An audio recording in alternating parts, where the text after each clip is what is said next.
Early birds, good morning. Welcome to the broadcast.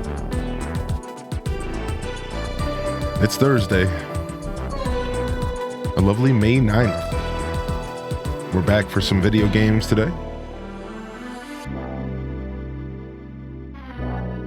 Hope everyone's feeling good.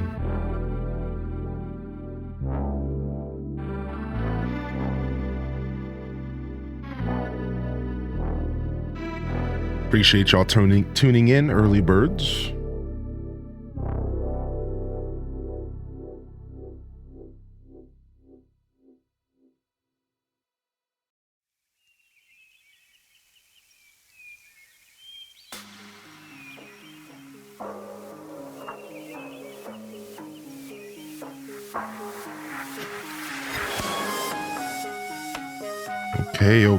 Okay. Welcome to the broadcast. Welcome to the show. Welcome to the stream. Welcome to the morning show, baby. Got a nice big day ahead of us today.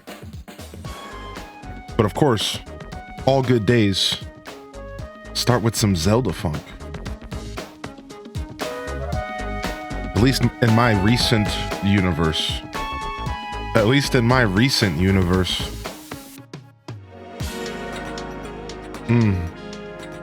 Especially on a Zelda kind of day, baby. Especially on a Zelda kind of day. Welcome to the show, everybody. Welcome in. We're starting off with some Stardew. Didn't get a full day of Stardew in yet here for the fresh week. And since we're only doing Community Day on Sunday,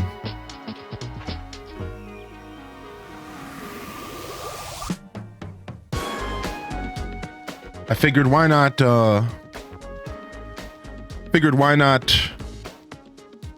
lock in with a little bit of Stardew this morning. Then we're going to game switch over to some Zelda. Then we're going to jump into some Pikmin for the night stream tonight. So we got a nice long day full of a lot of variety, which I think, honestly, sometimes those variety streams, they can slap. They give you a little bit of everything. A little taste of everything. We'll start off with our cozy Stardew, continuing our perfection farm. Then we'll ease into some Zelda. Then we'll ease into some Pikmin as the night rolls. I think it's going to be a good day today. Let me go ahead and get our post here for the Discord fam. Let me let them know what's going on here. Give me just a moment, and then I'll be right with you officially here this morning.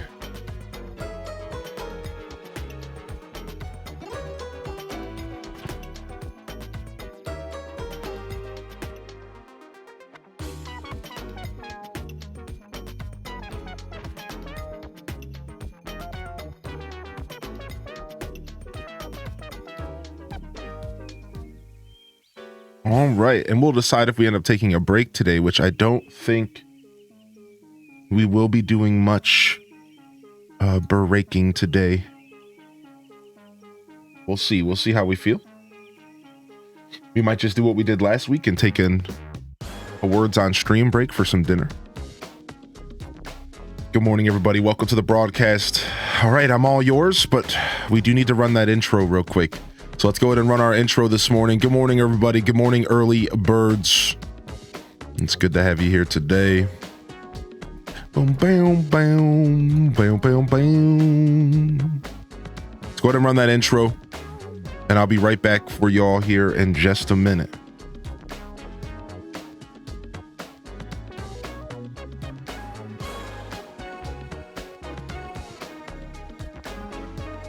Dude, this song gets it, man. This song gets it, dude. This song gets it, man. All right. I'll see y'all in just a minute.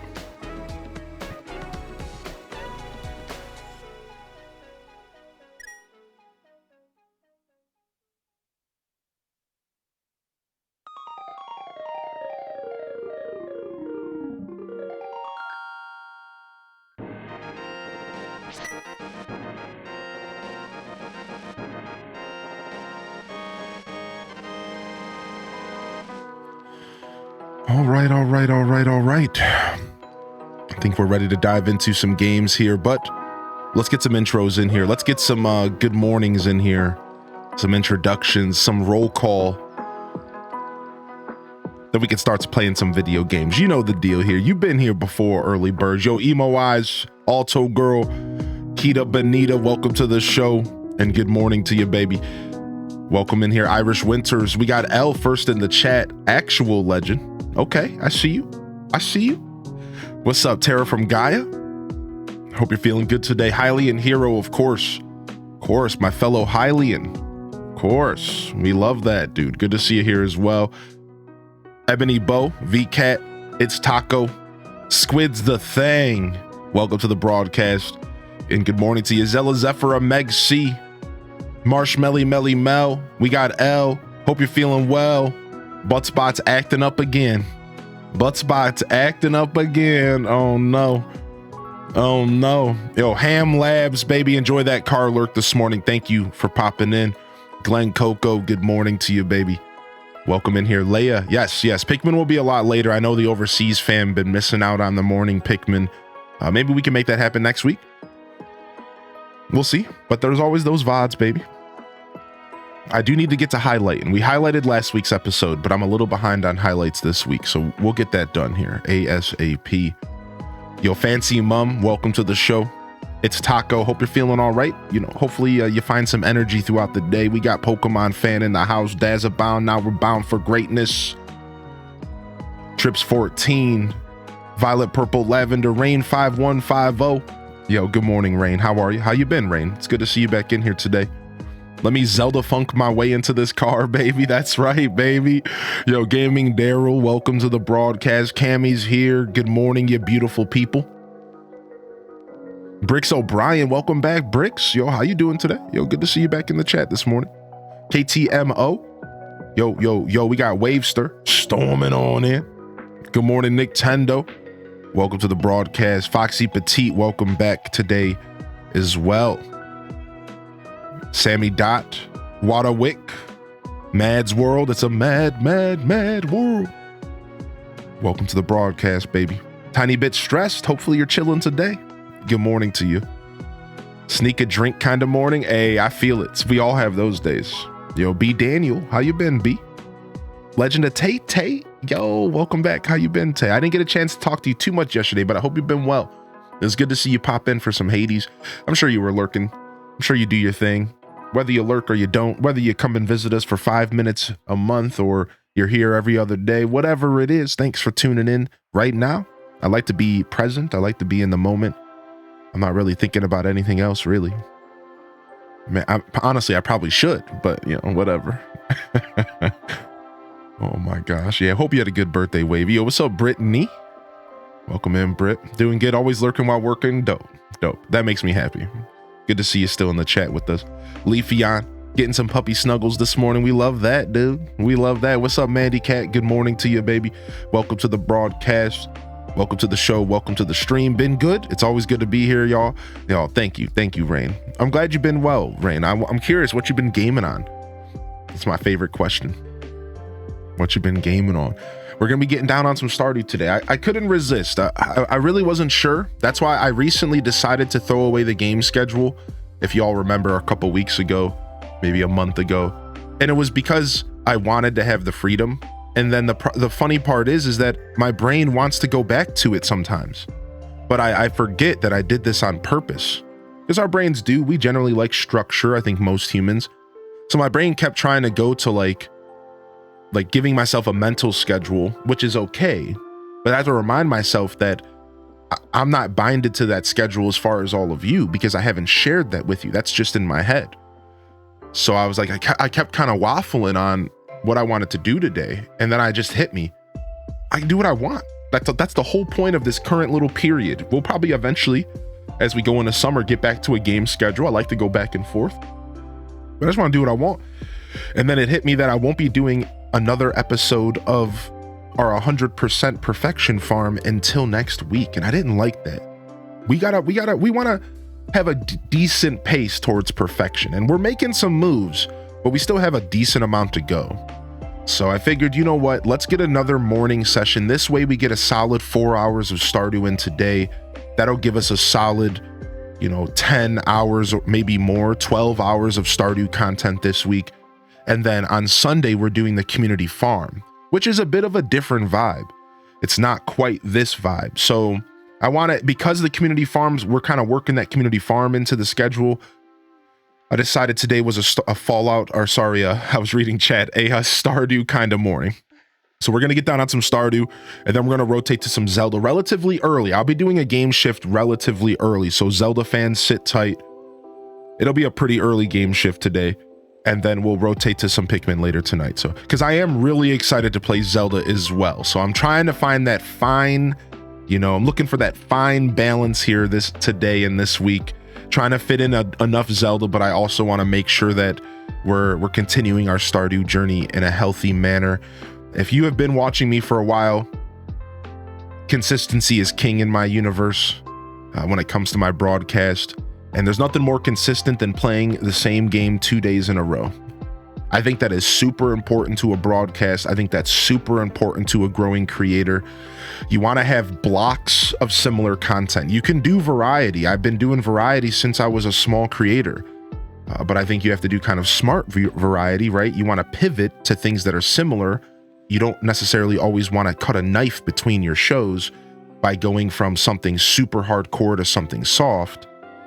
But I do think that there is room for a variety for every caster, but you want to do it in a smart way. I think some people like to play the same game for a month or two, and then they rotate to the next. I think that's super clean.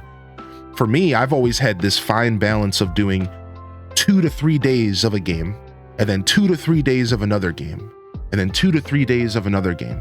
And I rotate like that. I think it builds consistency. It shows people that you're here, not just for a one-off, but you're here for a consistent set of days for that game, that genre.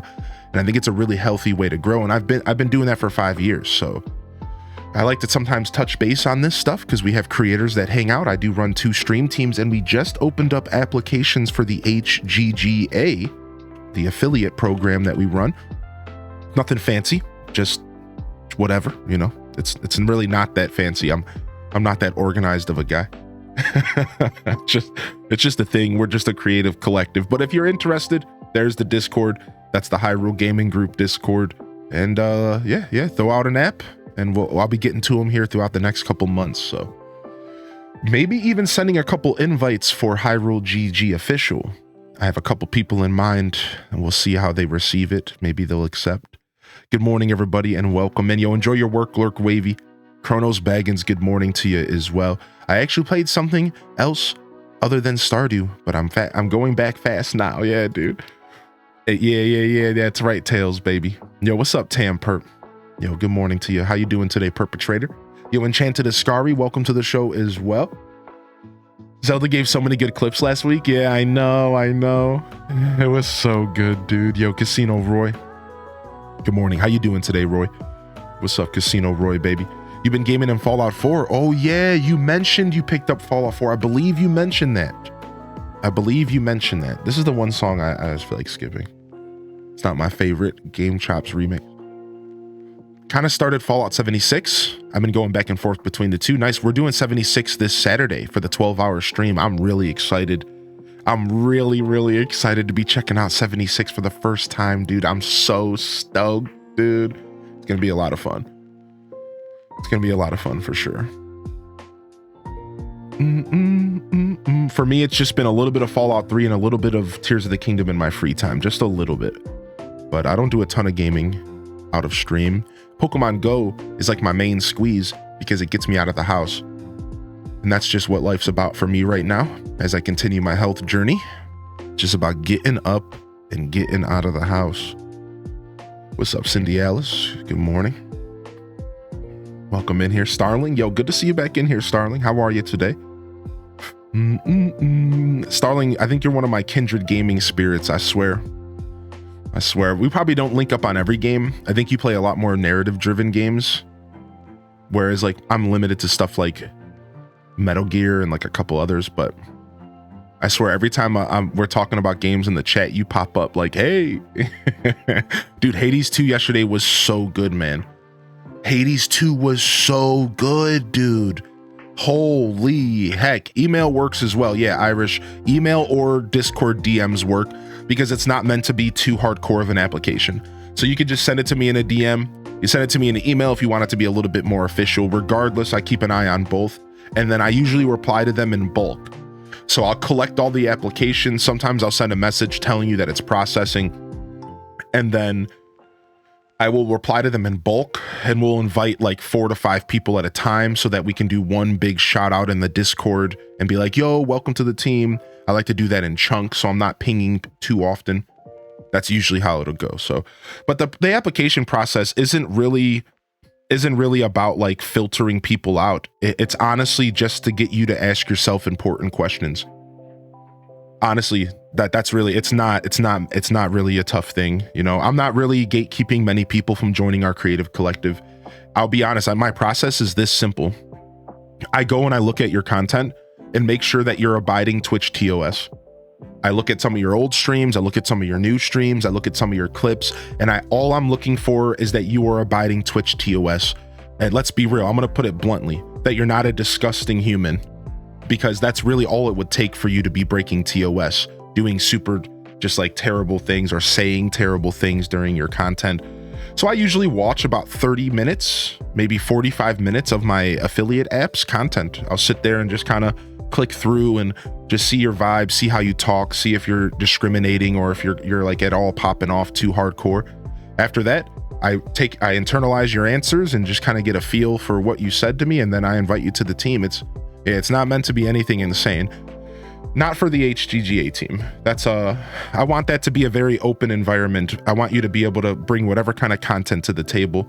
As long as you're not breaking TOS, I don't really care what your stream's like, you know? So you could be the smallest of creators, just starting. You could be an extravagant creator. Doesn't matter at all. So yeah, the app is designed for you to just ask yourself some important questions, and then to give me a little bit of a little bit of history for like what you're about, like when you got on Twitch, how long you've kind of been in the scene. But a lot of it is focused on making you ask yourself important questions, like why are you streaming? Like what are your goals? Because I feel like not enough people ask themselves those questions when they start streaming. Yo, Instant Banana, 10 months, baby. That's what I love to see, baby. Thank you for all the lurks this morning, by the way. Tons of lurks coming in. I see all 3 of y'all. Just know that when those lurks come in, I see those names and I process that y'all are out there supporting. That's what that's what that's all about. So thank you, lurkers, and good morning. Yo, welcome back, Banana. If a game didn't make it to Variety-a-thon, how likely is it that you'll play it eventually?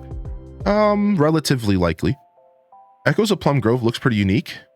You can insult people, kill people with a cake, leave your farm to your child when you die. So it doesn't seem like your average farming game. Yeah.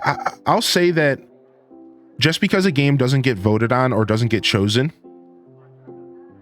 there's a good chance that I still will play it. Yeah, yes. It could also show up on another Variety-a-thon to be voted for. And I shouldn't say good chance. I will say just as much of a chance that I'll play anything else. That's a good way to put it, Kronos. It's just because it didn't get chosen, it's equally up there with any other game in the universe that I might check out on stream. So I guess the really thing I want you to take away is that its chances aren't shot. There's not like a negative reaction to the game not being chosen, but there isn't a positive one either. It's just the same. It's just like, yeah, I might check out Echoes of Plum Grove at some point. We'll see. if I'm in the mood for variety, or if maybe we do another variety-a-thon, I'll put it on that. But yeah. I hope I kind of answered your question. I kind of started rambling there a little bit. So, thank you, Lurks, and good morning. No, not at all, Mandy Cat. Yeah, no requirements or anything like that. Yeah, no, not for Hyrule Gaming Group. We're more of an open creative collective. You don't even have to be a streamer to apply. If you're an Etsy artist, if you're a graphic designer, if you're a YouTube video maker, YouTube streamer, Kick streamer, whatever, right? I'm not at all gonna gatekeep your creative art, your creativity. Any kind of creators can join us. If you're a TikToker, that's fine too, right? It's not necessarily exclusive to Twitch. Now, if you're not on Twitch, you might not be able to take advantage of the cute little stream team thing on Twitch. You could still, you still could, even though you don't stream, but you would at least still get to take advantage of our resources and our Discord and any kind of perks that I can give to you as far as exposure and kind of getting you into our sphere, right? Our space. But yeah, there's no I'm not at all trying to control people's content or anything like that. What if I don't stream? I don't stream too often. Yeah, that's fine. That's why we have the affiliate program. That's why we have HGGA, specifically for people who want to just stream casually. People who don't want to stream as a job. Now, some of you do, but I wanted to provide a stream team for people who just casually chill. People who stream for the expression of it. People who stream because sometimes they're sitting there playing a game and they go, why don't I record myself doing this? That's the whole point of the affiliate program. To just be open to anybody who just wants to jump out there and call themselves Hyrule Gaming Group, to be a part of our creative collective. We don't put limitations on you or anything. I don't think there's like a cap to how many people we can have on a stream team. So there's no reason for me to limit it, right? Whereas we do have our official stream team, and that one it's invite only, and I focus on people who are taking streaming relatively serious.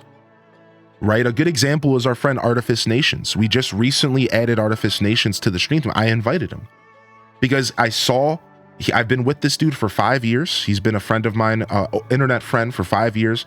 And he very much takes the craft serious. It's not even his main job or anything. I don't know his situation completely, but he takes the craft serious. He's very dedicated to the craft, and he would like to build himself a little community. That's somebody in my eyes who's HGG, baby. That's somebody who's taking the stream scene to a different level than your average casual creator. And that's the difference between the stream team. So I have a separate stream team for people who are very serious or who are serious enough. And then we have the HGGA that's kind of designed for a very casual creator. Even if you are looking for it to be a job one day, but maybe you can only stream a couple days a week. Or maybe you're somebody who just does it for the fun of it. I think that's where you just, okay, I want to be a part of Hyrule Gaming Group, but I don't necessarily need all the, it's not something I'm doing full time or even part time. Maybe I stream once a month, so on and so forth. So I hope that answers that question, Hylian Hero.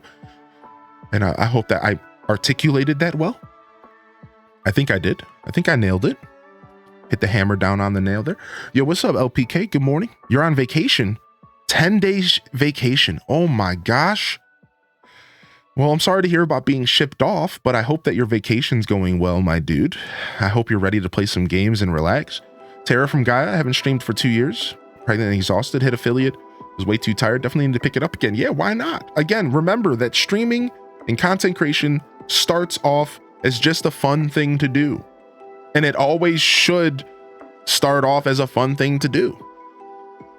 And if more happens, You said you could be something like, I'm a graphic designer, and I'd offer my skills to the community. Yeah, that's kind of the vibe. Yes, that's kind of what I'm trying to create. We're not quite there yet, because this kind of thing takes nourishing. It takes building. Remember, we're building from the ground up. Besides for my broadcast here and 5 years, 5 years isn't a lot, it's really not in the grand scheme. So yeah, but that's what I'm trying to accomplish, Taco. Yeah, I'm trying to build a creative collective of people so that Hyrule Gaming Group can be a one-stop shop, whether you're looking for content to watch as a viewer or whether you're looking to engage with other creators to get inspiration to build networking, or maybe you're a graphic designer looking for a network of creators to maybe do work for. Video editors, right? Yeah, like sure, join us, right? Why not be able to support? Like for me, here's my logic. I want to support mine within my circle.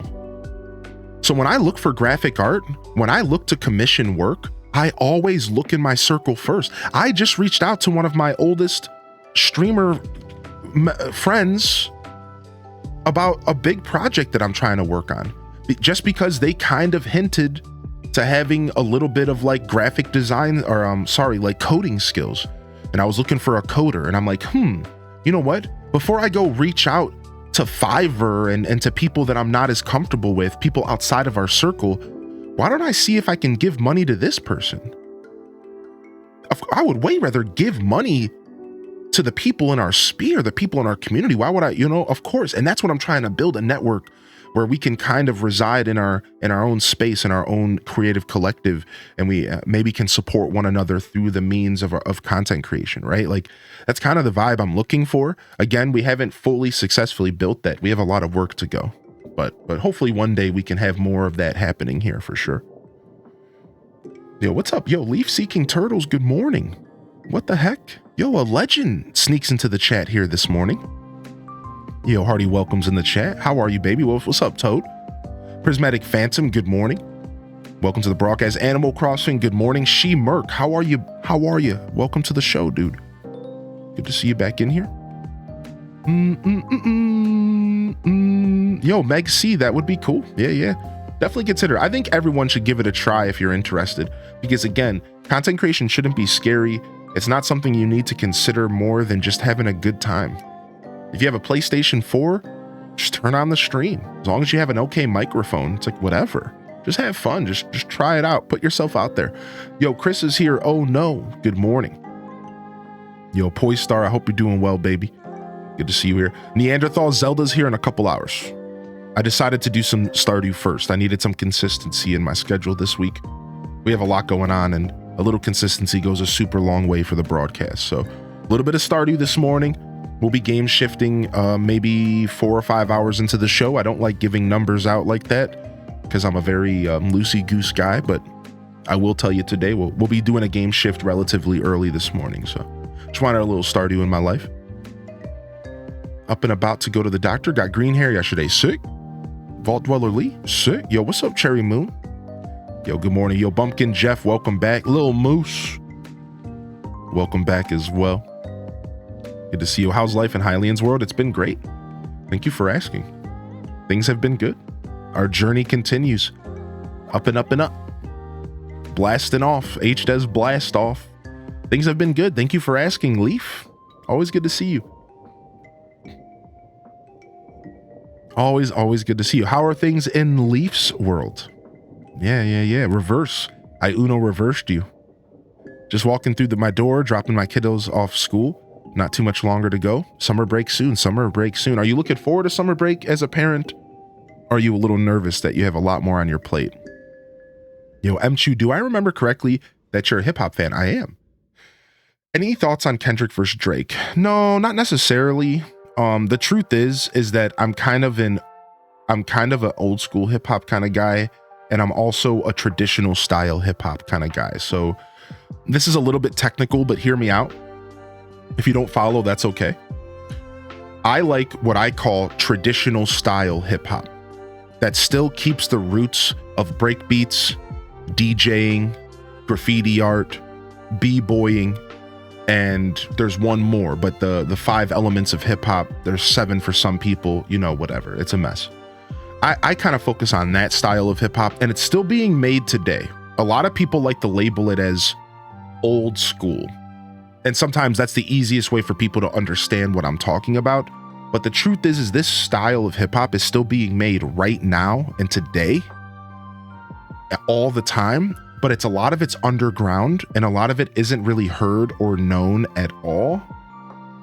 So that's why you don't really hear about this too often. But personally, that's what I focus on. Stuff similar to the golden era, which would be like Nas and Biggie and stuff. That's kind of what I focus on. So the truth is like Kendrick, what I've heard from Kendrick, he's pretty good. From what I heard from Drake, he's all right, but I don't really like Drake because he's fake, and he'll never be more than just wheelchair Jimmy to me. But anyways, you know, get me off that topic before I pop off. Before I pop off, though, yeah. I don't like, he's fake. But anyways, I digress. I do enjoy modern hip hop, and I do dip my toes in every once in a while, just so I can see the scene and not turn into an old curmudgeon. But at the end of the day, I'm not really hip to those two hip hop artists. Yeah, not at all. Thanks for asking, though. Thanks for thinking of me, Mchu. I love a good music talk, and I will never dismiss just because I'm not hip. I'm past the dismissing era of my music journey. I'm very open to music. I'm a musical appreciator nowadays. I don't just listen to music, I appreciate music. So you could throw on any genre, any artist, and I'll find a reason to like it, because I just really, really love music. So yeah, I appreciate you asking. Yeah, I'm not too hip to those two goons, but I do listen to a lot of goons, I promise you. I like to think of music as art, and it's not that any artist is worse or better. They're all just adjacent, and they all have different styles. It's honestly very similar to streaming. I actually was able to apply a lot of stuff I learned through hip hop to streaming, which is nuts. And I think a lot of people, if you're a hip hop head, you could probably see it within my content, but it's very similar. It's very similar to music. It's very similar to those artistries that kind of turn into a rat race and only a few can really find success. This happens with art across the board, but music is honestly a very hardcore parallel to streaming when it comes to, like, there is no better or worse. A lot of times there's just quality, like maybe production can be a little bit off or different, but sometimes a lo-fi hip hop song with gritty production can be just as good as a very overly produced, right? And I think about that in streaming. Like, sometimes you go to a stream and it's very overly produced, and there's too many gimmicks and bells and whistles, and I think that's a little too much. That's not really my favorite, right? But then sometimes you go to a stream and you can barely hear their microphone and it's crackling, and it's like, okay, all right, like, you might need to buy a new mic, bro. So I think the balance is going in the middle, where you stay grounded, you stay genuine, you stay true to yourself, but you do still produce, and you do still have some bells and whistles and some fun things, and to make your stream stand out from other people. And I think that applies to music huge. Like, it's a very huge parallel. It's kind of funny, but again, I digress. You got your boy ranting here. We need to chill. We need to get off the soapbox. Leaf Seeking Turtles says things are great. Now I'm working for our district council as a climate change and sustainability officer. Okay, nice. We made it, baby. This has been the plan all along. If it still exists, that's what my command used to preach. Of course your command still exists. What do you mean, Leaf? I just want to say to every person listening right now, I have a challenge for you. Right now, take a look at yourself and change one thing about you today, about the way you live, to help the environment. Reduce your plastic use, reduce your meat consumption. I spent the last 3 years learning about climate change, and if we all make changes, we can at least buy some time. We just have to think about it. That command has been in here for 5 years. The Leaf, the legend. A lot of words that I hold true to myself, but I think my favorite thing to say when it comes to that subject, as long as you're consciously thinking about it, you're probably already ahead of most people in that discussion, and that's a good place to start.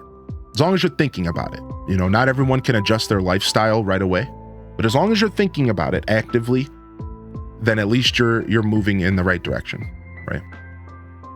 From the wise words of Little John. Yeah. Congratulations, Leaf, by the way. You made it, baby. You made it, Leaf. Dude, I'm so proud of you, man. I'm so absolutely proud of you, dude. That is so cool for you to come in with that sick energy, dude. Yeah, Prismatic Phantom. I mean, I feel the same way.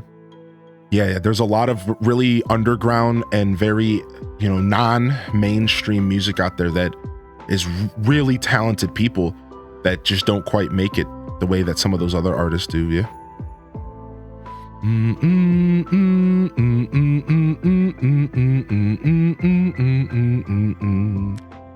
Holy heck. Yo, good morning, Dista. What up, baby? Yo, beautiful morning discussions here today. We're going to jump into some Stardew here, if y'all don't mind. Pop off on them. Hashtag facts. Y'all are so cool. I love y'all.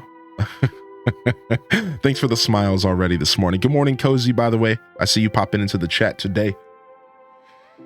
Oh my gosh, dude. Definitely looking forward to summer break. For us, it's way more relaxed than the school season. My daughter gets slammed with homework, and I'm looking forward to less stress and dealing with keeping up grades up. Nice. That makes me happy to hear. I'm always curious what parents' perspective are to summer break and stuff. Yo, Geek and Gloom, good morning. Speaking of HGGA, baby.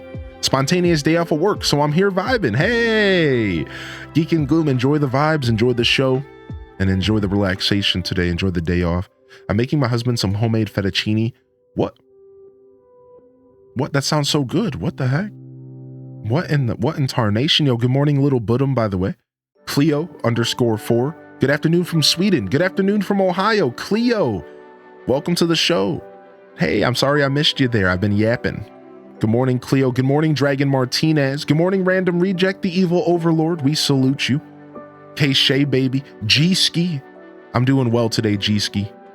Spanish radio stations count? Yes. We need more diversity in this community. Yes. Language diversity specifically. Would you say Hades games are best played with the controller? So I think so. Sorry that I missed that question. So I think Hades is best played with the controller.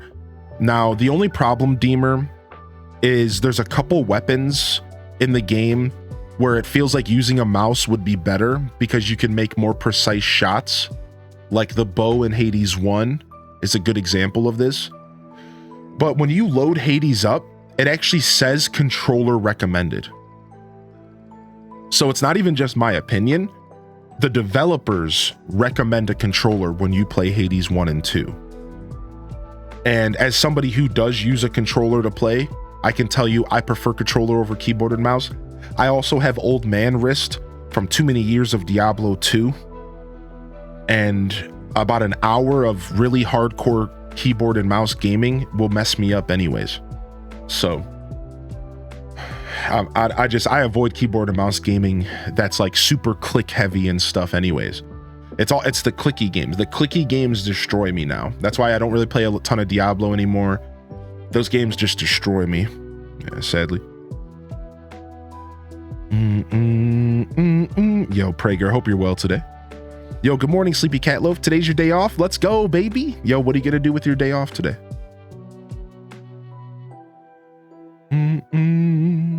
I really like owls. Thanks for jumping into the discussion. Yo, enjoy the work, Lurk, Leaf. You're always welcome here, Leaf. No matter how much time you put between yourself and this community, I'm gonna welcome you back with open arms. It was so good to hear from you, Leaf, and it was so good to see you here in the chat. I hope you're doing well. Yo, Perch STG, don't overthink it too much. You know, we have to live our life, but we also can be conscious of what's going on. Right. Yo, Perch, good to see you today, Perch. Yeah. It's not about shaming people for living life the way they want to live it. It's about creating more awareness of the subject and teaching people little things they can do to offset it, right? It's about offsetting what you do. I think at this point, no one's expected to just drop their life and do things differently. It's about offsetting what you do and thinking about it consciously. And if everyone just thought about it consciously and took one extra step towards offsetting their normal output of that type of stuff, then things would just be a little better. And like, it's just all about the little steps sometimes as well, right? It's just about that offset does matter. Even if it feels like the tiniest little baby step, the offset does matter. It does, right? Like biking to a store versus driving, even if it takes you 5 minutes longer to bike. It's like the very little things. That's my take on it. I'm not an environmentalist. I'm just a gamer on Twitch. On that note, we should probably get to what we do best here, and I should probably stay in my lane. Let's go ahead and jump over and let's play some games this morning. All right. Just gonna nap and game. Nice. What's on your game agenda right now, Sleepy? I like the cozy vibes here. Half lurking while I'm crafting. Nice. What you crafting on? I like that. Guess I need to get a controller, but I'll hold off on Hades 1 then. Yeah, I think the controller's better. I will tell you this, Deemer. I started Hades with the keyboard and mouse, and it was really good. I switched to controller halfway through. You can also pick up Hades 1 on Nintendo Switch. If you have a Switch, I highly recommend Hades 1 on Switch, and that's a controller system. Otherwise, if you need a recommendation on PC controllers, or if you have a Switch Pro controller, you could probably plug it into your PC. So just let you know, you might have some options. When my husband and I first met, we had many 12-hour Diablo sessions since he lived in Australia and me in the US. Such a special game for us. Oh, that's so cute.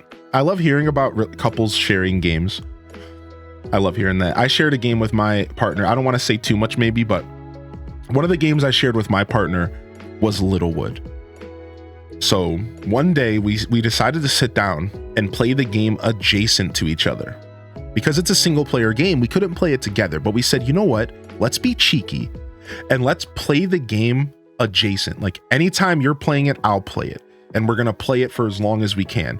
We ended up not completely beating the game alongside each other because, you know, I'm a busy guy. I game on stream a lot, and sometimes I'm just not in the mood to game off stream. But it was really, really, really cool. It was really cool how we were just able to sit there and play this game alongside each other and like connect over it. And that's like one of my favorite times in gaming when it comes to gaming with a partner of some type. Needle felting a hamburger. That's cute. What the heck? That's cute. Yo, thank you, Legend of Tay, for 56, baby. Thank you for 56, baby. Yo, Maddie sends you. I hope you feel better.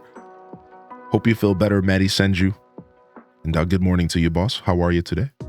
I'm about to finish year 2 winter. Probably a dumb question, but is it normal to lose more money than you make in winter? Yeah. In most farming sims, it is. Yeah. Did not know you could use a Switch Pro controller on PC. Yeah, it takes a little bit of finagling, but you totally can. I can kind of walk you through the process sometime if you want, Fancy Mum. If you're playing Steam games, it's really easy. If you're not playing Steam, it can be a little bit more fussy. What's up, 10? What's up, 10 Lobster? Yeah, I'm telling you, like just a single player game next to each other is a fun way to kind of experience a game, because like they might discover something that you don't, but then you discover something they don't, and then it's, I don't know, it's just a really fun way to interact with gaming. I used to do that with my roommate. We used to play Morrowind alongside each other, and we would purposely go in like different directions. It was cool. Finding out Lego Harry Potter single player is kind of difficult. You got this, homie. Good morning, Lizzie J. Yo, Ike Fisk, welcome back, Ike. Good to see you as well. Ike Fisk. I don't know. I'll figure it out one day, my dude. I'll figure it out one day. All right, let's go ahead and jump over here. And I wanna go ahead and do this real quick. So for those that haven't seen the secrets here, let's go ahead and do the secrets in Stardew real quick here. All right. All right, we have Junimos. We have aliens.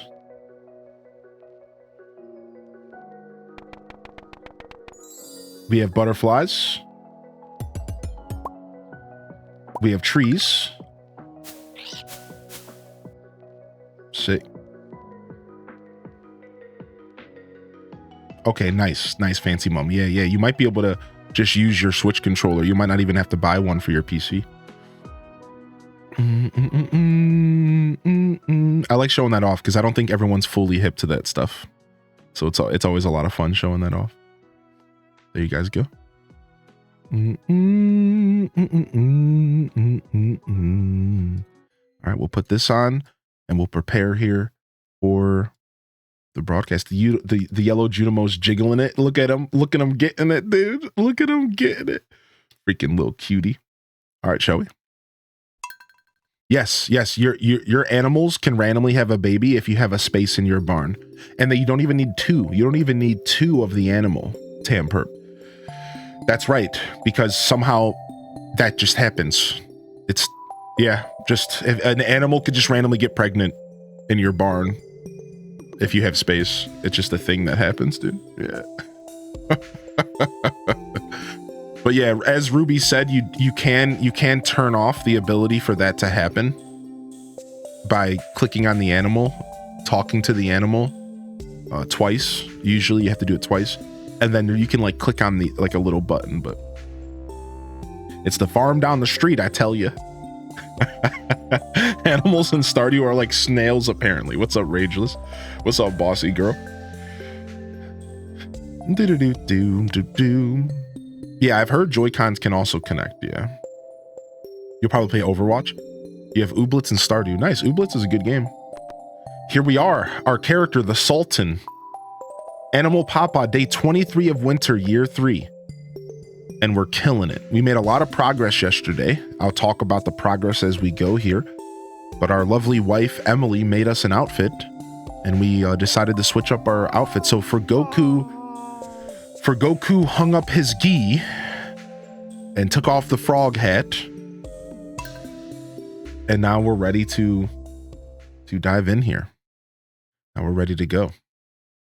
So on our last episode of our Twitch farm here, we managed to get up to about 67% in our playthrough, and that's pretty nice.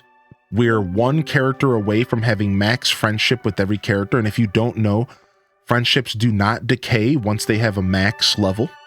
They only can decay after max level if you're giving them bad gifts or if you dig in the trash around them. So once you max it out, you don't have to think about it anymore. We also made a bunch of progress on our farm and preparing our ancient fruit farm. Our ancient fruit farm on Ginger Island has been expanded to iridium sprinklers, which gives us even more ancient fruit to grow, which is nice. So we made a lot of progress on our ancient fruit farm as well.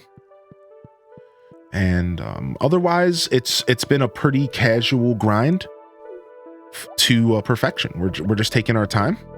We have our firstborn baby in the game, baby Twitch Prime. Twitch Prime is sleeping. Last time I completed the community center. I don't know what to do next.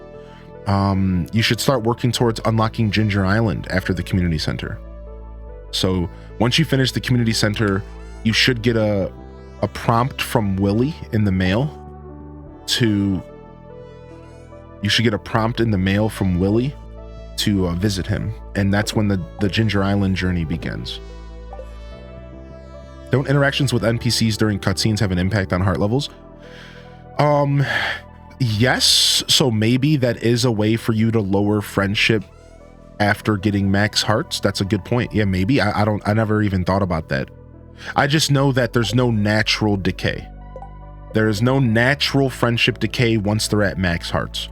So only things in the game that could lower friendship would affect friendship after they're at max hearts.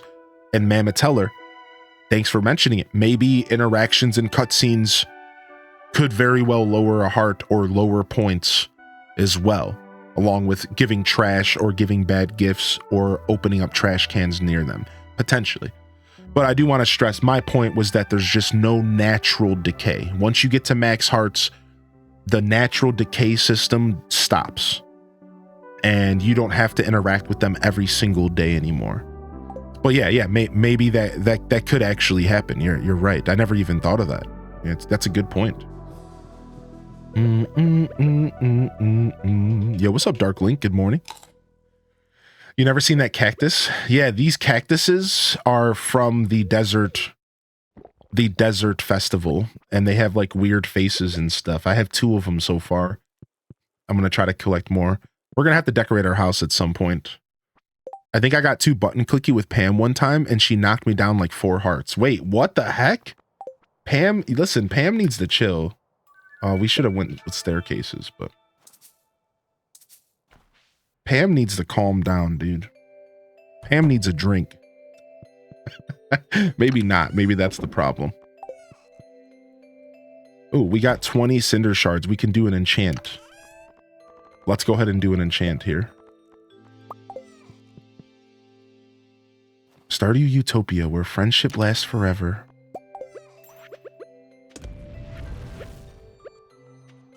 All right, let's see. What are we gonna try to enchant?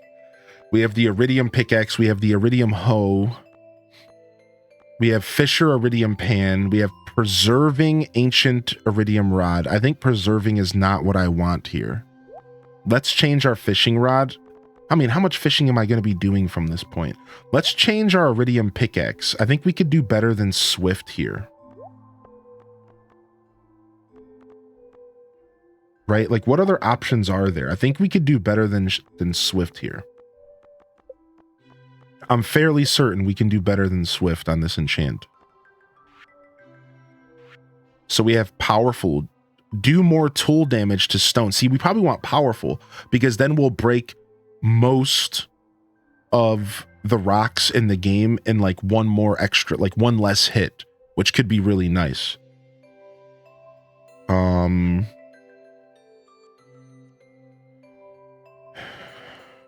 What else is there? Efficient. I don't really need efficient. I guess all we would want is that. All we would want is powerful versus Swift. Honestly, Swift is just as good because like you're just swinging faster versus swinging more powerfully. I wonder which one's better. If you break up with a villager, you lose 4 hearts. Don't ask me how I know. I love the look of the deconstructor. Yo, what's up, Flan? Yo, Gaming Raccoon, good morning, baby. Speaking of single-player games that you play with someone nearby, my brother and I played Tears of the Kingdom and Breath of the Wild together. Still hasn't finished Breath of the Wild yet. Oh, nice. Long time ago, maybe we should do it again. Yeah, you should. It's fun. Yo, what's up, newbie? Good morning, newbie. Welcome to the broadcast. Mama Teller, good morning as well. Is that a new tree? Yes. Yes, that the tree right above my head here, that is a new magical tree. It's called a magic tree, I think.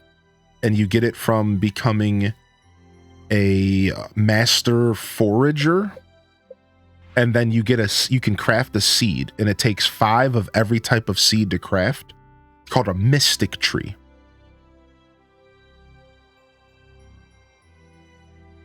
Does everything replenish in the mines, even the enemies? Yeah. Yes. Yeah, every day or every time you step to floor 0 and go back through again. Yeah, the stuff will come back the next day. All right, so we're going to go for more damage here.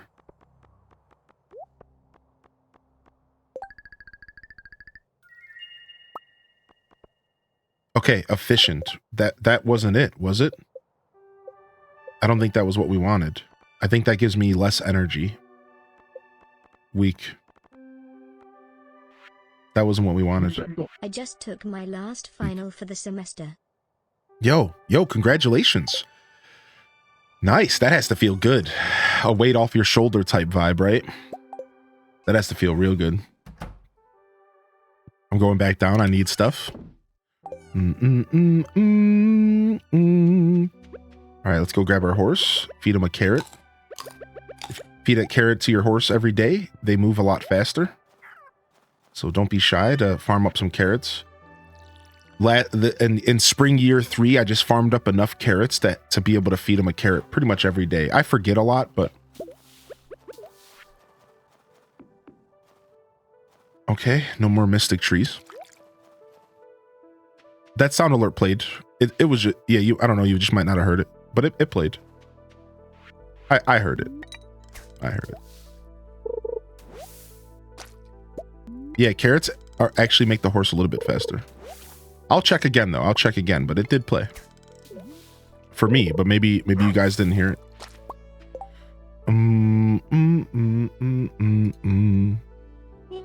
Yeah. I just took my last final for the semester. Yeah, thank you, though. Yeah, it's fine. Coffee for you and carrot for your horse. That's right.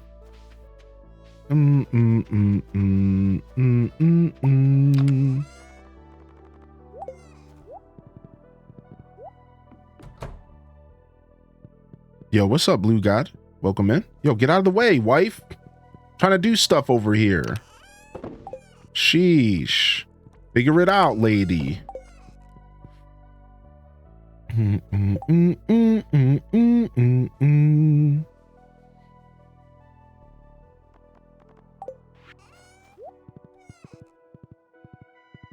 like to listen and learn tips along the way. Yeah, the best way to game, baby.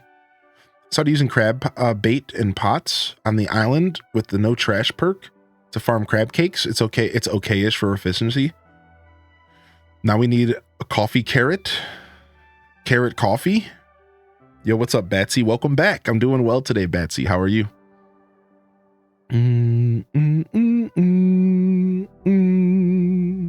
Fashion Giraffe, good morning, by the way. Fudge, good morning as well. Hope everyone's feeling good on a Thursday. All right. Let's go ahead and get ourselves reacquainted with the valley here. Since we just played yesterday, it shouldn't take us terribly long. We have enough money now that I'm pretty comfortable. We have enough money now that I'm pretty comfortable with going and buying my final obelisk, I think. We have 221 strawberry seeds. We should be good for spring seeds. Yeah, why don't we go do that today? Let's go buy our final obelisk here. Can we gift Evelyn this week? We cannot. We're done with that. Okay, good. Yeah, let's go take care of our animals when we get back. I'm gonna go buy our final obelisk. That will boost us up some percentage, and that'll put us in a pretty good position. Let's go do that. It's a stormy day here in SE. Very nice. I like a good stormy day. I'm not sure if you do. It's a cloudy day here, and it's 20 degrees less temperature than yesterday. It's not like it was like 75 degrees yesterday, and today it's down to 55. Oh, I forgot the dragon's teeth and the bananas. Oh no, we already did that one. I was about to say, what the heck? There we go. Desert.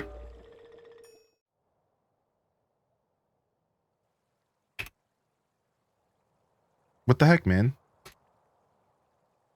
Dude, stop, game.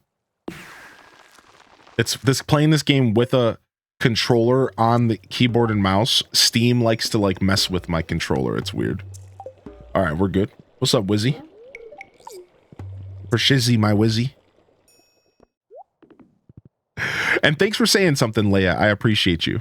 I don't ever mind that. Sometimes stuff does bug out, so. You can color the silo? Yeah, I think so. Yeah, I think you can color the silo. Yeah. I think you can color most buildings in the game. I'm supposed to get up to 90 and hail, Texas. That sounds terrible. What the heck, dude? Oh my gosh. Yo, well, Pikmin Explorer, how are you today, my dude? Feeling a bit tired, but that's fine. Took a shower. Now I'm going to take meds and then take out the trash. Nice. Getting started with some chores this morning. What's up, Delore? How are you today?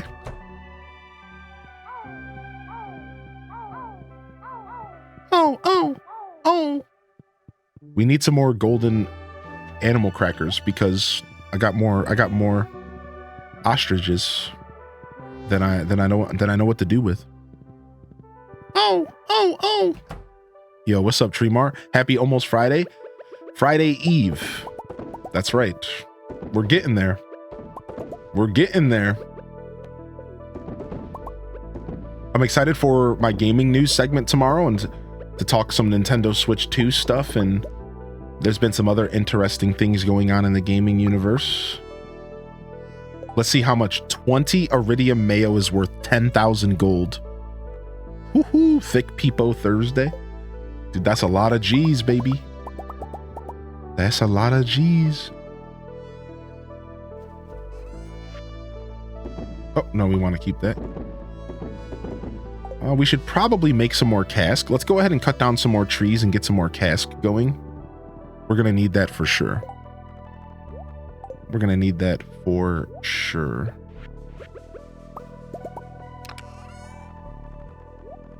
Okay, we're done with powder melon seeds. All right, not bad. We got 100 and something out of. We pretty much doubled the input at the end. We pretty much doubled it because we put in about 60 powder melons to get about 160. So we almost tripled it.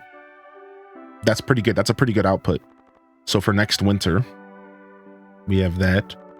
Do we have carrot seeds? We only have 5 carrot seeds. Let's see. Let's go see about purchasing carrot seeds from Bobo for spring. I have 3 million in mayo stockpiled. Sheesh, yo. What's up, Nerd Violet? Excited for your new segment too? Yo, thank you. Oh, I appreciate that. Thank you for such kind words. What the heck? Wait, what do you want? You want some dried mushrooms and some eggs? We need maple seeds for carrots. Let's go see how many we have. Yo, thank you for such kind words. What's up, Nerd Violet? How are you today? How did you get the frog? And can we do it on the Switch version? Not yet. You cannot get the frog on the Switch version yet. But to answer your question, you get it from a new thing called Mastery. So once you get this update to the Switch, you're going to have access to a thing called Mastery. And Mastery is what allows you to get a thing called a trinket. And trinkets come in different forms, shapes, sizes, and colors, and different functionality. And the frog is one of those trinkets. So you'll see there's a new slot right here. It's the trinket slot. And you'll see you don't have this slot in your game. And you can put your trinket there, and it does different things. So, for example, my little frog companion eats enemies. Every 30 seconds or so, he noms an enemy whole. Just munches them. Just one full bite, like a big old gulp. A big gulp from Speedway. just a big old gulp. Yeah, and so there's a lot of different. There's a fairy trinket that heals you. There's a fairy trinket that heals you. Every time, like while you're in combat, and you get like a cute little fairy to follow you around. I can show you all the trinkets that I have right now if you guys want. I have 7 of 8, and the last one I know its whereabouts. Here, let me show you all my trinkets. Now, some of them you're not going to be able to see like what they do without us being in like combat. But here's all the trinkets. So we have a quiver. So it makes a magic arrow shoot an enemy roughly every 10 seconds. An arrow just comes out of your character's body. Pew, pew, pew, pew, pew. And it just shoots stuff like every second to every 2 seconds. And it just shoots stuff around you. So it's cool, right? Then you have Golden Spur. Every time you get a critical strike, you get a speed boost. So you could like do a crit build, maybe use a pair of daggers. And every time you crit, you get a speed boost for 9 seconds. Now, it could be as low as 5 seconds. It can be as high as 10 seconds or maybe even higher. So this is a very unique trinket. Did you say pew? Then we have the fairy box. So here, I can actually show you the fairy and the parrot because these ones actually have visual effects. So let me show you these real quick. So if you use the fairy, she heals you when you're in combat, and then you also get a fairy to follow you around. And we found out that the fairy's color is tied to your save file, and everybody's save file could potentially have a different colored fairy. So mine is pink wings with a bluish outfit with a green hat. I don't know what the other color options are. And then you can get a parrot, and the parrot apparently will give you gold when you kill monsters.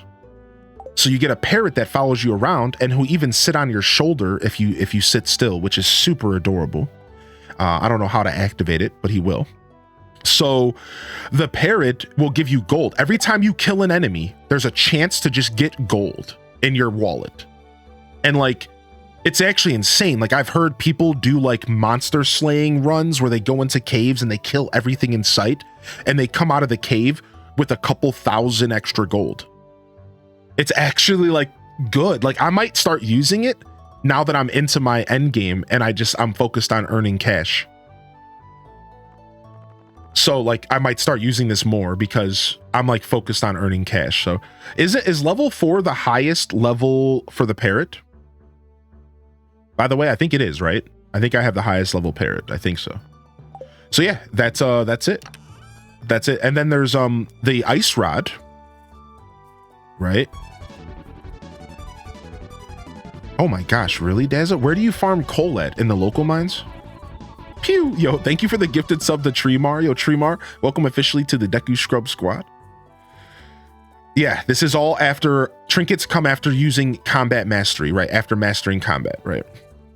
Yeah, yo, what's up, Grim? Thank you for answering. So we have the ice rod. So the ice rod is really unique. It's just like the magic quiver, all right? But every 4 seconds, it shoots a ball of ice out of your body, kind of slowly, and anything that it crosses its path with gets frozen in place for a total of like 4 seconds. It's really, really, really cool. So you like, as you're just walking through the mines, if an enemy is near you, it'll shoot an ice ball at it, and anything that it touches will just get stuck in place for like 4 seconds, giving you some control of like where enemies are and like their placement, right? So that's, the other one is the Basilisk Paw. This makes you immune to debuffs. So if you have a debuff, like, you know, when you're going through the later mines, like something can curse you, like you can't get cursed. And I think that's all the trinkets right now.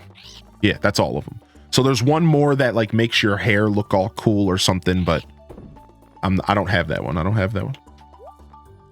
think we're going to use the parrot for a little bit, and we're going to try to do some money runs for fun or something.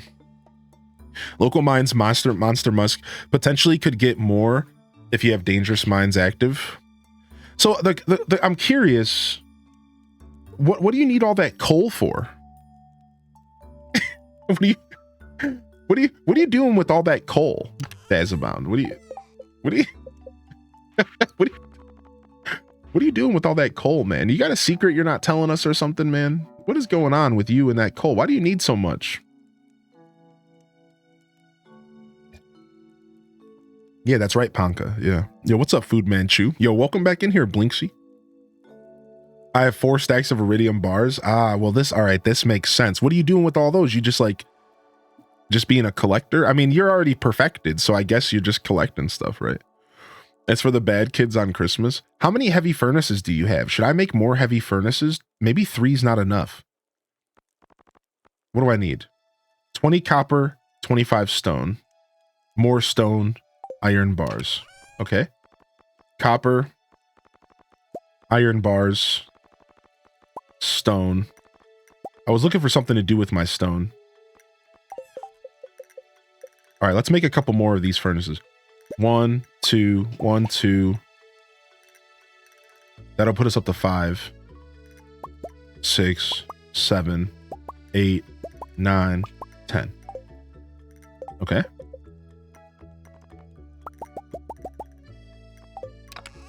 Okay, sick.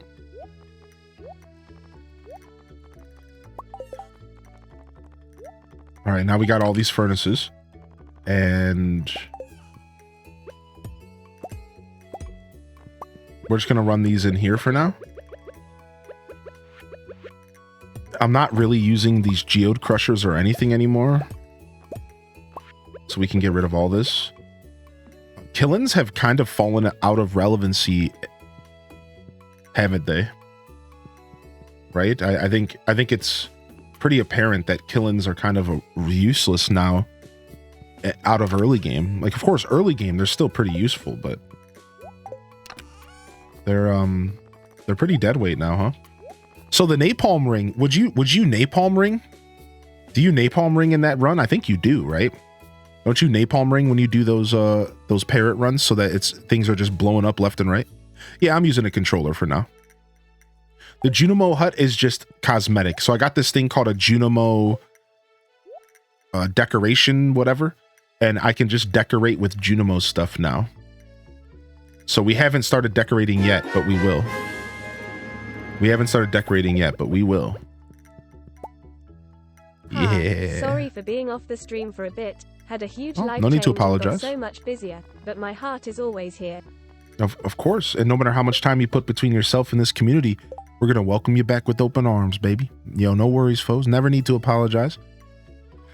Napalm to help blow stuff up, Savage for speed boost, Iridium for item collecting, and Burglar for extra drops. So wait, so it's all 4 rings combined. So You probably have Iridium combined with Burglar, and you probably have Napalm combined with Savage. Maybe, or Napalm with Iridium. So like, I wonder if I want to do any kind of combining. I think I have a Savage ring in here. I do. Okay, so Savage and Burglar. Now, can you only get one Burglar's ring? Because like, I'm afraid I don't want to combine it with the wrong ring and then I'm stuck forever with it being on the Savage. You can buy additional. Okay, good. I'm not afraid anymore. Okay, good. That's what I was just worried that I was making a mistake. So you probably combine Savage and Burglar, and then you have Iridium combined with Napalm, which I already have that. So I'm good there. I'm going to try your strategy out. I hope you don't mind. Oh, you know what? I can't even do this yet because I need Cinder Shards. So we're going to have to wait. But I'm going to try this strategy. I've never messed with a lot of the rings. I'm going to be honest. I am very, very, like, sterile when it comes to using stuff outside of my really early game strategies. Like, I've just been an Iridium band boy for a long time. And then when they added the ability to combine rings, I was an Iridium band lucky boy. And like, that was it. Iridium band plus 1 luck, both of my rings. That's just, luck is king, right? So there's so many different ways to play Stardew. My strategies were valid, but like, I'm realizing that there's so many other fun strategies that I could be tapping into. And since we're doing such a casual perfection playthrough, it's like, I should probably start messing around with some of these strategies and like seeing how they are. Like, I bet you it's a lot of fun. So I'm gonna start tapping into some different strategies. I'm still using my vampirism build right now, but I'm starting to realize that the vampirism build isn't really that good because I don't really need to be fighting stuff with my sword when I'm doing Skull Cavern runs. So I think for my Skull Cavern runs, I'm going to just 2 luck rings, I think. And we're just gonna go luck is king. But that's just for my Skull Cavern runs when I'm trying to get to floor 100 the fastest. I'm going to be doing that, I think. So I'm already starting to adapt my current strategies. I might even change my sword enchant. Because again, I think I'm just at the point to where vampirism isn't really a big deal anymore. So I could even go as far as getting like Crusader or Artful. Vampiric on the sword's not bad though. All right. Anyways, let's go to our ice rod for now because we need to get dinosaurs and the frog eats them whole and it's a problem. So let's go back to that and then let's put our frog inside of here. Look, we have 3 frogs in there. Oh, they're little cuties, dude. All right. And then let's start cooking up more of our ores because I'm realizing that I'm sitting on all these ores and I could be selling them. You made me realize, like, just through conversation, like, wait, why am I not just cooking up these ores and selling them? Even copper bars have a certain level of value to them. I could just be selling them. I definitely have been sleeping on that. All right, boom, boom, boom, boom. Let's get 10 more cask while we go and get more wood. That, because like I need every form of making money that I can get because this playthrough is so goofy. All right, are we ready to redo the basement yet? I think we are. I think we're ready to redo the basement. Yeah, I think we are. I think we're actually ready to redo the basement. So once it's cheese day, we're going to redo the basement because we have to do it in a more efficient way with kegs here.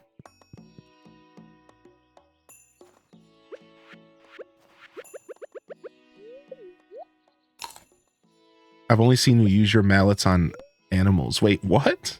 Question for everyone. I'm trying to romance Haley, but I don't know how.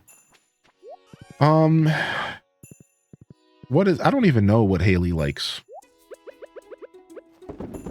I actually have no clue.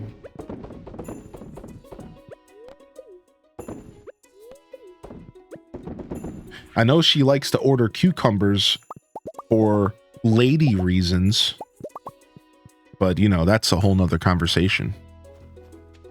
Pink cake. Boom, boom, boom, boom, boom, boom, boom, boom, boom, boom, boom, boom. What's up, Anne? Hey, I mean, I'm serious. She does. Like, I'm actually quoting the game. Like, she will put a request on Pierre's request board, and she will say, I need a cucumber or whatever fruit. And then she goes, I need one of these. The ladies know why. Winky face. Hee hee tee hee. Swear to God, it's in the game. Holy cow, so many I months swear. now. I swear it's in the game. It's like she orders one of these vegetables and then she goes, the ladies know why. Yo, Clover, thank you for 62, dude. Yo, good morning. Welcome to the broadcast. And how are you today? Thank you for 62. That's insane.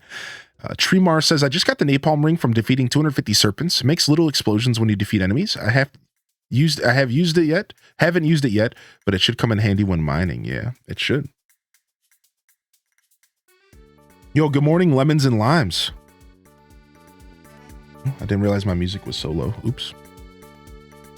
Boom, boom, boom, boom, boom, boom, boom, boom. That's okay. Sometimes you just get to hear my voice, I guess.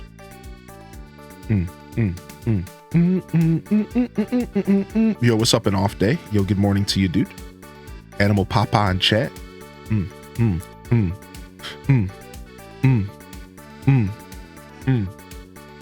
About 1k iridium ore per Skull Cavern run.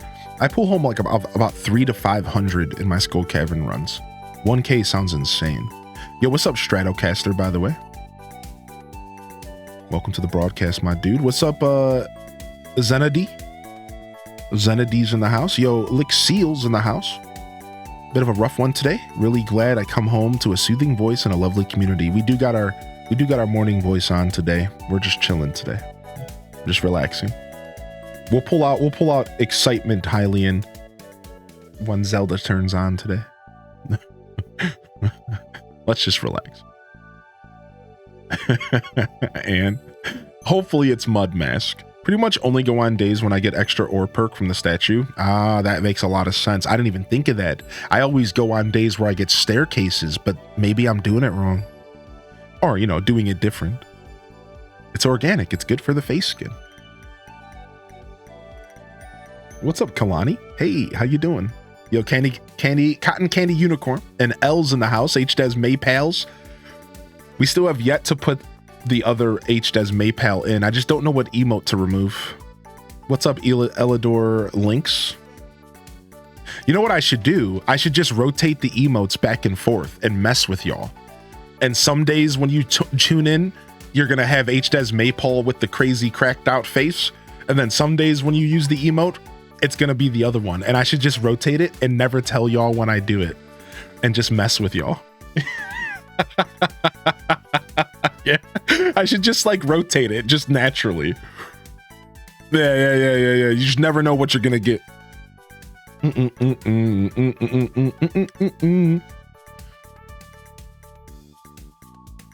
Yeah, that's from BTTV, Ike. Yeah, correct. You can choose a BTTV emote for 25k. If you know what that is. If you don't, exclamation point BTTV. I know which one you can remove. You just told us though. Well, yeah, but you still won't know when I'll do it though. But yeah, I know. You still won't know when I would switch it up. All right. We wasted this day just kind of hanging out and farting around our farm, but I kind of need that when I come back to this game. So we need a farm of wood. Again, we're kind of low on wood. Let's go to the quarry. We have a wood farm there. Do. Oh, you're on tablet. Right. Yeah, so you might not see it. Dude, Swift for cutting trees is actually pretty good, even though clearly shaving would be better. But having Swift on my axe does feel pretty good. Like, it does feel kind of nuts. Time to work on the Minecraft server? Nice.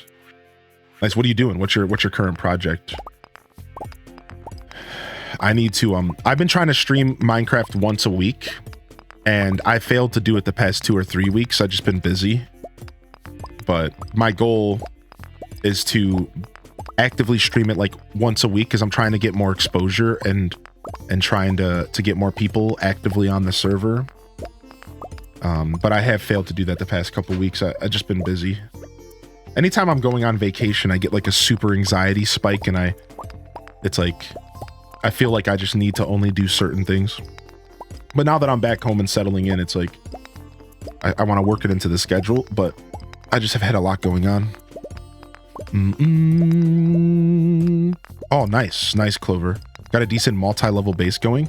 Kind of making a fortress, but it's also a factory. That sounds sick. I'm gonna be scheduling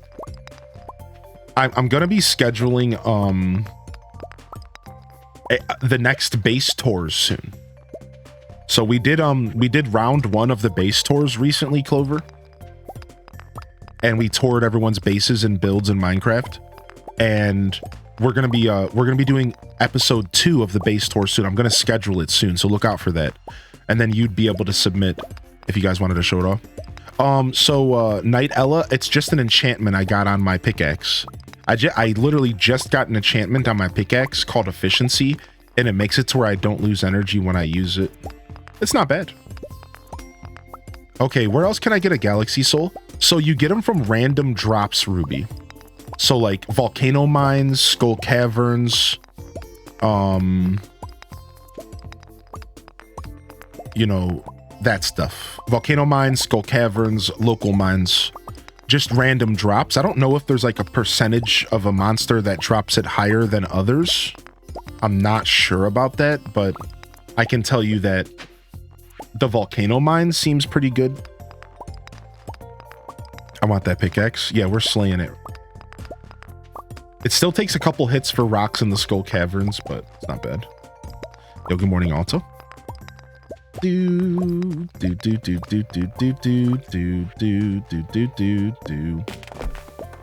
this place cleared up. All right, let's plant a couple more of these trees. I don't care. I'm just planting them. And then let's clear up this stuff that's stopping the other ones from growing. All right, sick. Let's get out of here. You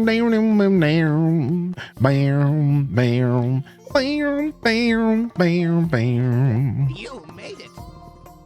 Yo, welcome to the show, and thank you for the follow. It's good to see y'all here today. Thank you again, Foes, for 44. How have you been, Foes? Appreciate you. I really want to start putting pathing down. I've been so lazy about putting pathing down. I don't know why. I don't know why I'm such a lazy gamer. Coffee a day.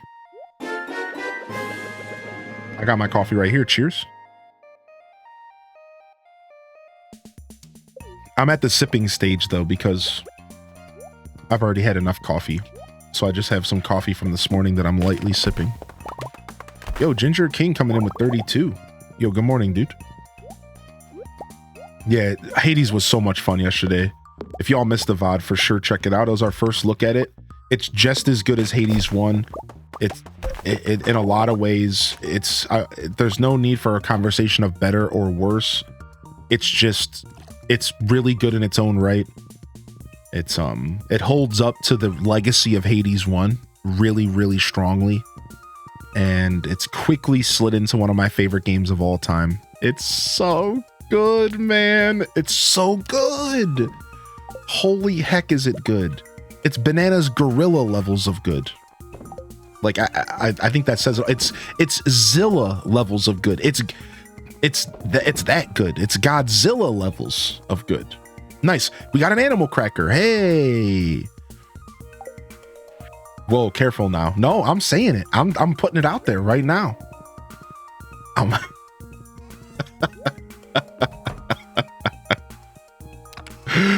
Yeah, I said it. I'll say it again. Don't make me.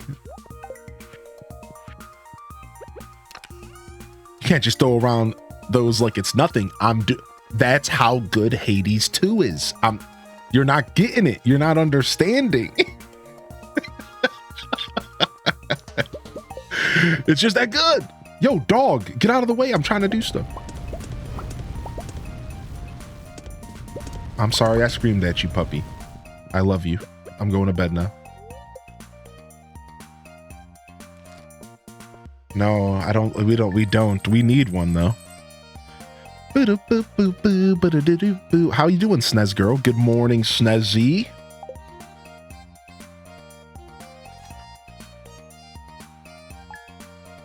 Gave me the edge to try Hades on Switch. My husband was sitting here watching me just do runs. No, wait, really? You tried it?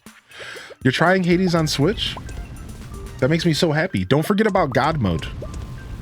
There's a God mode that makes it a lot smoother for players that are new to the genre.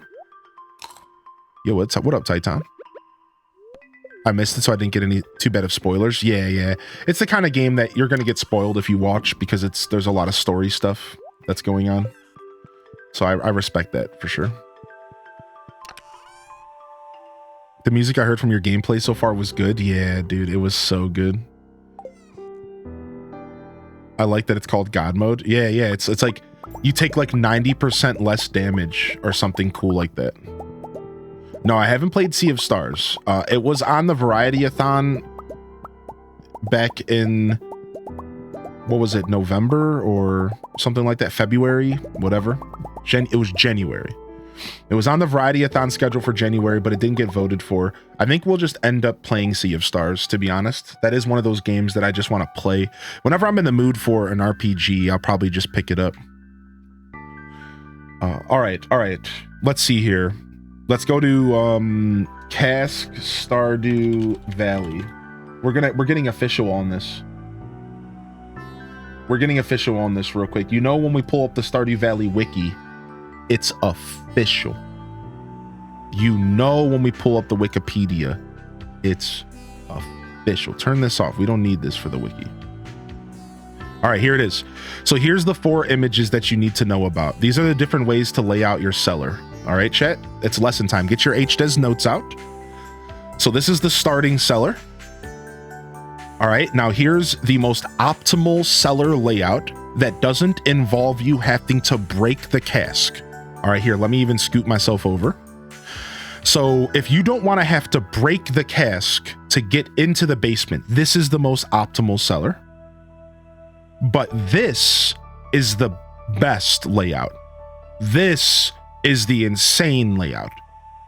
This is good for wine because you don't have to worry about harvesting it in every 2 months, right? It's a 2-month harvest for wine. And then what you do is you remove the cask as you collect it. Does that make sense, Gaming Raccoon? So like you fill it all up one by one from the basement down here all the way up to the door, right? And then, oh yeah, 3 seasons. So then once the wine is ready, you collect a piece of wine and you axe the cask and you pick it up and put it in your pocket. And then you pick up a wine, you axe the cask and you put it in and you just dig your way all the way to the bottom to pick it all up again. Yeah, and this is how you really take advantage of your basement. Now, I will tell you guys this. There's actually a better strategy than even this. And it's a little weird though. It's not an accessible strategy, but it's a better strategy. Let me just quickly explain it. You can get a multiplayer house, log in a second player into your save file, then upgrade that house, get a second basement on your farm, and have 2 basements to grow to age wine in. Yes, it's a little complicated. I'm not going to take the time to explain how to do it. I'm just going to let you know that you can do it. You can go buy a cabin for your farm, log in a second player. You just have to log the second player in once so that the house is claimed. Then I believe your main player can do all the upgrading. I believe so. Maybe not. Regardless, if you share wallets, it doesn't matter. You upgrade the house to the fullest point to where it has a basement, and you could have 2 basements and take advantage of double the aging. So this is like some hardcore min-maxing Captain Insano shows no mercy kind of stuff. I just wanted to mention that you can do that, but I don't do that. You won't see me going that Captain Insano on it. I just don't think it's worth my time, but you can do that. It does exist. That is an option. This is the best layout for your average player, especially for cheese, because I need to get back in here once a week. And if I don't get back in here once a week, I don't want to have to sit here and dig through the kegs, right? I don't want to sit here and dig through the kegs once a week. I don't want to do that. So this is what the layout that I'll be using. Now there is one more layout, and this is apparently for mobile. And I believe the reason mobile needs a separate layout is because mobile can't reach the corners of kegs. You're going to notice something here. You see how there's some kegs here that are in a corner, right? Well, on PC and even on Switch, you can reach those corners. You can reach these little corner kegs. It's doable on the Switch and on PC. But apparently on mobile, it's not. So they have to have a separate layout. So for all you playing on mobile, just keep in mind that this does not apply to mobile. This is not for you. All right. So there is a difference. Yeah, I'm not sure though. I'm honestly just guessing, Anne. That's why this is the optimal mobile layout. I'm just guessing. That's why, but I don't actually, I've never played this game on mobile. That's the one console I haven't played this game on yet. You know what? We should probably go buy it today. Let's give ConcernedApe more of our money. Yeah, maybe it depends on the phone, right? Sea of Stars is like Chrono Trigger meets Paper Mario. Yeah, I've actually watched Sea of Stars and I got Golden Sun vibes instantly. I'm right there with you, Clover. And you and I both know we love our Golden Sun. You were the one who introduced me to Golden Sun. Do you know that? Like, you were the reason I fell in love with Golden Sun. I played it before I met you, I believe, but like you were the one. Does the wiki say how many casks are in the layouts? Yes, hold on. So this layout right here is 125. This layout right here is 189. So this one is 189 if you're doing wine. The optimal layout, the one that I'm going to use, is 125. 125 for this one. I'll say it one more time just in case. 189 for filled, 125 for mouse, keyboard, and Switch. Optimal for the most part. Yeah. So we're looking for 125 here. All right, I'm gonna put this over on my other monitor so that I can take a look at it, so I don't mess it up here.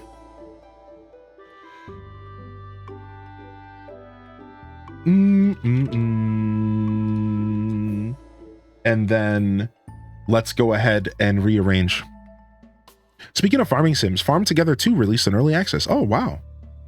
Yeah, I noticed that a couple games slid by me last week in my games that I'm looking forward to release list. So every final Friday of the month, I do a thing on my Friday morning show, my weekly gaming news every Friday morning, 8 a.m. Eastern, where on the final Friday of the month, I talk about the games I'm looking forward to in the week ahead or in the month ahead.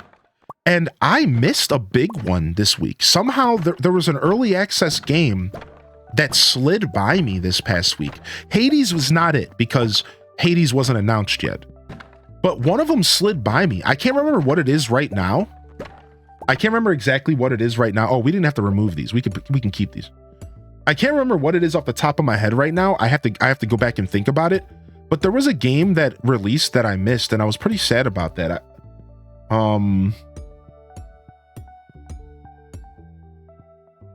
Dang, I wish I remember what it was, but it was an early access title.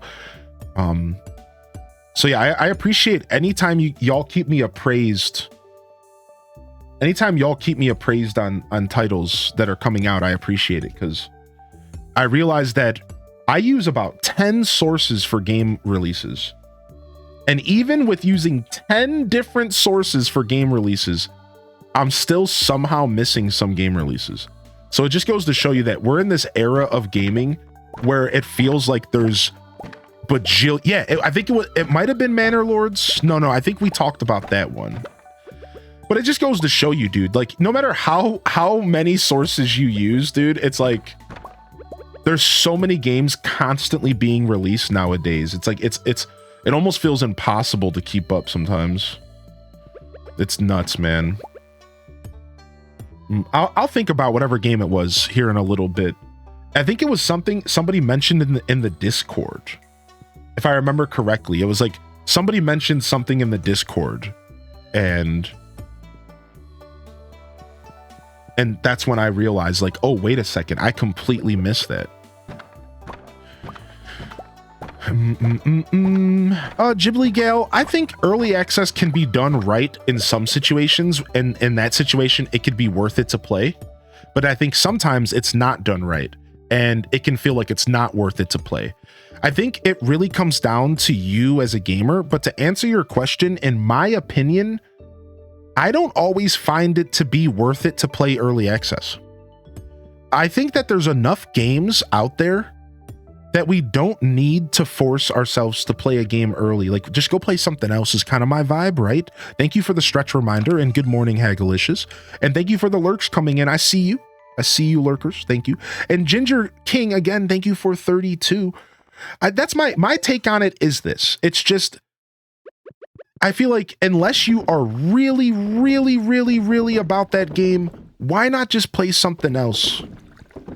Right? I just can't help but feel that way about early access. Why not just wait for the game to come out?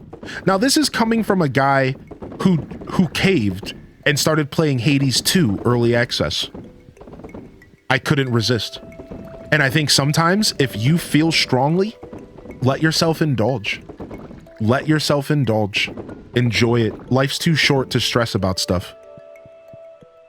Right? So, like, you do have to decide for yourself in the end, but my advice is to definitely consider the fact that, like, if you really think about it, you probably have a bunch of games you're ignoring or a bunch of games in your backlog that you probably already own.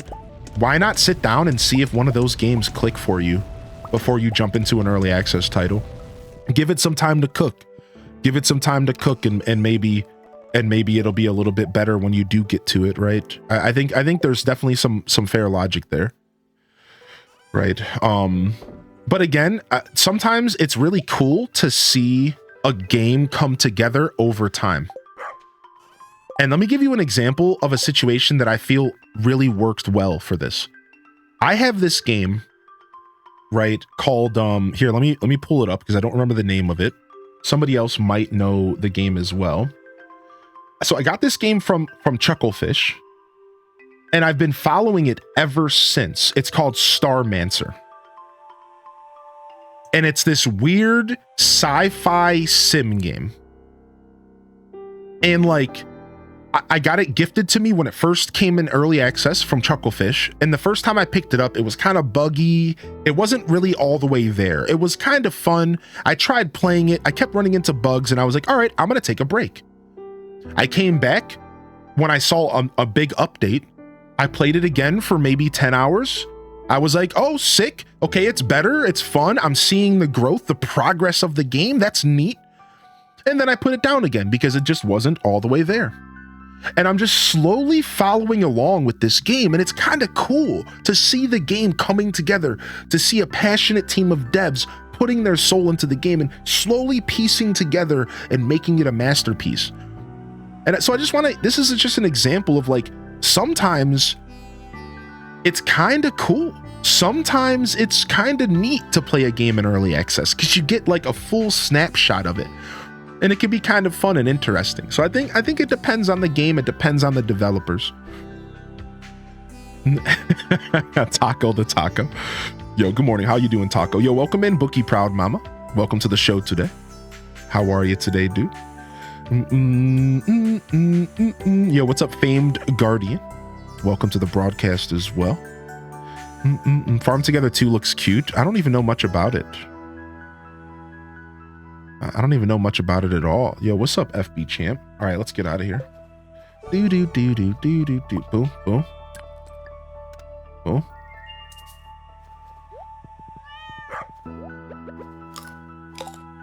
All right, we got our optimal keg layout for now.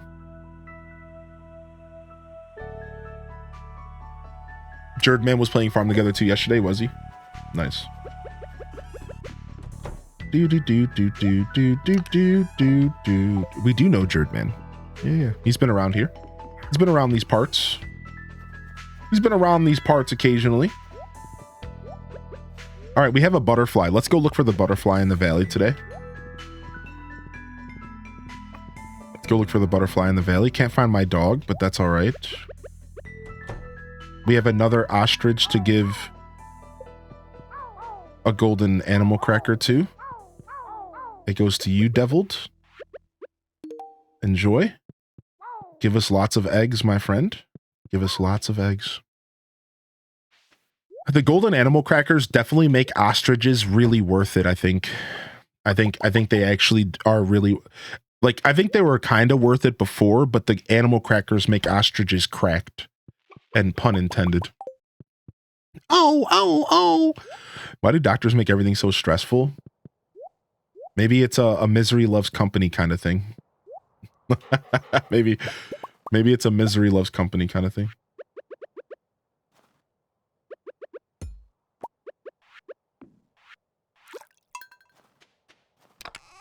Oh, whoa. Oh my gosh, Dazza. I just did my yard work yesterday. I feel it, my dude. I ended that stream yesterday. I sat down and like laid on the couch for a minute to like recoup my mental energy levels. And then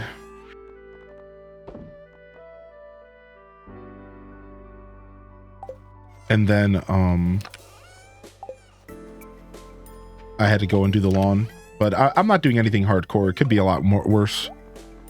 So let me ask you this, chat. I think I already know the answer, but I'd like a confirmation from the beautiful community. All right. So when you see a tree that's covered in like vines, isn't that almost always super unhealthy for the tree? Because aren't they like leaching on the tree? I also know ground coverage at the root of the tree is bad as well, because ground coverage stops water. Is it not always? Is not always? Because I have this gorgeous like pink petaled tree that it blossoms these gorgeous pink leaves every year and they all fall, and I think there's like a fruit or something that comes off of it, some kind of cherry or something. I don't know. I'm definitely not eating it. It's this gorgeous tree, but it's covered by a ton of vines and it's surrounded by a ton of ground coverage. And I'm wondering, like, should I prune all of that? Like, I feel like I should maybe prune all of that, right? Like, I don't know. I certainly don't want this tree to die. Trees take far too long to grow and are far too important to be letting them die off like that, you know?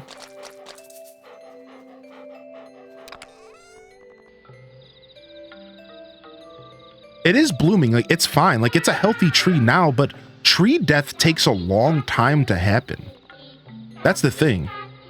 Tree death takes a long time to happen. So like, sure, it's okay right now, but like, I'm worried that like it's on the decline and we just don't know it, and we won't know it for like 10 years. You know what I mean? Like that kind of stuff I think takes a long time to happen. It's not going to just happen overnight. So like, it seems healthy right now, but I'm just like trying to think about the future of the property and like if I should maybe do something about it.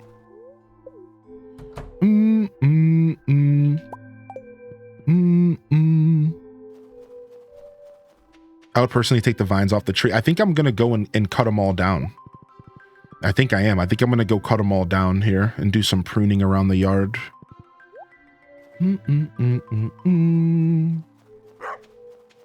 Yo, thanks for the follows coming in.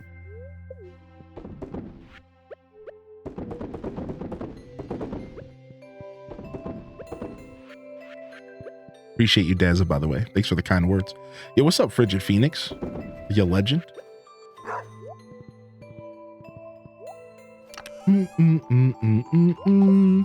That's the only thing I've ever learned from the Boy Scouts companion guide. I was never a Boy Scout, by the way, is how to identify poison ivy.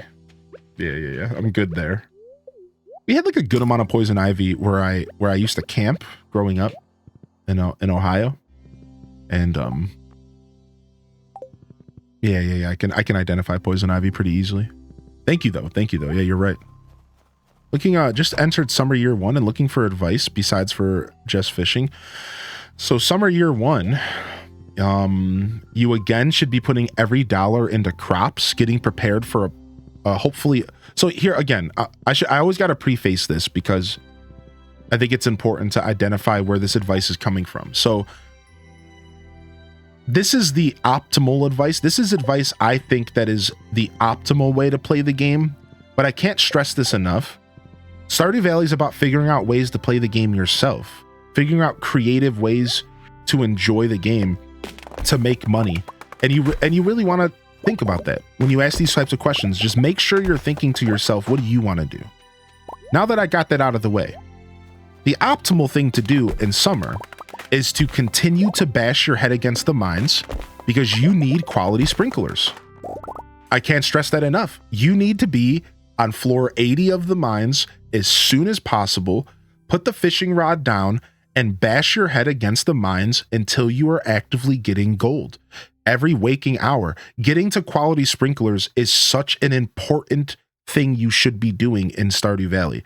The faster you get quality sprinklers, the better off you are to enjoy the game while also still making cash.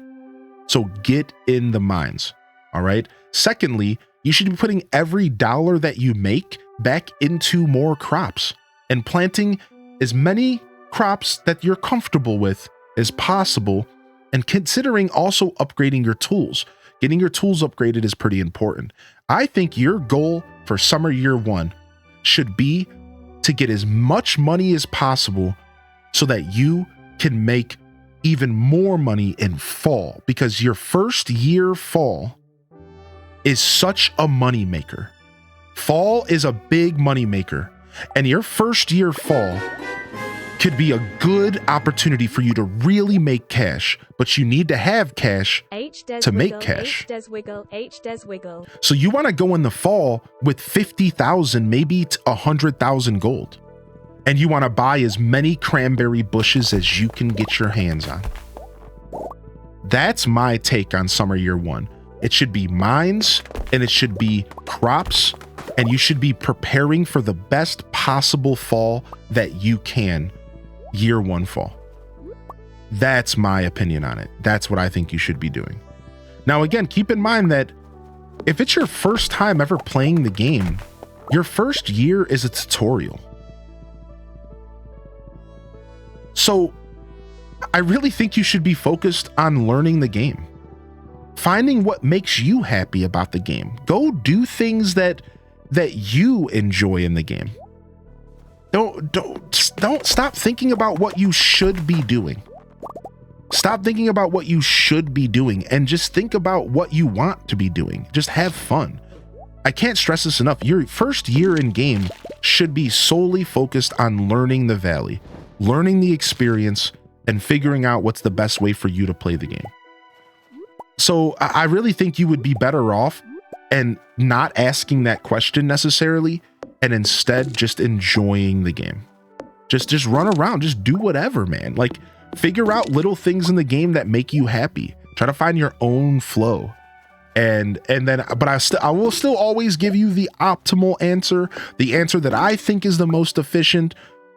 But I'm always going to remind you that your first year of gameplay should be solely focused on just enjoying the game, dude. Just do whatever you want to do. Yeah, like it's kind of like Animal Crossing in that sense, where like if you don't attach your own personal interest to Stardew, I don't think Stardew will stick you. I don't think you'll stick with Stardew. Right? Like I think a lot of players who pick up Stardew Valley, they're so focused on trying to play the game right instead of focusing on playing the game their way.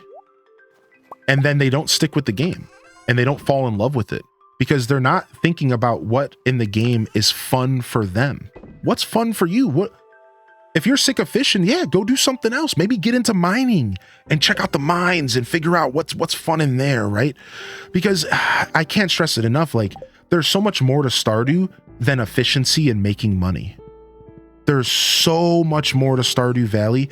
There's little beautiful experiences. There's little stories being told around every corner. There's little stories being told. Get to know the NPCs. There's so many little details that are worth your time, that focusing on making money should be the last of your concerns as a new player. And this is all just my opinion. So just get out there and find things that are fun for you. Maybe you really, really like growing crops like me. So that's what I focus on. I love growing crops. I love farming in these games. I love the payoff. It's like a big buildup. You plant so many crops. You do these super mundane tasks that almost remind you of like a parallel to life, and how like through mundane activities, you get to experience wonderful things in your journey in life. And like, I like that feeling. I like focusing on the boring stuff to get a payoff. So that's why I farm in the game. It just so happens to be that farming is also one of the most efficient ways to play the game. So, you know, I lucked out. I lucked out, you know. Yeah, the game is endless, but there is a credit roll if you perfect. Also, thank you for answering that question. Once Upon a Cats, I do not use any mods. I upgraded the Meowmere by using it as a skin. I can explain that here shortly if you stick with me, but good morning. I can explain that here in just a couple minutes. Frigid Phoenix, I will say I started the Meadowlands playthrough. I realized truly enjoyed mining, fishing, and farming, so I restarted on a more farm-based map. Thank you, Hylian and Daza, for your communities for guiding me to play the game how I prefer. Yeah, that's what I thought, Senzo, but that's why I was asking to get a bigger opinion on the subject of the tree. Yo, boy mama, I've been playing Stardew Valley since 2017. Yo, enjoy your lurk. Oh, you're playing another crab treasure? Yeah, sick. Yeah, you do it through the forge, but I'll explain it in just a minute. You do it through the forge that you can find on the top of the volcano. You can put like a skin of a weapon over another one. I don't know if you're familiar with the forge, which is why I'll show you here in a second. I don't know what kind of tree it is, sadly. I just know that it's pretty. I don't actually know what kind of tree it is.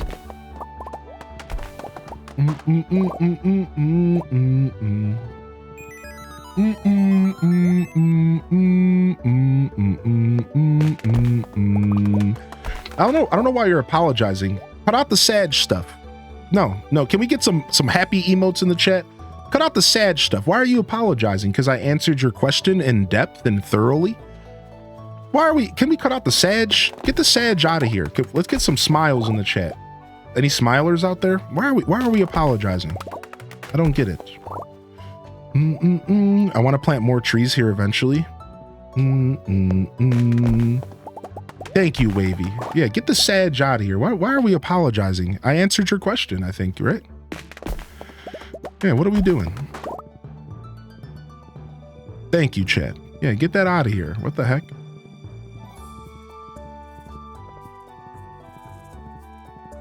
We smiling here? That's right. That's what I'm talking about.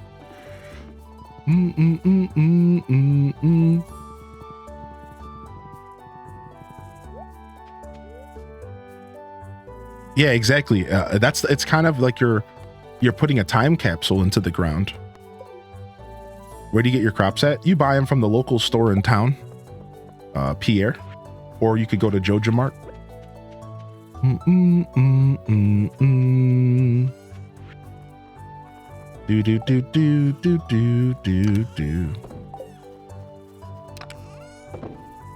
If you want to identify pretty much any plant, try the Seek app, iNaturalist. Interesting. I've heard of those apps before, but I've never used them. So yeah, you use this forge, and you can put any weapon over another weapon as a skin. If you've ever played World of Warcraft, it's kind of like transmogrification. Now, it does have to be the same style of weapon. Does that make sense? So like, you would have to put a sword over a sword, or a hammer over a hammer. So like a club is the same thing as a hammer, or a dagger over a dagger. But all you do is you take the first weapon, you put the second weapon in the slot, double check that it's going to look like what you want it to look like. And then boom, you can put a skin over. So I took the Meow and I put it over my Infinity Blade. And to kind of show you an example. So I can take like the Iridium Needle and the Carving Knife. I think they're both daggers, right? And I can go here and I could take the Iridium Needle and I could put it over the Carving Knife. And the Carving Knife would stay a level 1 dagger with 1 to 3 damage. But the Iridium Needle, it would look like the Iridium Needle. Or I could do the other way around. I could make the Iridium Needle that's a level 12 dagger look like a simple little carving knife. And you could put a skin over it. So it's really, really neat. And that's what I did with my Infinity Blade. So now I have the Infinity Meow, which I don't know about you, but I'm going to have to say it's pretty badass. I'm just going to say it. It's pretty sick. It's pretty sick, dude. Where are we at here? Bum, bum, bum, bum, bum, bum. Yeah, you go to town to buy your seeds. There's a couple different ways to get seeds, but you got to go to town and go to Pierre's or Jojamart to buy your seeds, boy mama. All right, let's go ahead and buy a couple more casks here. Thank you for the lurks coming in, by the way. And thank you, Candy Coated Kitten for 23 months. I think I missed that one. I'm sorry. Thank you, Candy. How are you, by the way? Yeah, you can do it with boots as well. Yeah, Snez Girl. I just did it with this outfit that Emily made me. I was able to take my mermaid boots and customize them with Emily's boots that she made. So now I'm stylistic, but I also have the best boots in the game. It's so sick. I love that he thought of this. Concerned Ape is the GOAT. The GOAT, I tell ya, the GOAT. I tell ya.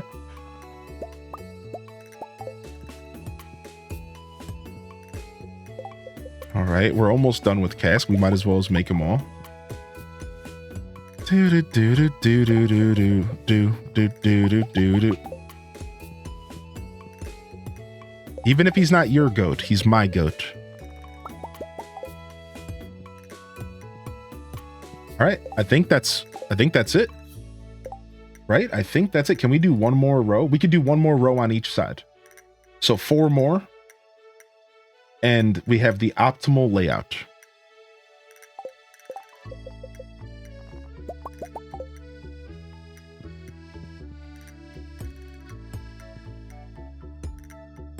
Boom. We're cast out. Yes, thank you, Dazza. Yeah, we're cast out. Also, thanks for the reminder of the camera. I didn't even think about it. What's up, Bug Bard? Welcome in. Slide to the left. Slide to the right. What's up, Kiwi? Yo, ouch, my hammy. And Kiwi, welcome to the show. Yeah, my outfit was a reward for marrying Emily. I never married an NPC that did something so cool as to make me an outfit. I'm so cheesed. Now I wonder, what do the other NPCs in the game do as marriage candidates?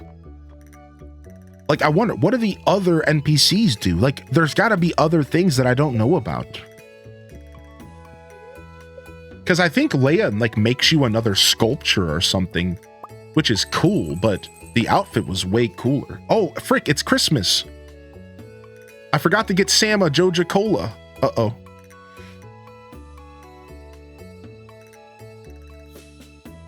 I don't know. I don't think they're new. I think they've done this for a long time. Sam has a boombox and Penny has 3 exclusive furniture sets. Wait, Penny provides 3 exclusive furniture sets? What do you mean? What does she do? Does she just put them in a chest or something? Yeah, I got some cactus fruit. Thank you. Yeah, how does that work? Do-do-do, do-do. You married Sam? Did you leave cookies out for a mystery box? Do-do-do, do-do.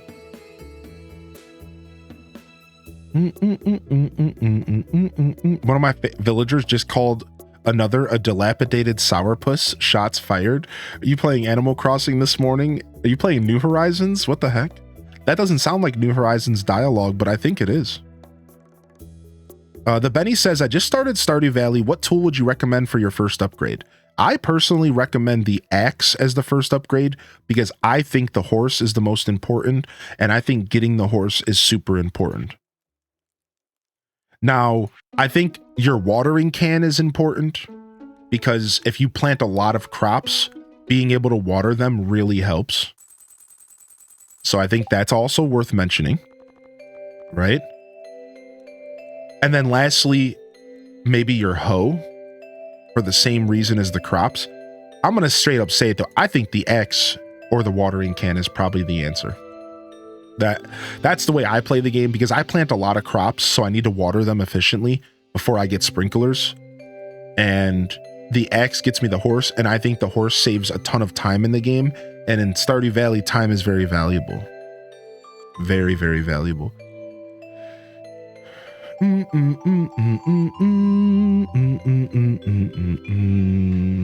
Eagerly waiting for Little Kitty Big City. Does it happen to release at a certain time? No clue. No clue when that game's going to release. Nowadays, it seems like games like to release at like noon. Like these indie games. I don't know why, but that's coming out today? Exactly, Neanderthal. All right, looks like we have Christmas here. So let's go ahead and do this.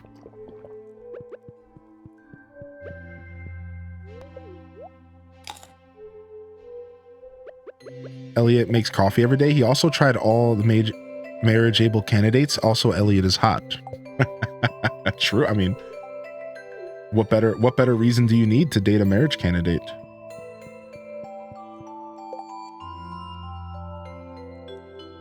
What's up, JR? How are you today, dude? Do you really get a mystery box if you leave cookies out the night of the 24th? Wait, really? Wait, what? Wait, you get a mystery box if you leave cookies out? Where do you leave them out? Like on the table or something? Well, how do you do that? What? That's so sick. Yo, Elliot, you're funny, dude. What the heck? That's a new thing? Cookies for Santa? That's so cute. Why is Stardew Valley so good, man? Why is that so stupid cute? That's so cute, I'm mad about it. That's so cute, I'm currently angry. Get back to me in 10 minutes. I'm pissed.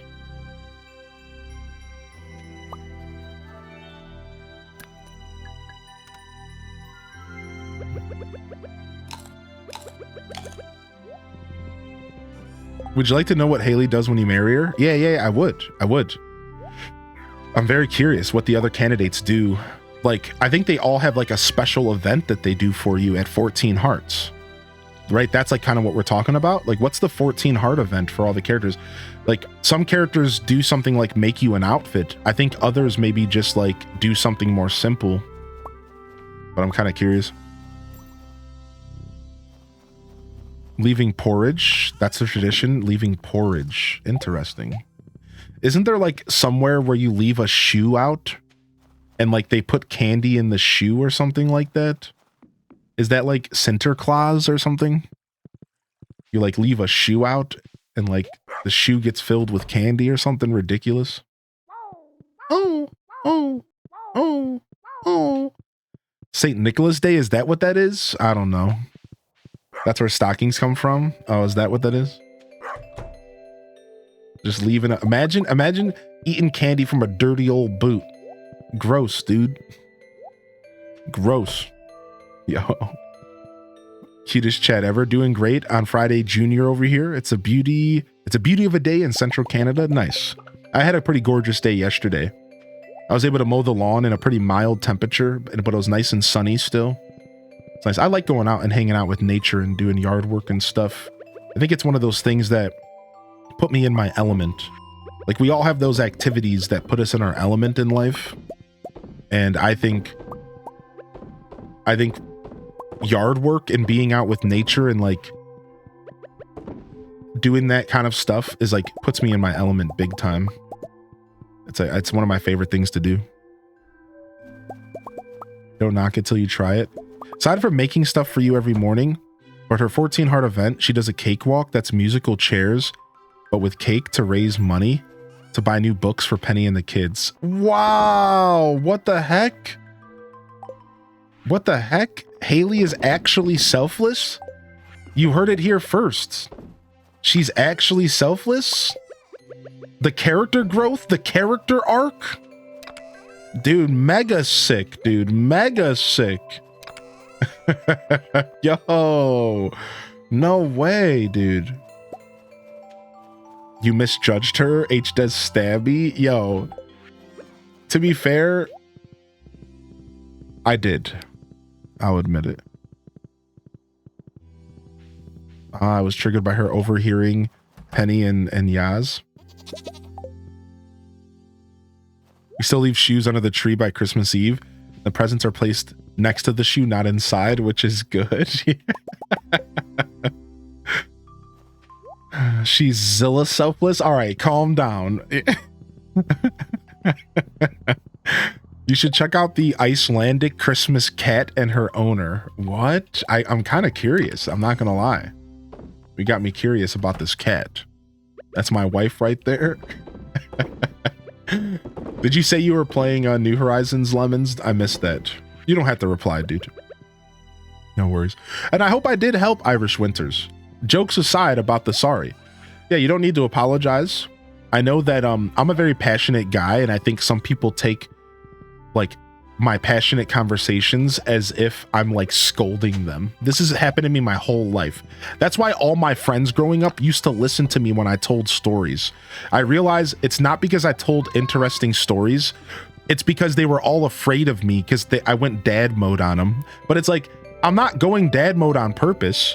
I'm just very passionate about everything I do in life. Like, I'm sorry, like, you don't, that's okay.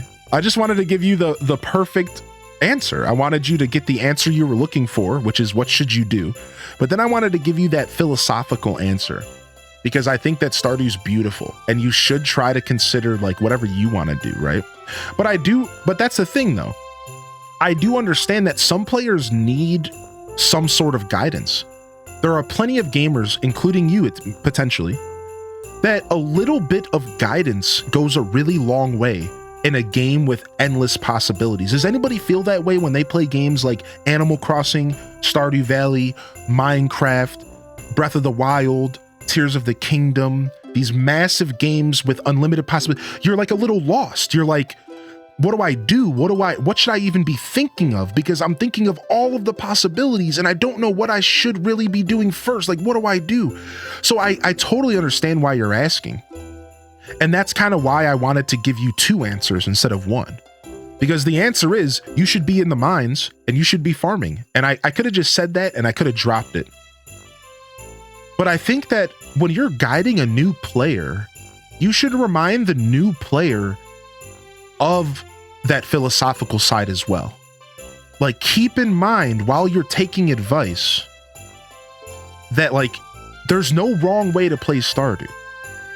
But I'm going to give you some advice anyways and hope that you can kind of channel that energy and remind yourself like it's okay to do whatever you want to do, right? So that's kind of why I answer that question two ways, because it's like you deserve to be reminded that like there's no wrong way to play the game.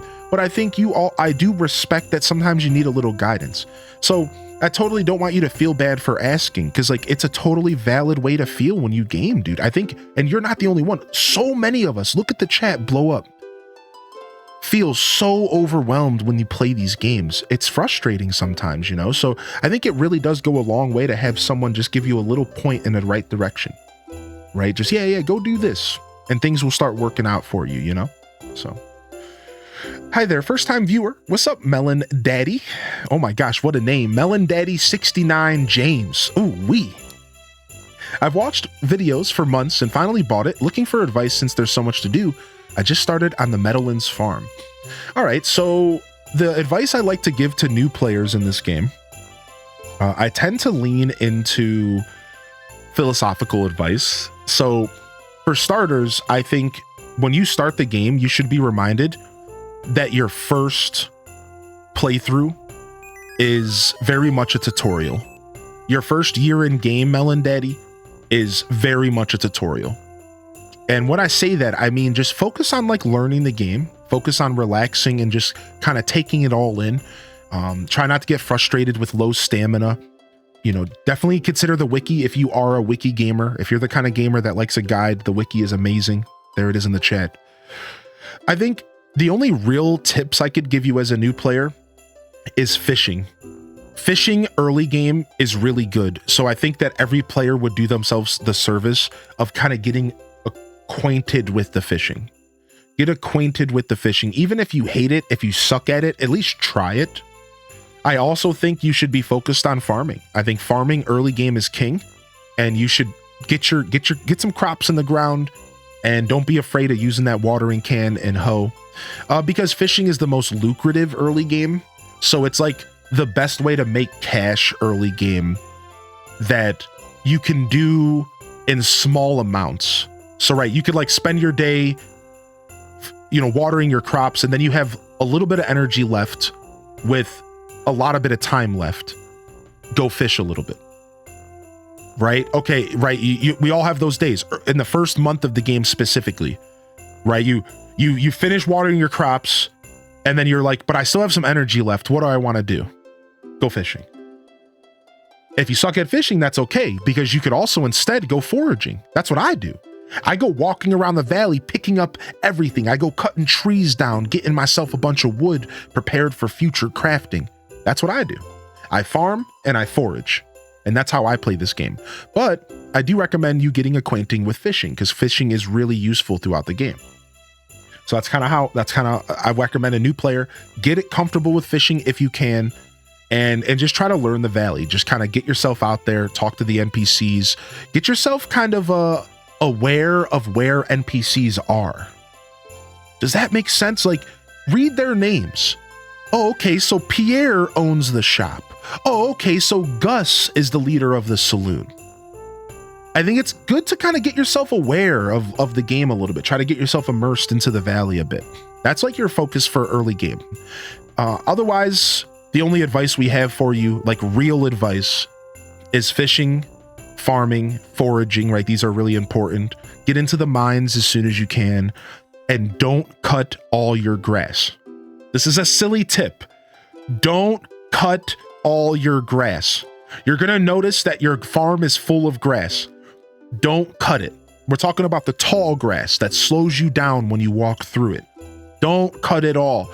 You want to buy a silo before you cut your grass. Also, if you don't cut it all, it will spread naturally and you don't lose it all. And that's like the only real piece of advice I have for a new gamer. Otherwise, welcome to Stardew Valley and enjoy the game, dude. If you have any specific questions, Melon Daddy, feel free to ask. It's easier to answer specific questions. So like, those are always welcome. Those are always welcome, right? If you're just not sure how something works, just feel free to ask. Yes, exactly. Once you get a silo, it turns into hay. Without the silo, it turns into nothing. That's why, Elliot. Correct. Yo, what's up, Purple Hazed? Good morning. I've been playing Stardew off and on since it came out, and I still have only gotten midway through the game. Don't stress, just enjoy. Yo, Mystical Whim, how are you today? Yo, great advice as well. How are you today, Whim, though? Welcome in, Mystical. Yo, Chio, welcome back. Deemer says the Yule cat is a huge and vicious cat from Icelandic Christmas folklore that is said to lurk in the snowy countryside during the Christmas season and eat people who do not receive new clothing before Christmas Eve. So if somebody doesn't give me a sock, then I'm a prisoner? And what am I, Dobby? Is this where the Dobby lore came from? Or Dobby? Excuse me. Not the Animal Crossing villager. What am I, Dobby? What, I need to get given a sock or I'm gonna get eaten alive? Like, that's terrifying. Yo, what's up, Lith Arwen? What the heck, dude? What the heck, man? Yo, welcome in here, Melon Daddy. Thank you for popping in today, homie. We do Stardew a couple days a week. We even have a community farm. I'm playing Vanilla Buckbard, Vanilla Farm here. So I'm playing on vanilla, and we have a community farm we're doing 1 day a week, or maybe 1 day every 2 weeks. I do invite you all here this Sunday, episode 2 of our community farm. I'm going to be inviting all of you to come play Stardew with me in an 8-player adventure through Stardew Valley. It's a lot of fun. We'll be doing that Sunday morning at 8 a.m. Eastern Standard. So if you're interested, it'll be Sunday this week. I changed it up. I told you I'll be changing it up for whatever fits my schedule personally. This Sunday, Community Farm Day. So come on by for that. Even if you're just gonna watch, I'm telling you, it's a blast, dude. It was so, episode 1 was sick. I'm really looking forward to episode 2.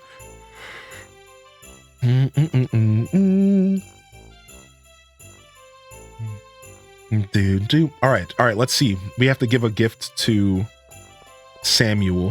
Where's he at? I don't know what he looks like in his new outfit. There he is. Fitting music for the conversation about Icelandic lore. Fitting indeed. Icelandic people don't mess around. Yeah, what's up, Monsieur Flamingo? Hey, how are you today? What's up, Liz? Good morning as well.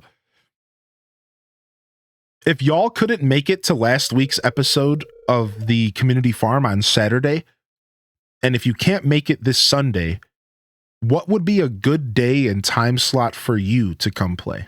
This is a pretty random question, but if you're interested in playing on the community farm and Saturday wasn't really good for you, maybe Sunday's not even good for you this week, what would be a good day for you? Or maybe even a time slot? Keep in mind, I'm in EST, but you could tell me your time and we can convert it. Weekend mornings are good for me, Saturday or Sunday. Yeah, the community farm was sick. Oh, sick. Sebastian's giving me my gift. Is it going to be a jar of his tears? Oh, just a Nautilus shell? Okay, never mind. For a friend. Nothing fancy, but it's the best I could afford. Thanks, homie.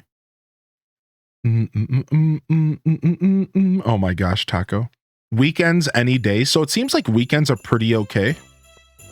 I'll probably ask the question again throughout the next couple of days. Maybe I'll run a poll or something. Very curious if there's like another day that would work really well for other people. The weekend seems to be the strongest point for us, but I want to splice it into the weekdays a little bit too.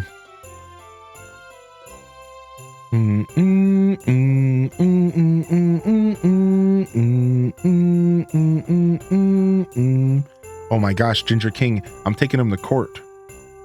How dare they? I'm taking him to court. Ooh, I love these log panels. These log panels are so cute. Let's grab one of them. Let's grab 2 of them. Shooba doop doop doobie doo boopy boop doobie doop boop boopy doo boo. I think we need to ship a duck egg. Maybe a fire quartz and a cave carrot. Let's just buy them to ship them because I'm lazy.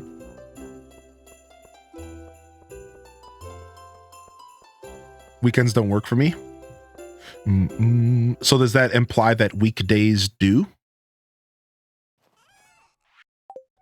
Is that what I can take away from that?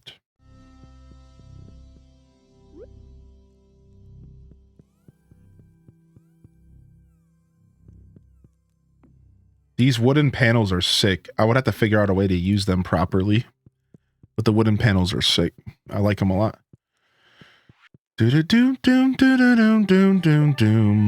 Yeah, I'm actually thinking about night streams in the future as well. Yeah, I'm going to try a night slot as well.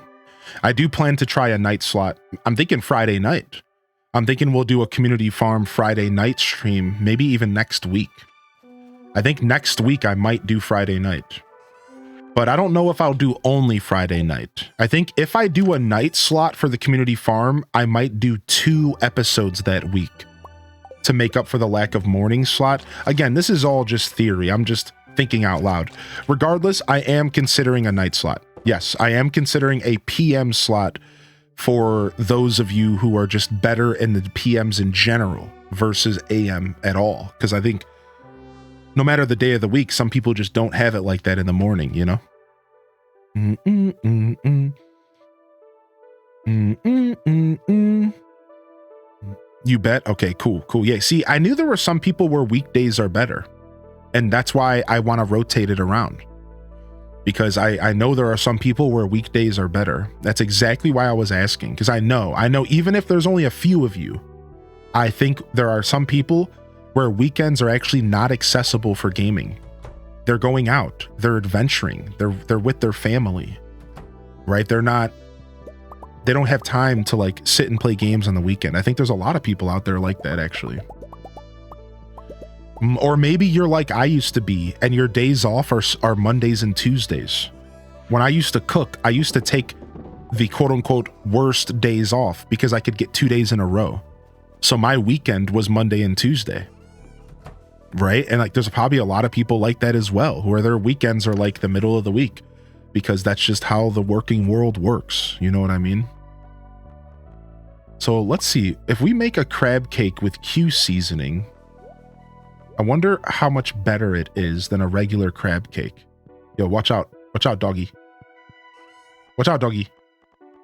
All right. And we need an egg, oil, and an egg. Let's see. Let's see how much better this crab cake might be with the Q seasoning. Oh, it's +2 defense. Dang it. I wanted the +2 speed. Frick. Oh, we have a quest for making fresh food. Oops.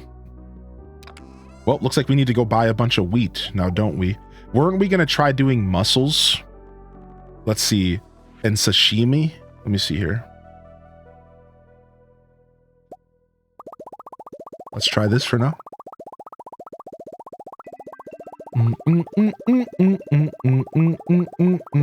Yeah, right, Ham Labs. Oh, okay, so you did enter for the first ride, but you couldn't be there for the second. Well, like I said, we will be here this Sunday with some more. So hopefully that works for some people. Should be fun. Yo, thanks for the lurks coming in. Thanks for the follows, by the way. I appreciate all the follows coming in. Welcome to the broadcast. All right, let's start looking at everything that needs to be shipped. We need to ship one of every type of ore, so let's do that right now. We need to ship one of each of these. Do we have to ship a prismatic shard? Does the game make you ship one of those? Because that's just diabolical. How do I get a small milk if all of my cows only produce large milks? The traveling merchant? Am I just screwed? Is that a banana? I think that's a banana. Bum, bum, bum, bum, bum, bum, bum, bum, bum. Should I just start treating them badly for a little bit? No, I don't think I have any stockpiled. Sell a cow and buy a new one. That's the play, right? Sell a cow and buy a new one. That's the play. That's the answer that I'm looking for, I guess. That is the answer. Guess we got to get rid of a cow and do Parfait 2.0. Parfait 2.0. It's gonna have to happen, I suppose. I think this is a banana. I don't know what this is. What is this? What is this next to kale? Amaranth? No, that's not amaranth. I wonder what that is. This is a void egg? No. What is this? I already have a large egg. What is that? See, we have an artichoke right here. Ooh, rhubarb. Rhubarb makes sense. I think it's rhubarb. Yep, I think it's rhubarb. Yeah. It's rhubarb. Okay. I don't even know when you grow rhubarb. Rip. Large brown egg? There's a difference? Dog, you really got to find somewhere else to sit. Okay, boom. Got that. Do I have some rhubarb in here? Boom, boom, boom, boom, boom, beam, boom, beam, boom, beam, boom, beam, boom, beam, boom, beam. I do not. I've never grown rhubarb in this save file. Ugh, rip. Oh yeah, I could just grow one in a pot in my house. I have the clay pots. Man, you forget just how well thought out this game is, dude. We could just use a clay pot. Easy peasy. Oh, it's for spring? Oh, we could grow it in spring as well.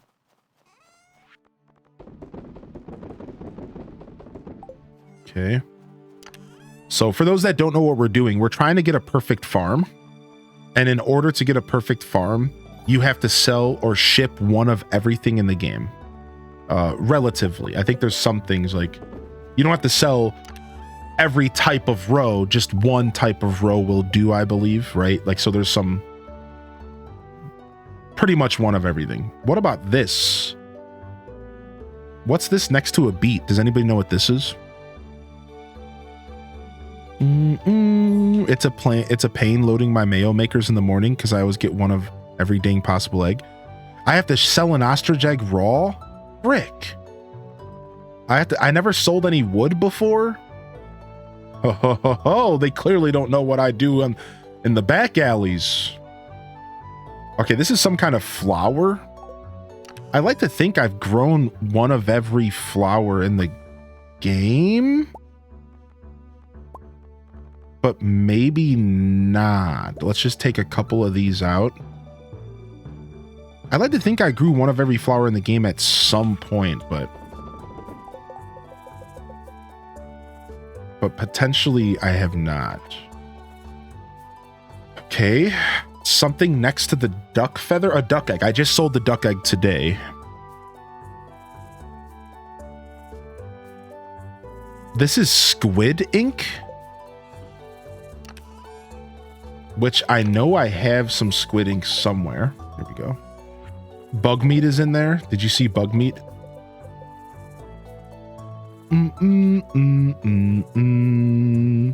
Have I not sold one of all of the fruits yet? I thought for sure I did. Solar and dark essence and bug meat and hardwood and pine tar. Oh, this is probably squid ink. So then what's this? Oh, small goat milk. Small goat milk is what that is. Okay. Selling orange. What about this? What's this leaf looking thing? It's a yam by the beets. All right, where's orange, pomegranate, hazelnut maybe? I think I've sold a pineapple. Let's just sell one of those anyways. Maybe I never sold wheat. Maybe I never sold hops. That's all this stuff. Tea leaves, frick. Can't I grow those in spring?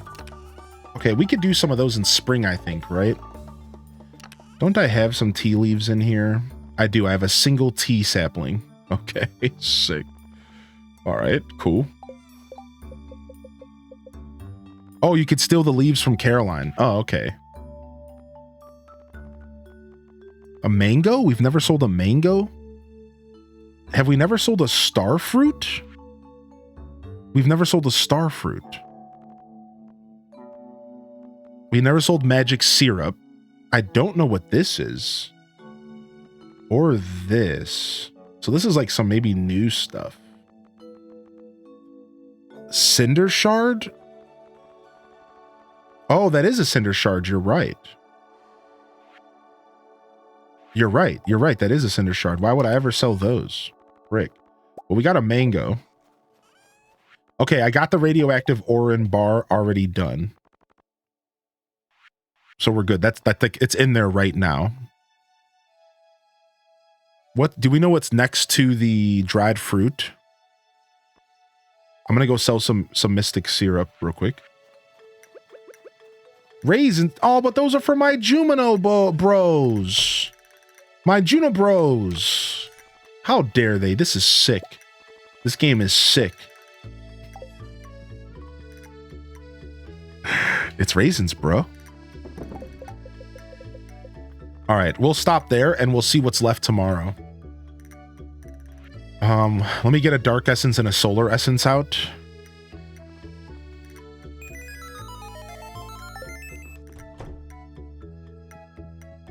Clay is missing too. Thank you for noticing that.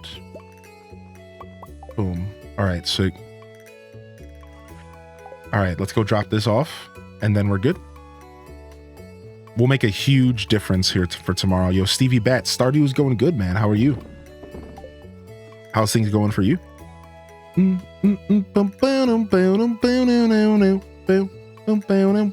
got Taco the Taco. Got the 1-800 number.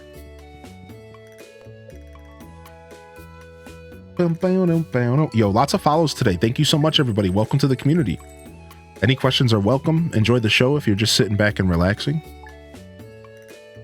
This is PC, correct? We're playing on PC and we have no mods. It's all vanilla and it's all showcasing a lot of the stuff you're going to see is a combination of new stuff and then old stuff. I mean, clearly on old, but there's a lot of new content as well. So if something looks a little off, I didn't mean to make those. If something looks a little bit off or like a little bit new to you, it could be 1.6. So don't be afraid to ask though. All right. How far did we get in that quest real quick? 13,000. Okay. So we have to go buy, we have 3 days to go drop some eggs off. We can go do that. All right. We have to go buy a bunch of wheat today. Let me just get 20 eggs out of here and we'll restock. And we'll restock here. Boom, boom, boom, boom, beam, boom, bam, beam, beam, bam, boom, beam, boom, bam, boom. Finally, the auto grabber. Dude, the auto grabber is such a nice upgrade when you first get one. Oh, beautiful. All right, let's take a look at our list. Look how much better it is now. Look at that. So we're missing 3 things from this page. A small milk, a rhubarb, or whatever the... And then we're missing another whatever the fu... And then another whatever the fu... And then another whatever the fu... And then a tea leaf. And then a cinder shard. And then another... And then some raisins. Oh yeah, small goat. Okay, we knew that. We knew that. Small goat. We got the small goat. We knew that. We knew that. Small goat, small regular milk. A yam? I thought yams were bigger. It probably is a yam, huh? No, I have a yam right here. Oh yeah, the ostrich egg. So ostrich egg, small milk, small goat milk, rhubarb, done. We know those. Those are a fact. And then whatever this thing is next to the apple. You know, I've probably never shipped a dinosaur egg before. Now that you mention it, is that in here? Is that a thing you have to ship? Oh, yeah, it is. That's a cup. That's a cup. Yeah, so I need tea leaves and green tea. That's super easy. And then what is this after the cherry? Yo, good morning, Ash. Radiated ore is from special versions of the skull caverns and special versions of the mines, the dangerous mines and the dangerous skull caverns. You acquire them through doing Q quest. Bug meat. That's bug meat faux show. That's bug meat faux show. All right, cool. Grab this. Grab this. Carrot for our thoughts. I'll eat one with you, buddy.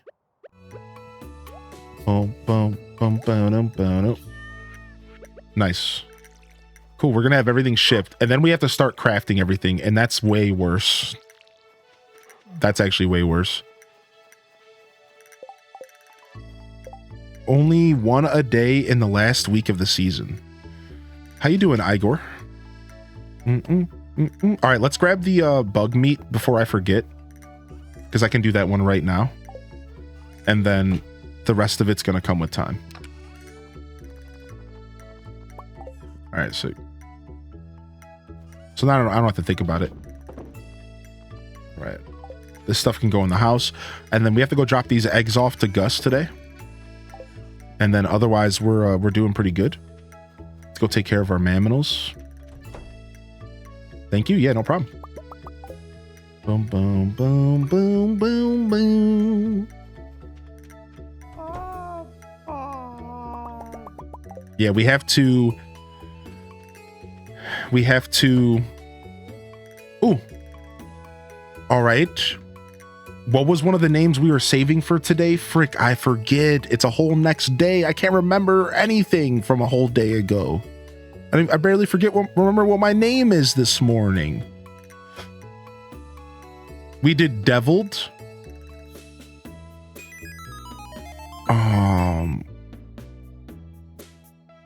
I think there was a bread. We have French toast. We have pancakes.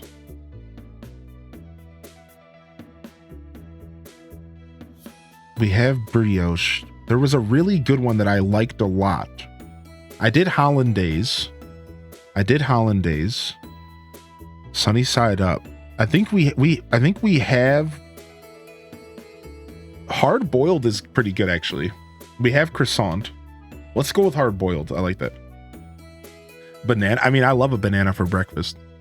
We have sourdough. Yeah, granola was one of them as well. Just granola. Yeah. All right. Yo, I'm going to try Ginger Island only run. I'm using a cheat menu to teleport myself to the island. After that, I'm just ignoring it's there. Wait, so you're going to just move to Ginger Island? Vegemite. Okay, and crepe. Vegemite and crepe. Yeah, Weetabix, Vegemite, and crepe. Okay. Sick. All right, we got this. Oh. All right, tomorrow we'll get a new ostrich egg and we can get another one incubating. Sick.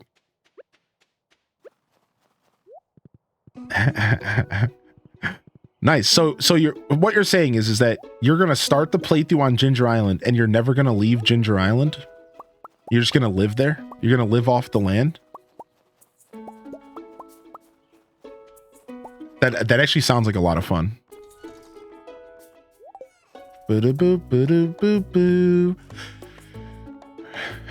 That actually sounds like a pretty interesting way to play the game. Be cool.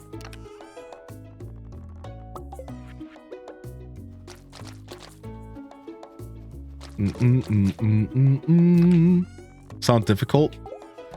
Yeah, it would be interesting to see like how far along you can go.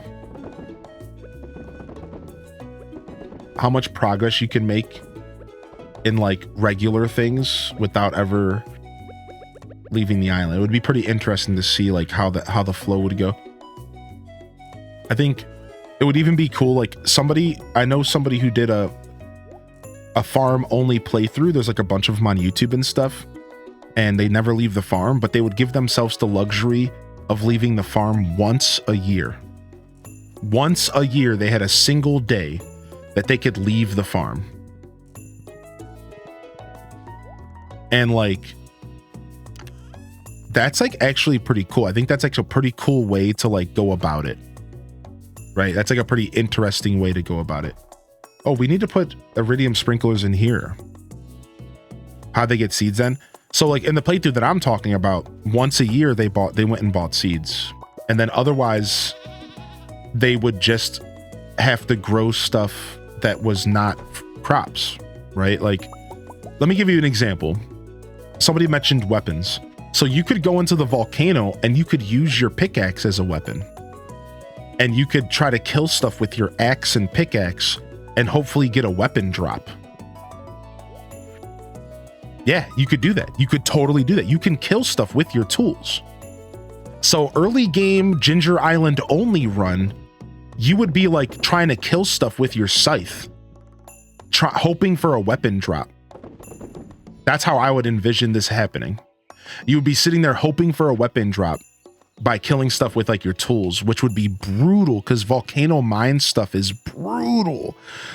You might also be able to get weapons in other ways that I'm not thinking of, but like that's the first thing that comes to mind. Let me go grab some iridium real quick. Oh wait, Clint doesn't work today, so never mind. But yeah, there would clearly be like problems with the runs, right? Like there's definitely things you have to consider that wouldn't work out the way that you would normally vision it.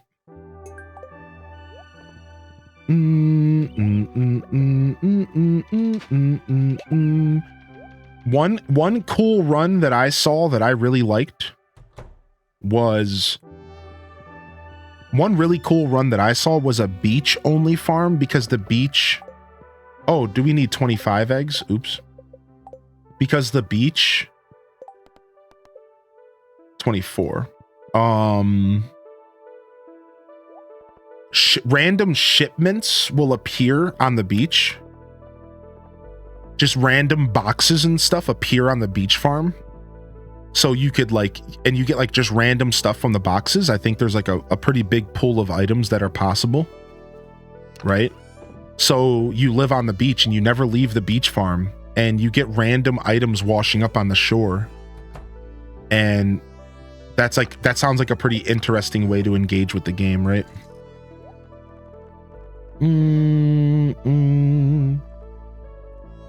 All right. Yeah, no, I don't. After you unlock the community center, Clint stops working on Fridays and he goes to the community center. I think that's how it works. I don't remember always, but I think that's what's going on. Once you unlock the community center, his schedule changes and he sucks more than he usually does. If that's even possible. If you believe that.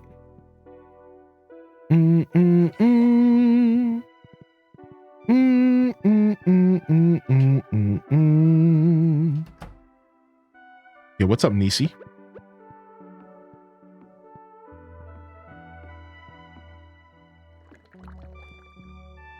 How are you today? Yo, Quackastacka in the building.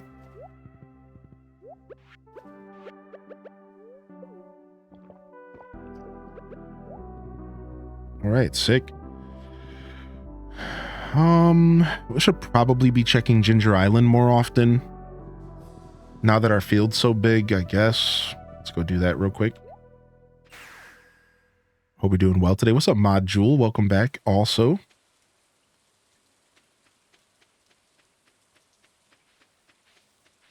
Gotta fight off these weeds even more than usual. All right, things are looking really good. Let's go ahead and do our harvest today. Things are looking super good here. Yo, what's up, Muskie? Welcome in. Lindsay, whatever you prefer.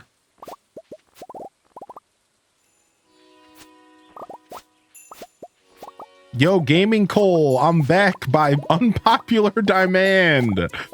What's up, Cole? How you doing today, man? Those sprinklers, so they have an attachment on them called an enhancer that makes them turn into a 7x7 versus whatever the original Iridium sprinkler is. It's pretty nice. Kind of endgame. Oh, you know, I heard about that. Turi. So, Turi, what you're talking about is that if you get to Clint's at a certain time, you'll catch him behind the counter still for like a split second. And then he leaves the building. Somebody's told me about that. Yeah. If you get to the community, if you get to his house at like a certain time, he'll still be like behind the counter for like a split second before he leaves or something. Yeah. So I have heard about that. I've never tried it myself. It almost feels like an exploit. It's so interesting. Yeah, I'm using the enhanced sprinklers here. Look, this is a better look at how they work. Look at this. See, look how much space they do. It's a full 7x7. It's massive. Look at that. It's actually massive. I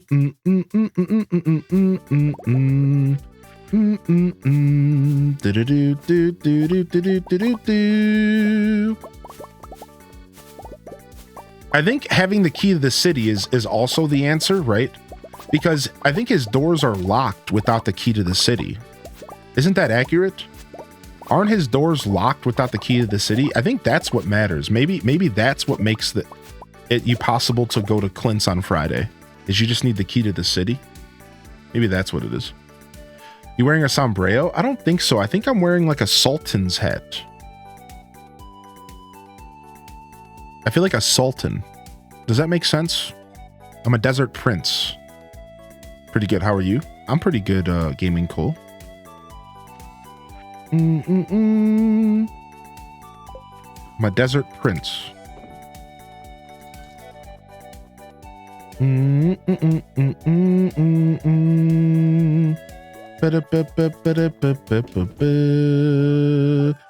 right, we need to upgrade our greenhouse to iridium sprinklers, but I don't remember the layout off the top of my head. Do I have any more sprinkler enhancers by chance, or do I need to go buy some more? I don't. I think there's a difference. Let's go to the wiki. Greenhouse Stardew. Bum bum bum bum bum bum bum bum bum bum bum bum bum bum bum. All right. So here's the differences.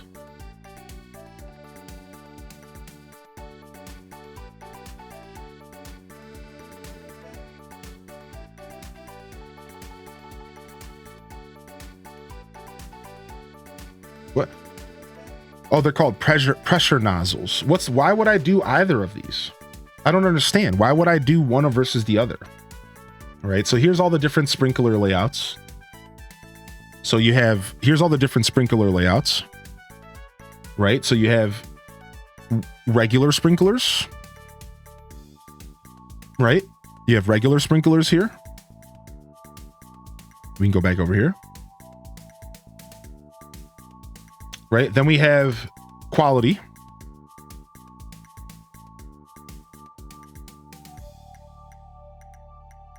Then we have iridium, which is what I was gonna do. But I realized that I could actually just do pressure nozzles and do this. Oh, I see. So if you have a 5th pressure nozzle, you free up a single crop slot. Talk about this is what we talk about min-maxing. This is why we talk about min-max. Like, think about this. Somebody took the time to create a build in the greenhouse just to save a single crop spot. The only difference between this and this is a single crop spot. But I guess it all matters at the end of the day, right? It's so crazy to me. It's so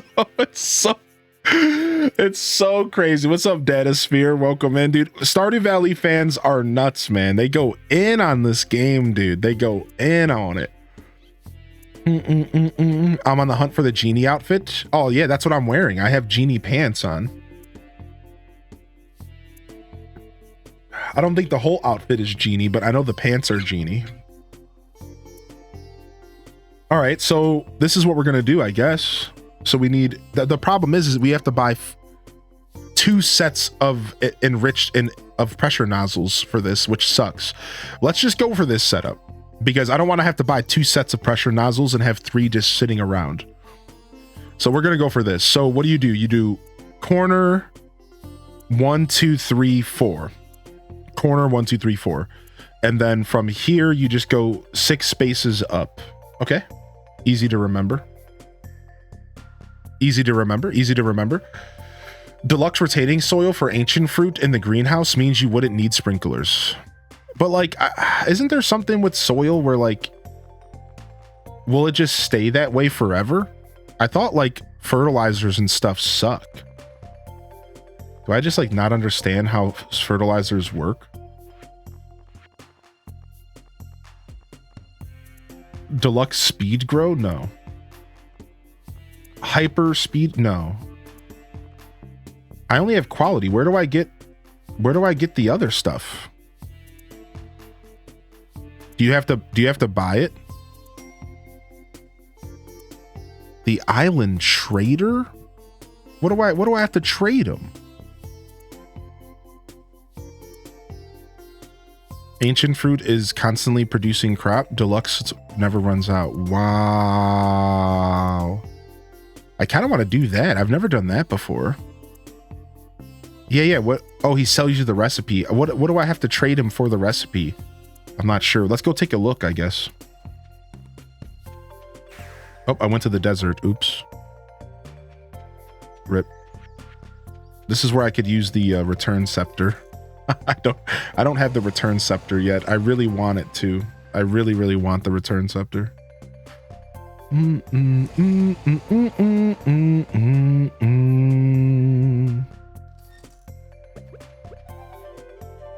we do everything else we wanted to do? We have to go to this traveling merchant today.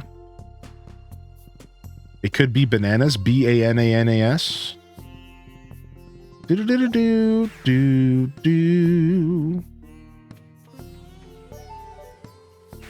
Yeah, I'm wearing the genie pants. I got them with this outfit, but everything else was made by Emily. Oh, thank you. Thank you, Senji. I appreciate the compliment. 50 cinder shards. Who do you think you are? All right. That gives us a reason to farm the volcano, and we could test out our new build in the volcano that we were going to do with Daza. Yeah, let's do that. Let's test out that build there. Sure. So I guess let's go home and go to the traveling merchant. And then I don't think we went. Actually, I think we actually might have went already today, but let's go back anyways, just in case. And then we'll go to the volcano for the rest of the day. I forgot to buy that wheat, so I have to go buy the wheat tomorrow so that I can make plenty of food for the Q quest.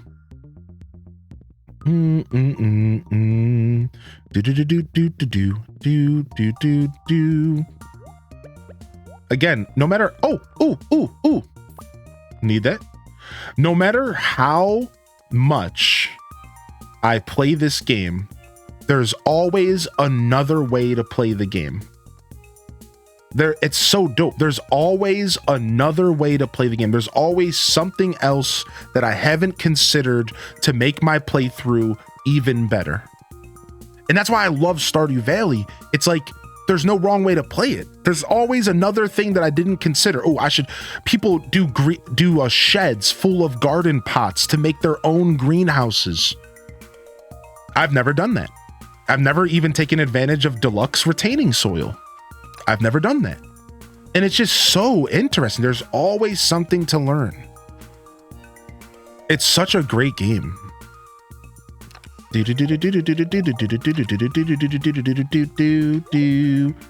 Empanada. Empanada. I'm not your father. Give me some pajamas. Caesar salad. Whatever, for some reason that... I don't like the Caesar salad one. Why are you... That's not a good lyric for the song. I try... Every time I try it, and it just doesn't work. You look how much fun we're having. Look how much fun we're having. Chocolate milkshake. No, it doesn't work. You can't just put random foods. You're ruining it.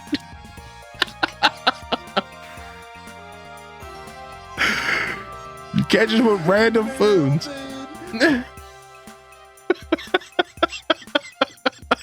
H. Des Gyroid. Just needs the correct amount of syllables. Yeah, no, me too, Starling.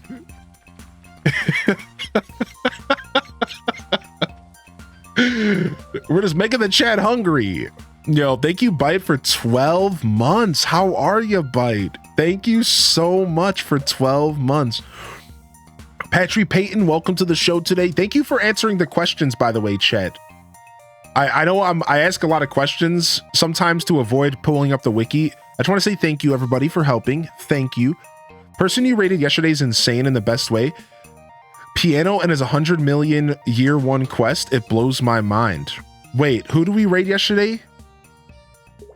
Or was it the day before? Wait, who do we... Was it the day before? I thought we rated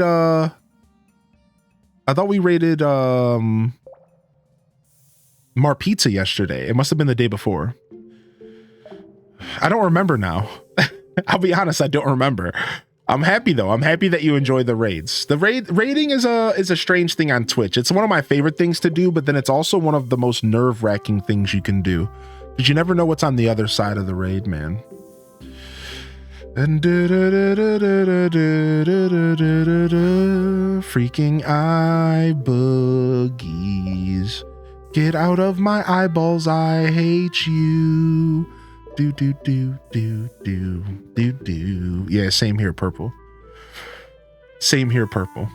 Data Spear, happy Thursday. Flower Plus Tron, happy Thursday as well. Super Saiyan Turi, by the way, good morning. How have you been, man? Lindsay, welcome back.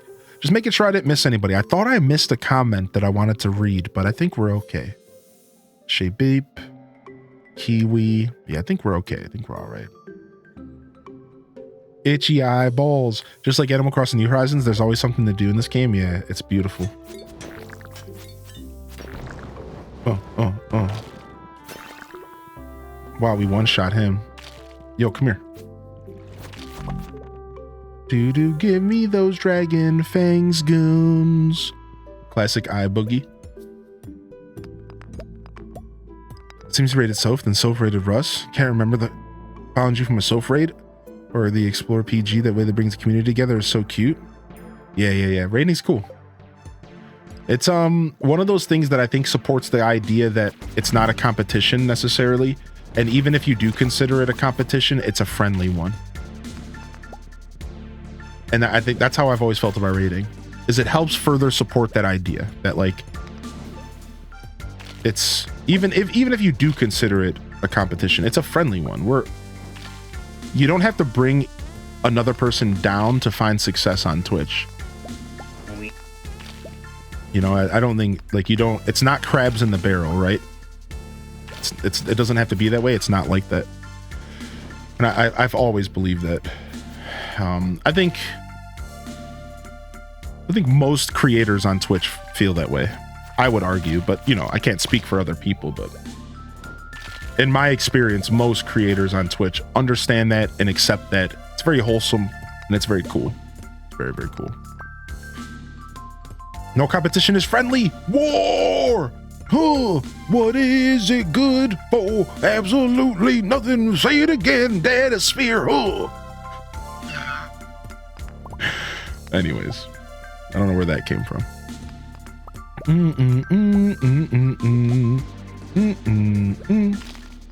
Yeah, we got 2 dragon teeth there. We got 2. Dude, Plants vs. Zombies is dope though, Cole. I love that game, man. That's dope though. Yeah, dude, I love Plants vs. I haven't played Plants vs. Zombies in years. I would like to play it again. Man, the new volcano layouts are intense, man. The new volcano layouts are way more intense than they used to be.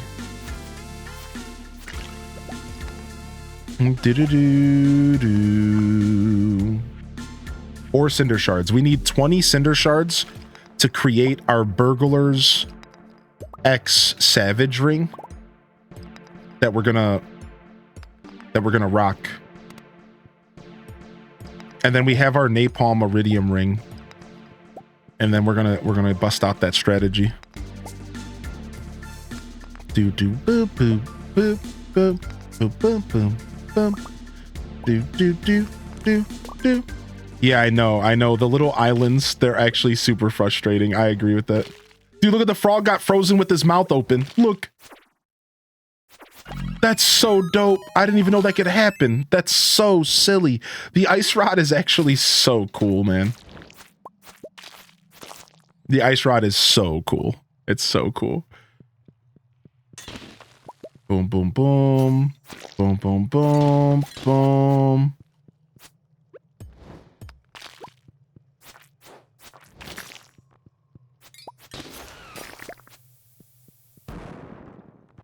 I can't look. I have audio only. Oh, that's okay. I'll describe it to you. It was a yellow frog that was maybe about the size, the height of your torso, up to your torso, and about the size of a decently small human, maybe a growing boy at the age of 12. He had big, massive eyeballs on the tops of his heads, and his gaping jaw was wide open, maybe about the size of the kids' mouths in the old honeycomb commercials, you know, big mouths wanted. Yeah, about that size, and his mouth was open as wide as possible with the ring of ice at the bottom of its body. Even though it was sitting in lava, the ice was still holding it in place. Did I do it?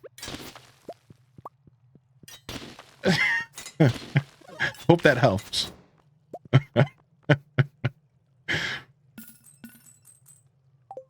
right, so yeah, it worked. Do. Oh, I'm gonna just see this text really quick, chat. Excuse me.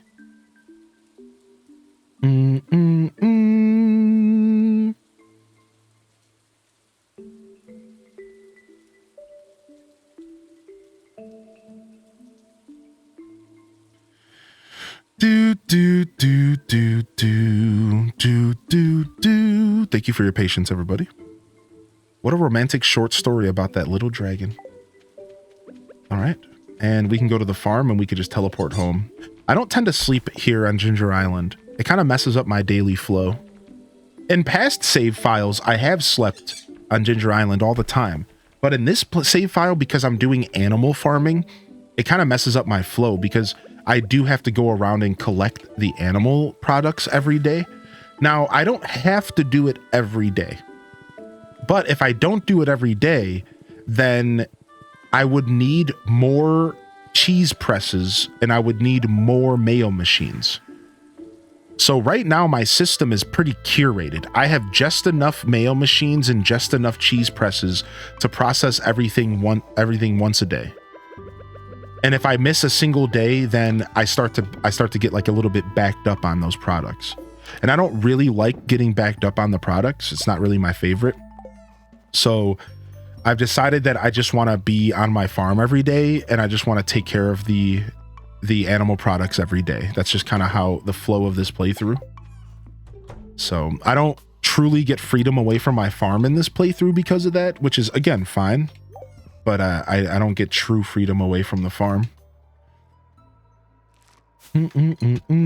Somebody clip it, I'll try to draw it. I've never done Skull Cavern. What's the number one tip for getting through? Luck is king. Luck is king, bombs are king, and a solid food is king. Those are the three things.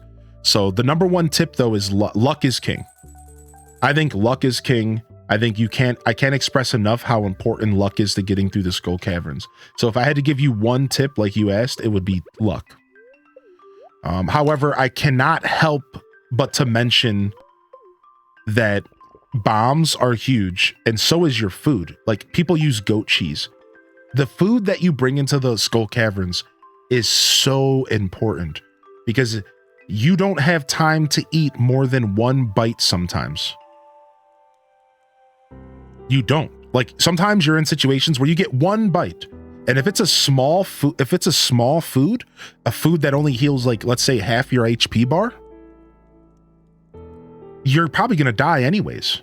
Whereas if you have a food that heals a good amount of your HP bar, then you can take a couple hits and you can get yourself out of super tight situations.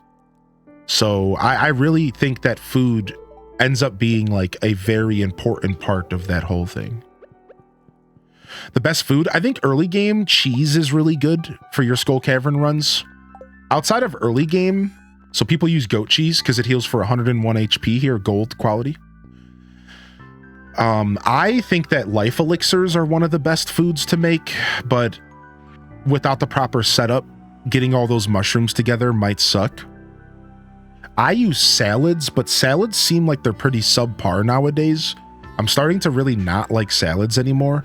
In fact, I just died in the Skull Caverns yesterday, and because salads kind of failed me. So I'm kind of over salads. I think I'm done with them.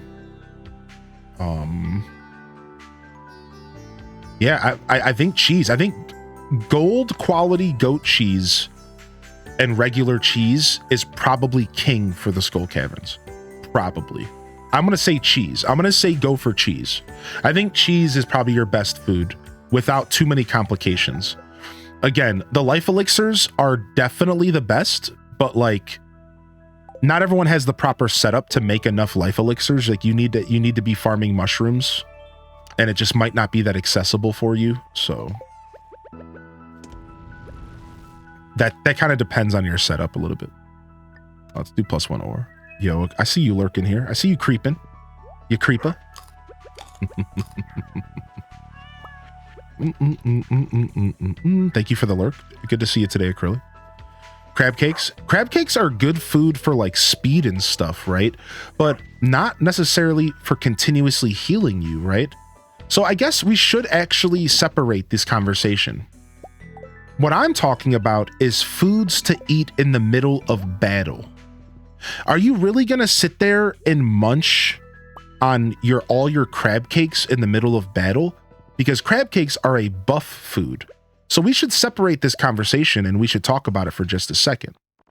There's buff food, food that is important to bring a buff into the Skull Caverns.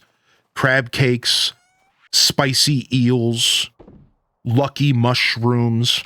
But then there's food that you eat to heal yourself in the heat of battle. And I think that has to be something else.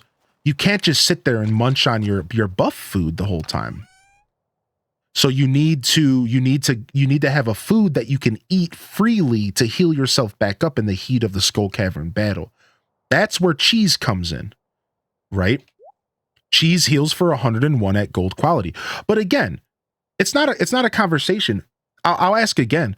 Why would you want to eat all your crab cakes like that? Like, unless you are mass producing crab cakes, are you really going to sit there and eat through 20, 30, 40, 50 crab cakes in a Skull Cavern run? If you ask me, that sounds insane. Where are you getting all these crab cakes from outside of that one quest that you do? That sounds bonkers bananas. Are you just munching on crab cakes for breakfast? Like, whoa, calm down. Those crab cakes have value. They give you a +1 speed buff, and you could be eating those every day to get around the valley quicker. That's why I think you should have another alternative. Eating a buff food is not really a good throwaway food. That's a buff food. That's a food for buffing yourself. I don't think you want to just be munching on a bunch of those. Now, maybe you got it like that. Maybe you're a crab pot farmer and maybe you got it like that. Then yeah, sure. Crab cakes sound great. 101 HP is pretty good. That's a pretty good healing device. Gold cheese does 101 as well. Right? Gold cheese does 101 as well. So to answer your question, but I don't think that your average player is not going to be just regaining HP off of your crab cakes, right? Like, look at goat cheese. You can get this if you grow a goat to max hearts. You can get a gold star goat cheese every 2 days for 101 health. And you're not throwing your buffs away, right? So I think there are better alternatives. Same thing with regular cheese, like 101 health, gold star. And you get milk every day from a cow. Right? So like, yeah, I think that there are probably better alternatives than just munching on your crab cakes as a regular food. Right? Like I think there are probably better alternatives. But again, there's so many different ways to play this game. I don't think there's a wrong way to play it. I just think it just depends on what your setup is, right? Like my setup doesn't really allot for crab cakes. So to me, that sounds like outrageous. Like, whoa, you're eating crab cakes for like just constantly. Like that's nuts to me. Like I don't have crab cakes like that. I kind of struggle because I don't have a ton of crab pots. I'm not crab cake rich. So I don't really got it like that. So for efficiency, I use cheese. I use salads, even though they're only 50 HP, they're kind of weak.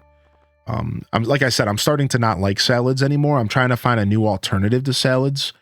And I think I might just go back to my old school life elixir build. And then the only problem with life elixirs is the mushrooms are like sometimes annoying to come by. You would have to have a bunch of mushroom logs, I guess. Yeah, maybe.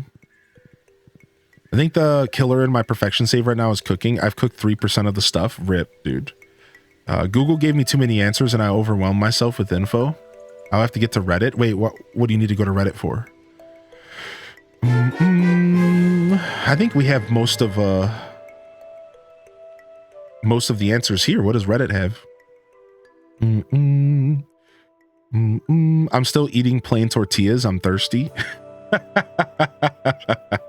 Yeah, what answers does Reddit have that we don't hear? I think we have all the answers right here. Yo, what's up, Kai Bells? Welcome to the show today. Thank you so much for 15 months. Yo, Dragon That Roast, welcome to the show. Yo, Tortuga Dragon, welcome to the show as well. How you been, buddy? How you been? Yo, good morning, Allie Autumn. All right. Yeah, I'm currently kind of looking for an alternative to crab or to salads, but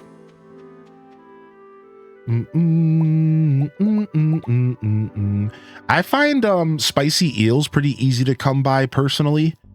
How much do those heal? 51 HP. Yeah, that's not too good either.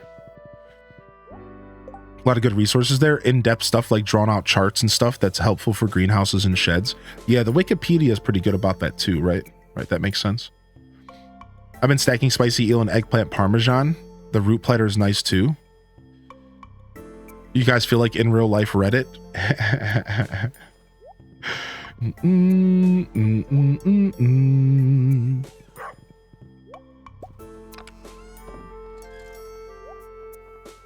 All right. Yeah, the morels are really what's...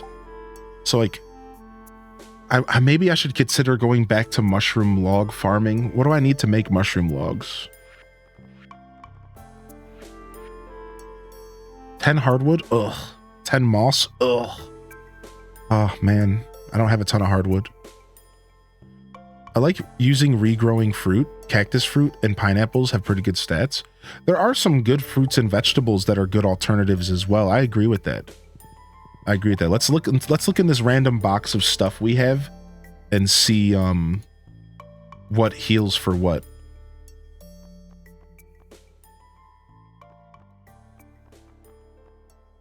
$45 HP. Look at that. Mangoes are 91.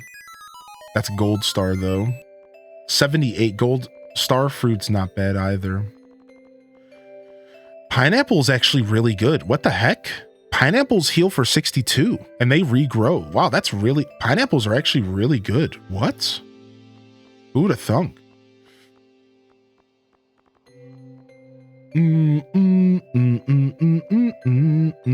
That's very interesting. I didn't know pineapples got it like that. The broccoli. Yeah, I think the key with healing food, so again, like not buff food, I think the key with healing food is that you want it to be around 50 plus HP. Now, like I said, I'm finding that 50 is actually kind of low.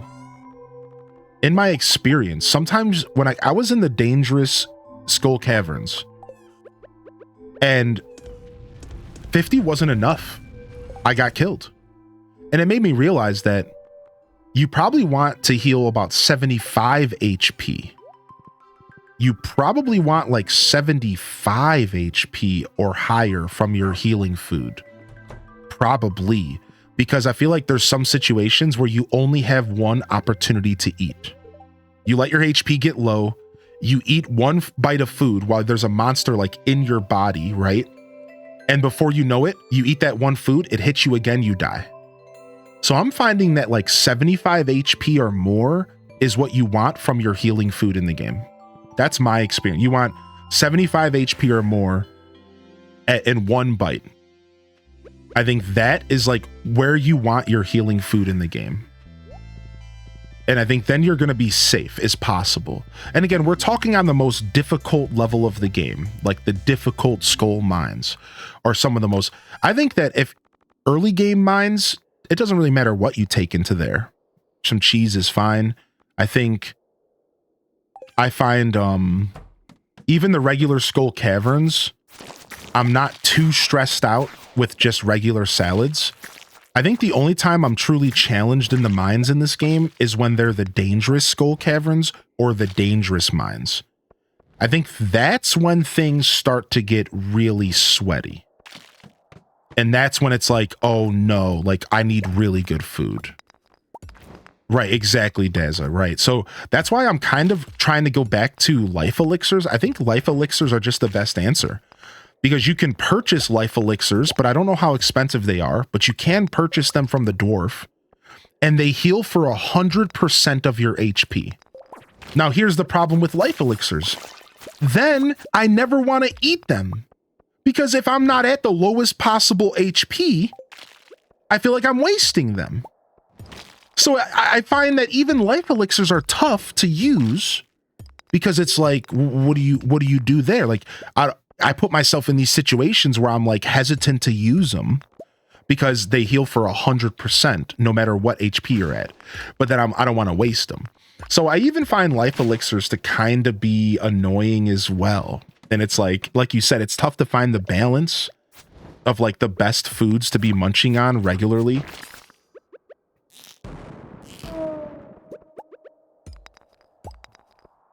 I also don't think your average player is doing like super intense runs where they're taking a ton of damage. Like, I think most players probably don't revisit the Skull Caverns that much unless they make it to the queue room that starts prompting you to take challenges, right? Would you say that? Would you, like, how many people here regularly go back to the Skull Caverns in their playthroughs outside of the first 100 floor grind? I'm kind of curious.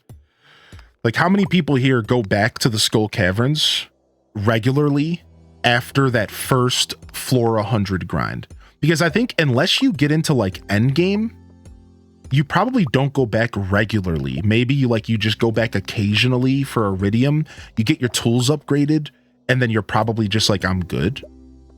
Right? Like, I think it's mostly endgame players, like players that make it to the Ginger Island and the queue room.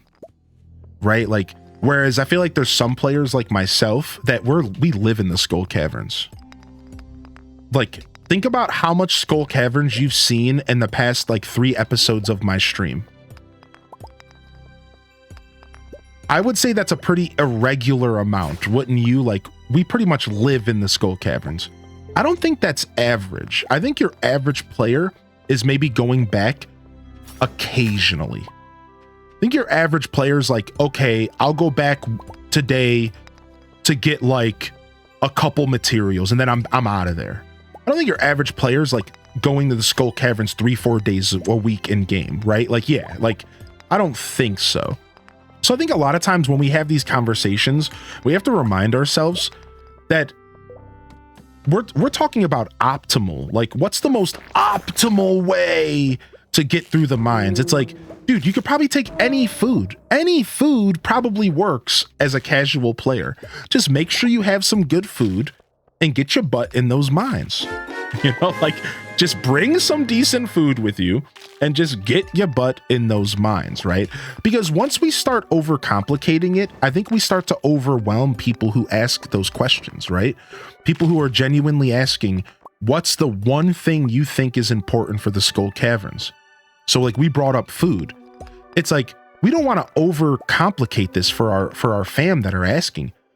All you need to think about is having a decent source of food. Don't overthink it. Just make sure you bring a food with you that is going to heal you and that you can eat a lot of in a tight situation. Don't like turn it into a thing where like, you know, you're thinking, oh, but I shouldn't go to the Skull Caverns because I don't have the perfect food that Hylian and his community mentioned. Like, don't do that to yourself.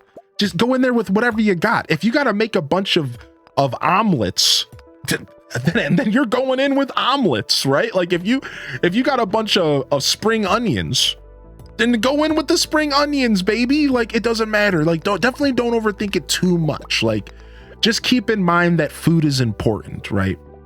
Just keep in mind that the buffs are important. The food is important. That's why I'm so happy we have these talks, because even I learn, like, I would have never expected people to just be munching on crab cakes like that. And it makes me realize, duh, because if you're a crab pot farmer and if you farm with the fish ponds, you probably have like a ton of crabs. Crab cakes are super easy to make. And for healing 101 HP, I mean, you can't go wrong. And then you're also constantly keeping your buff up, even though that buff does last quite a while. So maybe that's not a concern, but still, you're always keeping your buff up as well. So yeah, I mean, crab cakes seem like a great opportunity for a player who just wants to deal with crab cakes. Like, maybe you just want to put a bunch of crab pots all over your ocean, farm them once every couple days, and boom, you have your food. You have the food that you're going to be working with. Like, I never really considered how easy crabs are to get in the game. Somebody also mentioned that crabs they got all their crabs from drops. And I'm like, yeah, I guess crabs do drop pretty regularly, especially if you're using something like the burglar ring, right? I guess that would even be easier. So it's pretty cool. It just goes to show you there's so many different ways to play the game. Glazed yams. 1 yam and 1 sugar ball for 90 HP. What? What? Did you just find a new food? So if I grow a butt ton of yams, purchase some sugar. Sugar's pretty cheap, right? Sugar's got to be pretty cheap. That's pretty interesting. Dude, glazed yams. What the heck? 10 days to grow yams? Yeah, that's not bad at all. Dude, I'm just here looking for Pepper Rexes. Can I get a Pepper Rex, baby? Can I get a Pepper Rex in the house, dude? Come on. Can I get a Pepper Rex, dude? Ever? No? Thanks, game. Yeah, it's fun. I like having those conversations. Oh, I guess we'll take these carrots. We do have spring on the horizon. You can make the sugar as well. How do you make sugar? I'm assuming it's with the mill. I'm assuming it's with the mill, right? Do do do do do. Yeah, I think the life elixirs used to be my play. Oh, I should be using Monster Musk. I always need to be reminded that Monster Musk exists. Frick. Thank you so much. How come I always forget Monster Musk exists? Bat wings and slimes. Okay. Yeah, we're going to start using Monster Musk more frequently. I really need to stop sleeping on that. Beets. Beets at the mill, huh? Interesting. Beet sugar is a thing. Yeah. That's cool.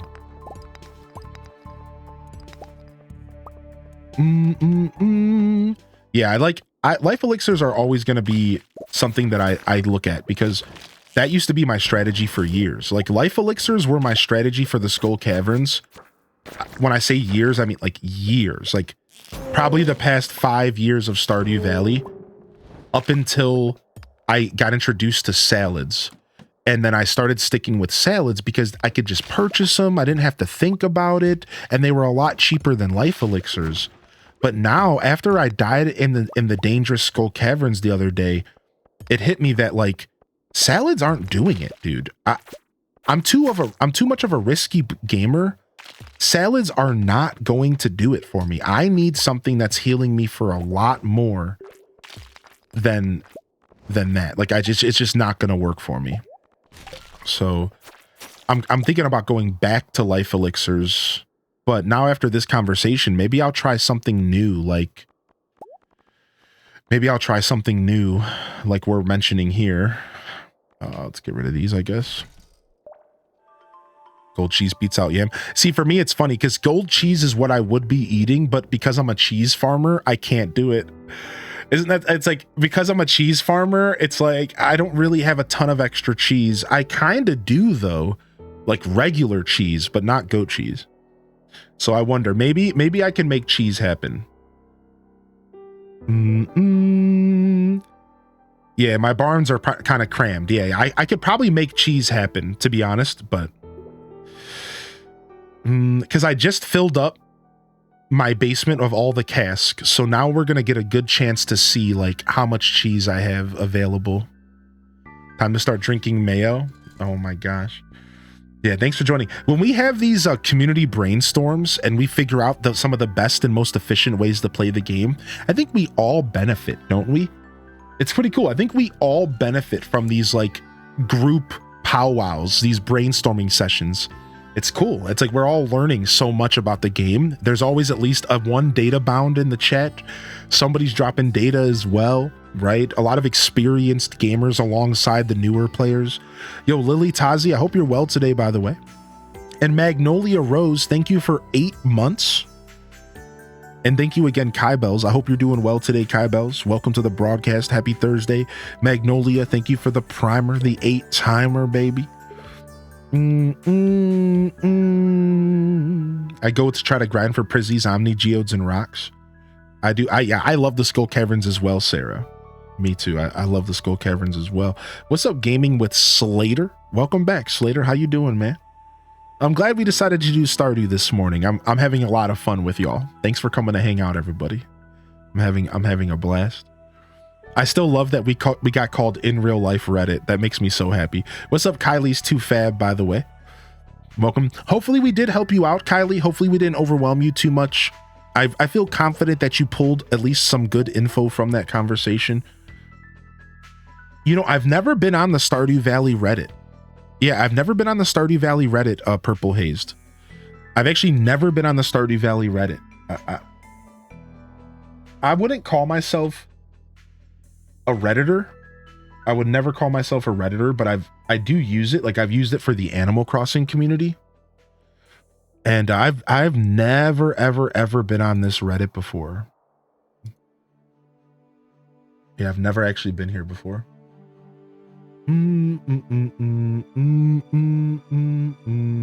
FAQ and beginner questions thread. Stardew Valley 1.6 release on PC.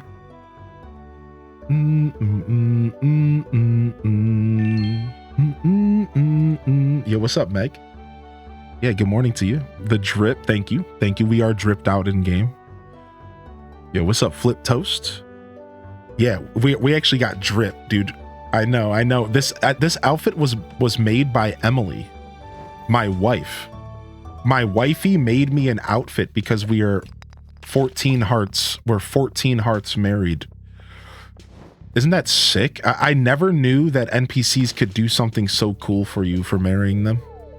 Yo, what's up, Pardana? We got Mert in the house. Yo, good to see you, Mert. I don't think I've seen you in a little while. Always a pleasure. Yep, it be like that some days. It do be like that. Speaking of crab cakes, we forgot to buy wheat again. Frick, we need to stop forgetting to buy wheat. My heart can't leave this crab cake behind. I just can't. I can't leave the crab cake behind. Crab cakes are just too good in this game. Stretch, thank you for the stretch reminder. Yeah, I think I'm done with salads. Appreciate it. Got some really good takeaways. Yeah, but I still think luck is king. I think luck is king for Skull Caverns, no matter what was said. I think if you go on a bad luck day, you are bound to fail getting to floor 100. But it does depend on what your reasoning for going to the Skull Cavern is. You know, if you've already conquered floor 100 and you're just going to farm materials, then like maybe there is a conversation to be had to focus more on like weapons. And you know, there's something that wasn't mentioned. What about the Galaxy Sword? I think the Galaxy Sword is kind of important for the Skull Caverns. Wouldn't you say so, chat? Like, I think the Galaxy Sword's massively important. I think that, dude, going into the Skull Caverns without the Galaxy Sword sucks. Now, of course, not everyone has the luxury of finding a prismatic shard before they get into the Skull Caverns, but dude, I feel like that's a pretty important thing as well. Yo, we getting funky? Just died in the volcano. They didn't take my items, but the birds and Leo took 14K. 14K? What are you doing, Leo? What? You can't be doing that, man. What the heck? That's all preference, Kylie. Good question. Yeah, the different galaxy weapons are all preference. There's really no I don't know if I would be able to argue an optimal weapon in the game. They're all pretty equal.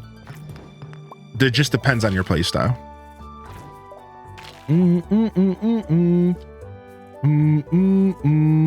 Oh, nice. Nice, you're playing with the puppers. Purple Haze, yeah, no problem, dude. Do do do do do do do do do do do do do. Yeah, no problem at all. I'm not sure. Did I mention your name? I might have. I was just talking about the Stardew Valley wiki. I've never used the Stardew Valley Reddit before. I might have mentioned you when I said that. Oh, look at that. Speaking of Prizzy, we'll take that. Yoink. Don't mind if I do. Oh, I don't know. I don't think so. Either way, all good. Yeah. I'll have to check out the Stardew Reddit more often. I'm not a big Reddit guy. I've never really been a Reddit guy. I think the most Reddit I ever use is when I Google search something. There's always a Reddit thread that comes up. Always, dude. Anytime I Google a question, there's always a Reddit thread that pops up. That's about the most Redditing I think I do. Crushing monsters with my hammer is chef's kiss. I want to start getting into the hammer at some point. I've never really used the hammer in the game.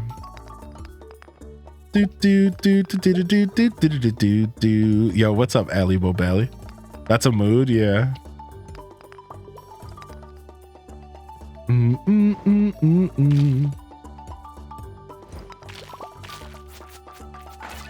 can find in-depth explanations on stuff. Yeah, I imagine. Redditors go hard. That's where I find a lot of my in-depth explanations of stuff for other games, I'm sure.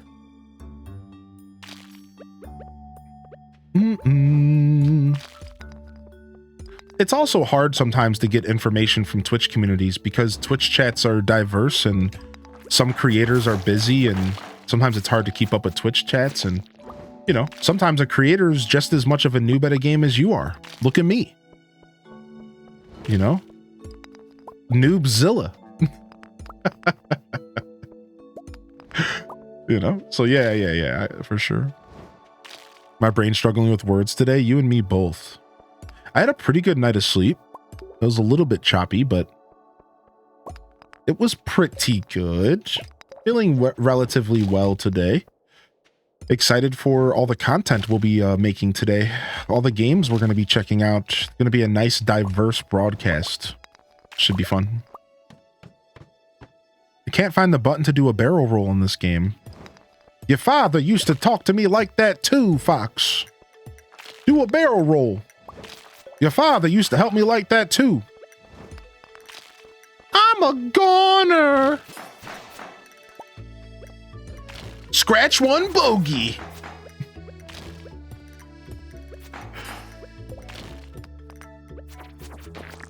Ooh, another crab cake. Let's go, baby. Let's go.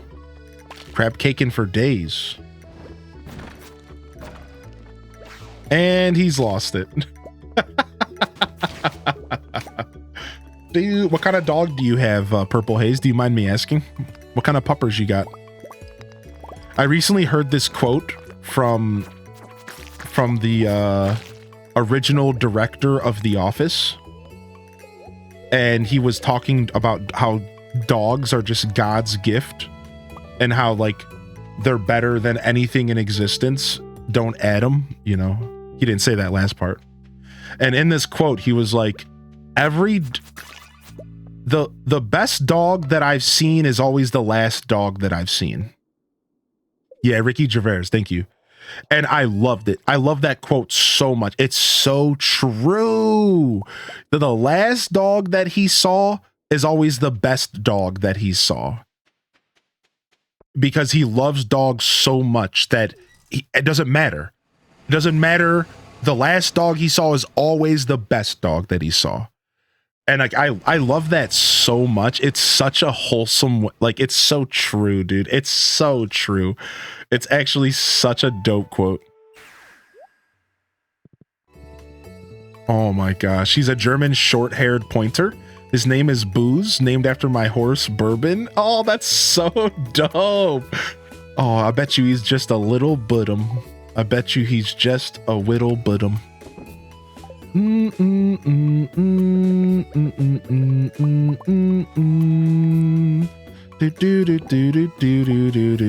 Specific channel. Yeah, we have in the Deku Scrub Den, we have a channel called Media Share, and you can share any type of media, and then you can just tag the post with whatever the media is that you're sharing. So that would be the place to do it. Does that make sense? It's kind of a new feature we're testing out. We're kind of testing a new feature out with the Discord. But you would just go to Media Share, and then you go to make your post, you go to share your pictures, and then you can set a tag. So you could set pet pics, food, music, whatever your post is related to. And that's how you would share them up. You could always just use the memes and miscellaneous channel. If that all sounds too complicated, just use the memes and miscellaneous channel as well. It's made for just dumping random stuff. Either way, I'd love to take a look at them. Let me know if you do take the time to post. He's a big animal lover and advocate. I love him. Yeah, me too. Me too. What's up, KCB? You still playing a couple of the games from your list on Saturday? Yeah, Sarah. Exclamation point 12. We have the schedule up. The Variety-a-thon is official.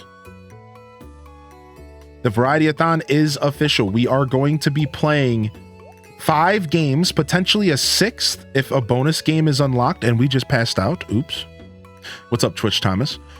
We're starting off with Lightyear Frontier, which is like a mech farming game. It looks really interesting.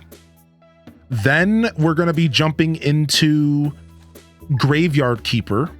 Then we're going to jump into Fallout 76. Then after that, we'll be jumping into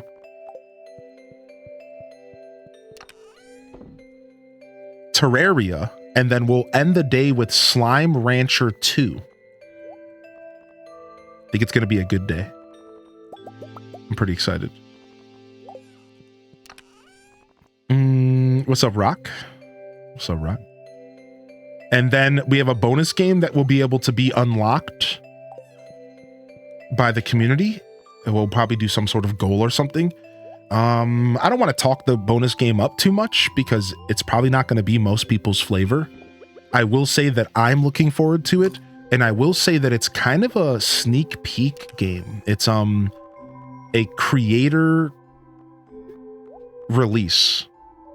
Like it was a key that I got my hands on that's like, I think the game is like just came out in early access, but I got sent a key for it, and it's like a demo that's essentially made for creators to show off the game, and I'm pretty excited about it regardless.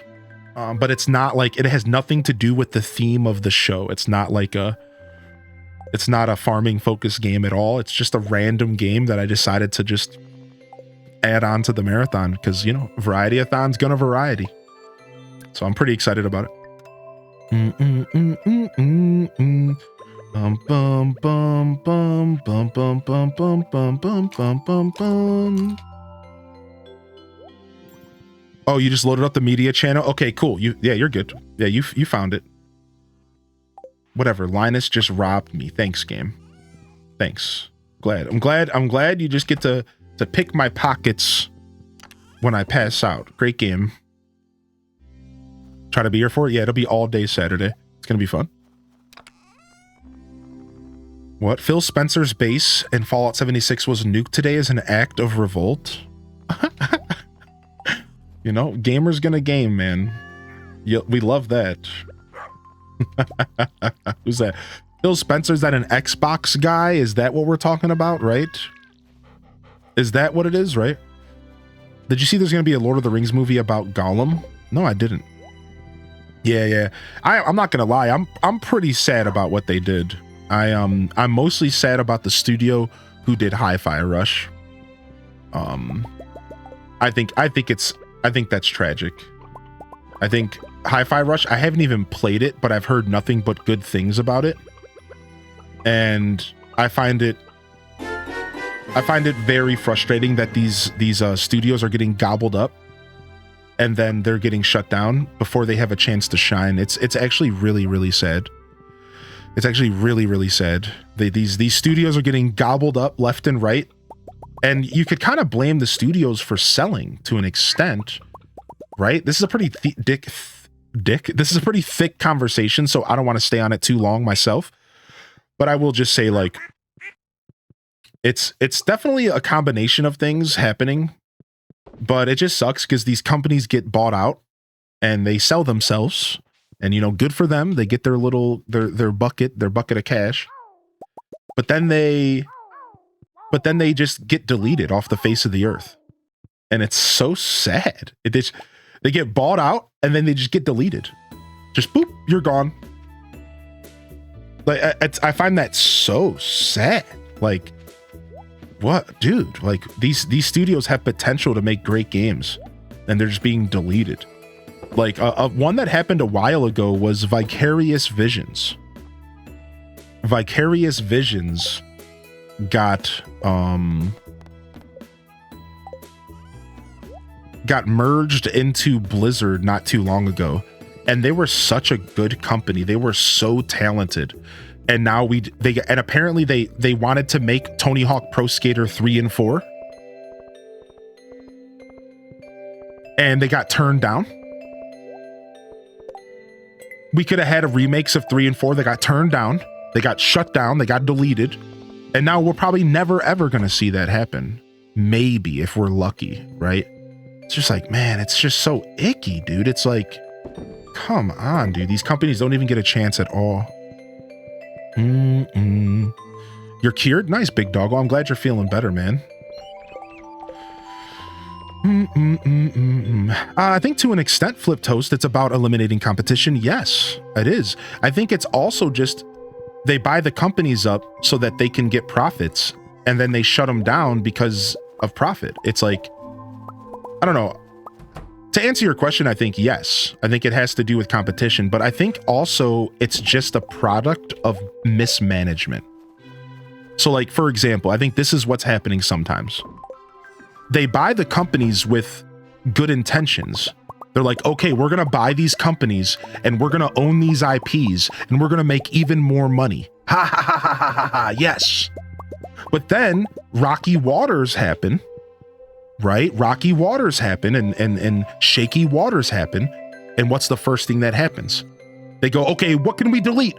Warning, warning, we're not appeasing the trader, our public traded company. What do we do? What do we do? And they just start deleting stuff. And there's no thought put into how negative that is. There's no thought put into how bad that is. I think that's I don't think it's always a product of like, and we will be the only company in the universe making games. I think it's more like they buy up these companies because it's a form of growth, but then they overgrow and then they have to trim the fat. And instead of like nurturing these companies and putting themselves out on a limb, maybe even going in some form of debt to like give these companies a chance to be nourished, these developers to build tenure in their offices, to you know, build that beautiful sense of veterans working in your establishments, they just fire them, not thinking about it. And that's the tragedy. I think, so to answer your question, I don't think it's always just because they want to eliminate competition. I think it's also because like they're just really bad at making decisions. I think these big wigs, you know, they're not necessarily considering all of what's going on. I think it's like, it feels like a lot of times it's bad decision making. Like, here's a good example of that, Flip Toast. What was going on with what's that big company called Merger Group or something like that? They've been deleting companies left and right. This big company, something Merger or something, and they've been buying a bunch of companies. They've been recently deleting a bunch of development studios that they bought over like the past 5 years. Yeah, Embracer Group. Thank you. Embracer Group's the perfect example of a company that just got mismanaged. They went from being like really doing really well and buying up studio. Oh yeah, we're doing great. To all of a sudden, they went to go make a deal. They were trying to make a $2 billion deal, right? And the deal fell off. The deal failed. And apparently it set a fire in their offices unlike anything before. And now they're just deleting development companies that they bought over the past 5 years. See, this wasn't necessarily corporate greed.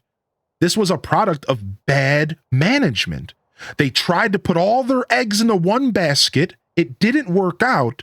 And then all of a sudden they're running around like the SpongeBob meme. What do we do? And you see this happen with these companies. Here's another example of this happening. All of these failed live services. So they're putting millions of dollars into these live services. The live service fails. So then guess what they do to make up for the failure? well, looks like we're deleting another live. Looks like we're deleting 2 studios because we can't keep up, because we keep shelling money into these live services and they keep failing. So because we can't make proper decisions, now we have to delete studios. You see, I don't think that these companies would delete studios for no reason.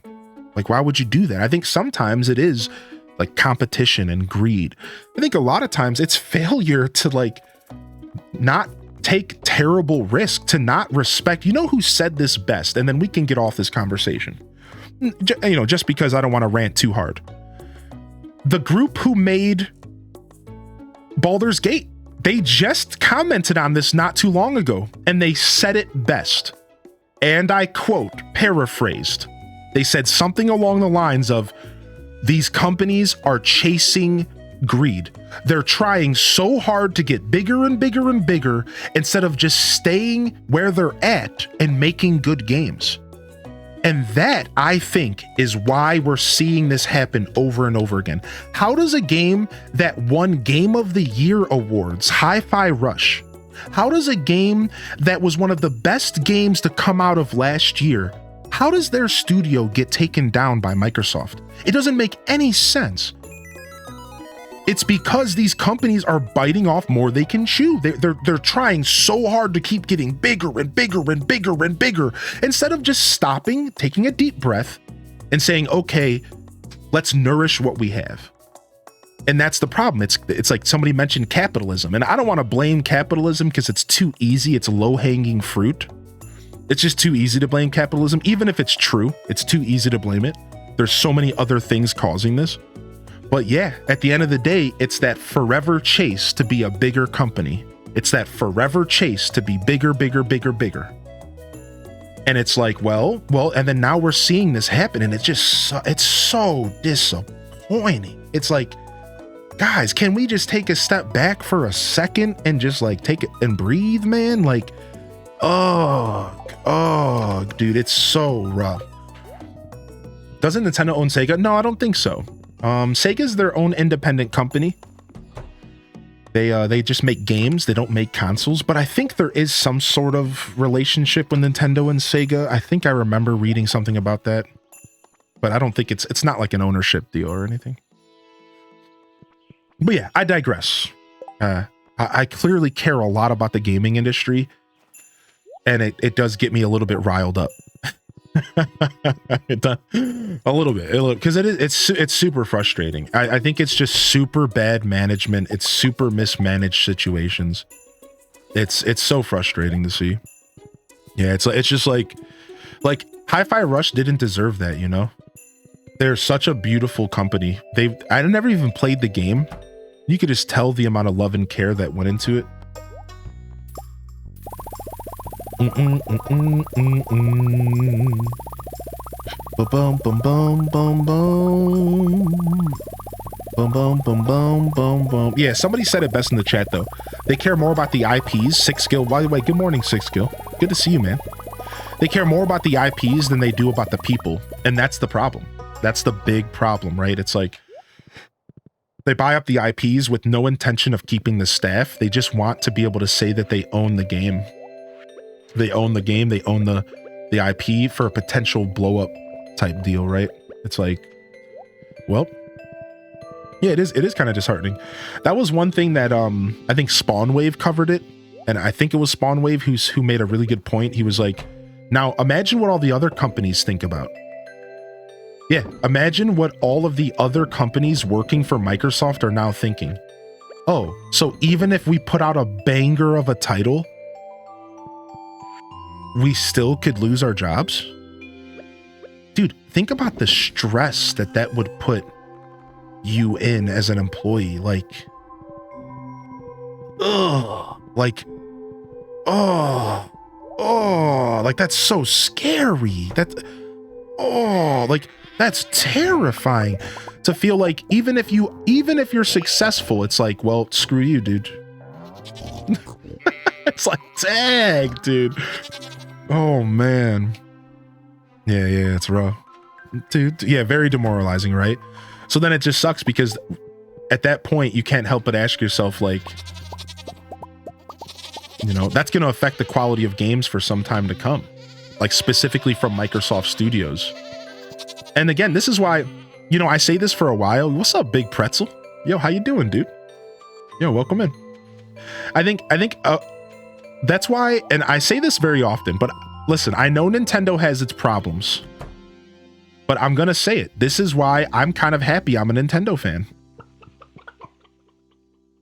Because for all the faults of Nintendo, and believe me, there are a lot of faults. How often do you hear about this happening with them? It's like, I bet you Nintendo companies aren't feeling that demoralized that often. And like, they do a decent job at taking care of their employees. So like, you know, I hate to come off, here comes the Nintendo fanboy, right? Here, oh, you fanboy.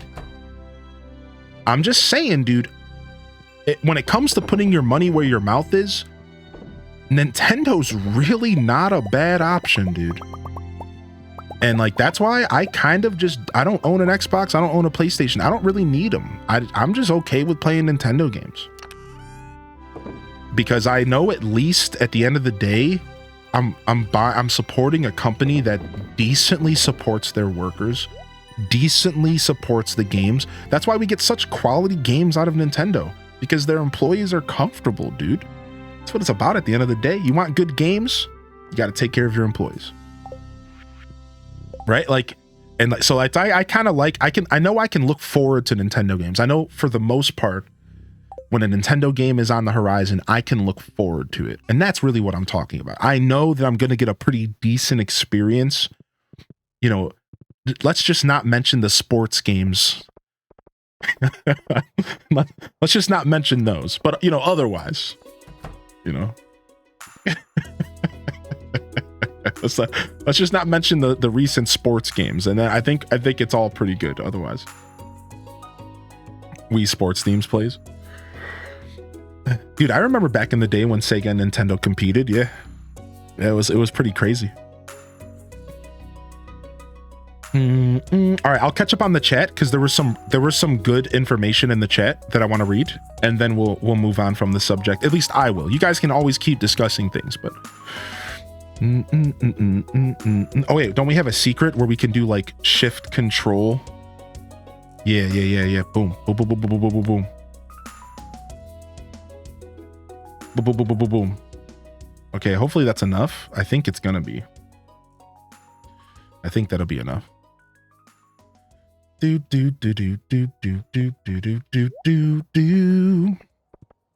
Yeah, let's see here. Ash, man, thanks for jumping in the conversation. Yo, Bookworm Maya. Yeah. Bookworm Maya also said that they want the IP, but the staff that came together to create it, such short-sighted thinking. And that's the worst part.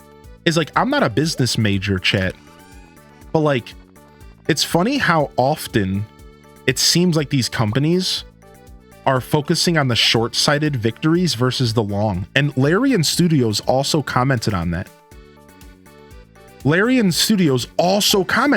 They called out these companies. They were like, you guys are all idiots. You're all short-sighted idiots. And I'm like, dang, get him, son. Get him, dude. Yo, thank you. I have not been taking enough breaks today. Thank you, Darkling. It's like you would think that somebody has to know that in these offices. Somebody has to know that in these offices. There's no way that some idiot, big dumb baby on Twitch knows this more than these multi-billion-dollar companies. It's like, why are we only focused on short-sighted gains? Like, what? No company ever thrives on short-sighted gains. Unless they plan to just sell out and like just completely get rid of the company. Like, it's so goofy. It's like, what? I don't know, man. I don't know, dude. Yeah. It's just nuts to me. It's like, if you invest, it's gonna work out better in the end.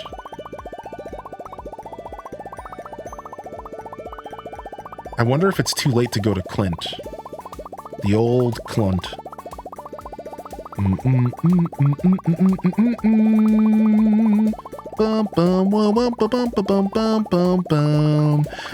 mind me making 1,000 bread. Just making 1,000 bread here. Don't mind me. I'm just making 1,000 bread. I'm just making 1,000 bread. Don't mind me making 1,000 bread. Hopefully that's enough, dude. Why do you need so much bread? So I got this stupid quest, right? And the quest is I need to sell 100,000 gold worth of freshly made food. That you can it only counts the food that you make in the week that you have the quest. Yeah.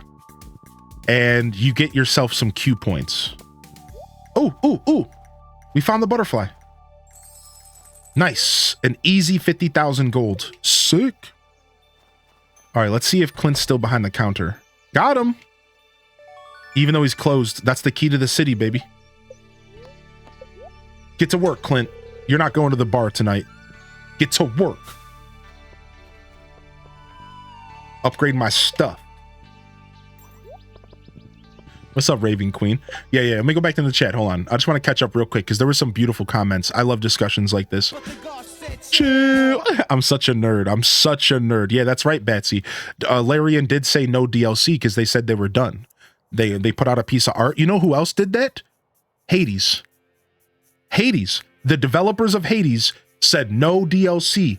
The game we put out as a masterpiece, it doesn't need more content. About a year or two later, now we got Hades 2 because they wanted to do a new experience, a fresh game. Their integrity held.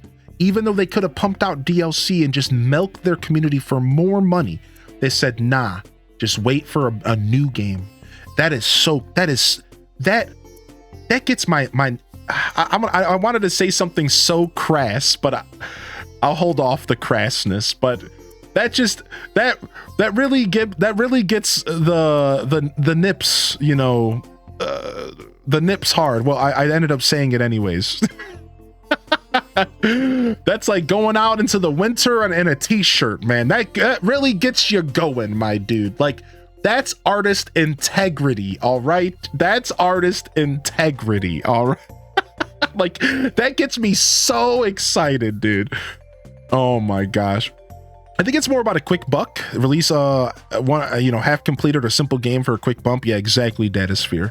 Happens to all kinds of businesses. It's really unfortunate that so many choose to fall back from the market downturns. Very sad to see these studios getting shut down. Yeah.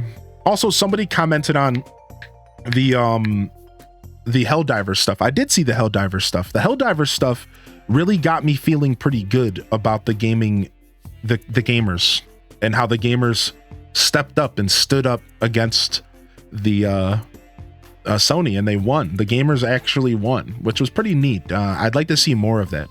I'd like to see more gamers coming together and stopping some of the nonsense in games. It was very, very inspiring. On a lighter note, the Helldiver situation was super inspiring, and it was a beautiful showcase of what can be done when gamers come together.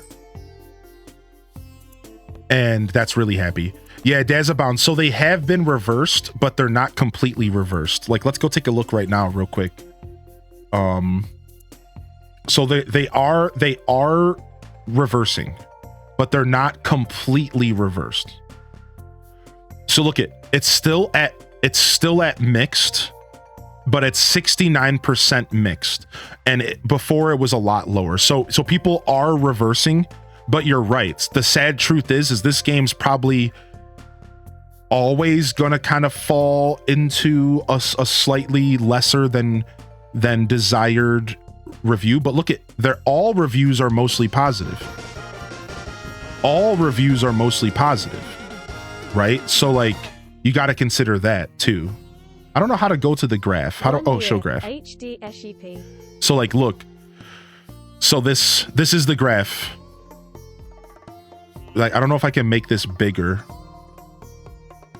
but like, you can see right here, May 6th it was more positive. Then May 7th, only positive, tiny bit negative. May 8th, more positive. And then May 9th, more positive. So it has completely flipped, right? It has completely flipped. So hopefully this continues. I do agree with you that was something that I was thinking about as well. I was thinking about how, like, hopefully that they flip that back. Yeah. Yo, Raina B coming in with the 12-month tier 2, the 1 year. What's up, Fuzzy Dimples? Thank you, Raina. Thanks for sticking with us, and thank you, Rachel Green Tea, with the 29, and then thank you for the first time primer. I actually did miss that first time primer. I was busy yapping. Are you still out there, Nira? How would I say your name? Narulzi? I apologize. I saw your sub come in. I think I said thank you, but I feel like I didn't. I want to say thank you, and thank you for your patience, more importantly. It's always important to express thank you for the support, especially a first-time prime and a first-time follow. And I really, really appreciate you. Thank you sincerely. If there's anything I can do for you, don't be afraid to ask.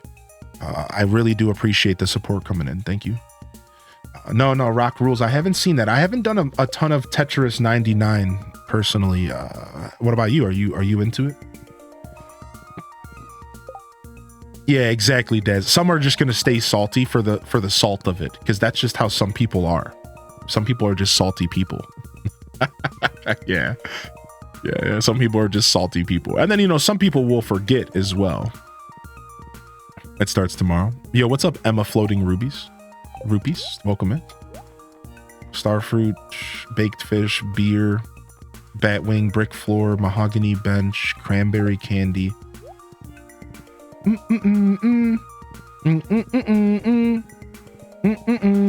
may check it out. Sounds like it's probably worth it. What was I saying? So it all, I guess the TLDR is that Sony tried to require the Helldivers PC players to make a Sony account. And, so that's what started it all, is that Sony was like, you're gonna have to make a PSN account to play our game.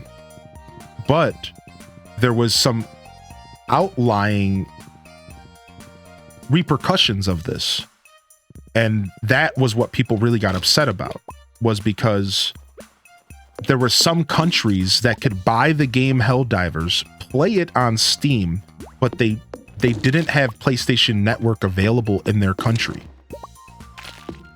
So this became a problem, because there was a bunch of people who had bought and paid for and played Helldivers for like weeks, months since the game came out. And then all of a sudden, Sony was like, you can no longer play our game because you need a PlayStation Network account, and you can't make a PlayStation Network account because you're in a country that we don't support. Therefore, even though you were purchased the game and you were allowed to play it for a couple months, you're not going to be able to anymore. And there's a lot more nuance to the conversation. I don't feel like going into it just because, I don't feel like it, but I don't mind talking about it. No worries. I do not mind talking about it. I just want to make it clear that if you do a little bit more research, there is some more nuance. There's a little bit more, and I'm sure the chat's covering it right there. I see the chat already hitting those points. But that's the short end of it. That's the short. So they basically kind of like screwed over a bunch of people. Some of those people were getting refunds, but some weren't. Some people had 200 hours in the game, and Steam ended up having to like deal with this. And in the end, Sony reversed it. Yeah. Sony reversed it in the end, and the gamers won. Which is pretty insane, because when's the last time you ever heard that happening? But yeah, it was a pretty rough thing. There was a lot of nuance, and some of it was gamers just being annoyed that they had to make a PSN account, because who wants to deal with that trash when you're trying to game on PC? That's the whole point of gaming on PC, so you don't have to deal with that trash. But there was a good amount of people who were very unrightfully, very unfairly just screwed out of playing the game at all. And that's really that was the main problem with everything that was going on, right? That was like the main problem, was the countries that couldn't have access to the game. Dude, I'm out of trees, man. These trees need to start growing, dude. I'm out of trees. Yeah, Dazabomb, the change of TOS as well. Endless Ocean is the theme of the Tetris 99 event. Oh, wow. Let's go to the desert and cut the trees down there. I need wood. I need wood. Deforestation. Yeah, seriously. Good thing spring's coming, because I think a bunch of new trees will sprout. But yeah, there's some nuance. And I think nuance is important in conversation. Nothing's black and white. So yeah, if you do a little bit more research, you will see some nuance.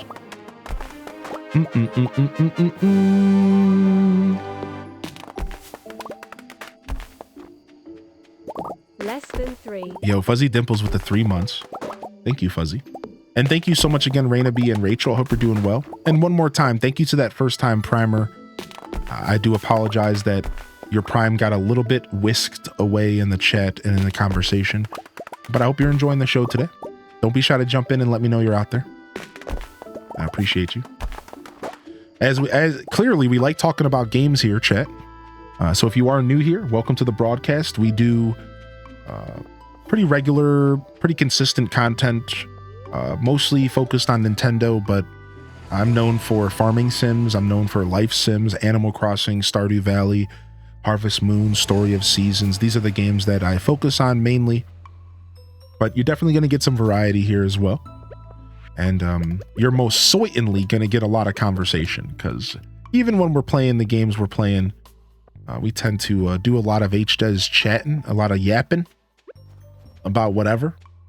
Keeping things mainly safe for work, you know, outside of random nipple comments. I'm really sorry about that. I just couldn't resist, dude. I couldn't, you know, so it's a pretty good place to lurk and relax. And I hope you enjoy the show. I hope you're enjoying the show today. I heard Farm Together 2 is all right. Seemingly got the Dazabound seal of approval, which, you know, I wasn't expecting that. I'm gonna have to take a look at it. Seem like we have the exact same taste in games. It's okay, it's clipped. All right, let's stretch. Let's stretch and tinkle. Time to cover the desert with pine cones and tree fertilizer. You know, I do gotta make some tree fertilizer. I don't think Daza tried it, but he said it looked cute. To be honest, I don't even remember what the game looks like. Let's pull it up real quick. Hold on. Let me pull it up real quick. Bum bum bum bum bum bum bum bum bum bum. What the heck? Back up, dude. There we go.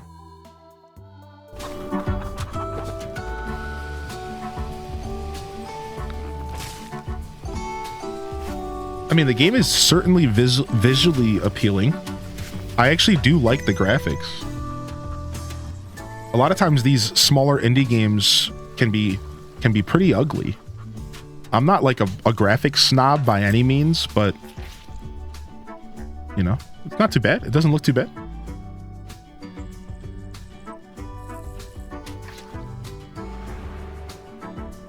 Definitely a pretty cute aesthetic.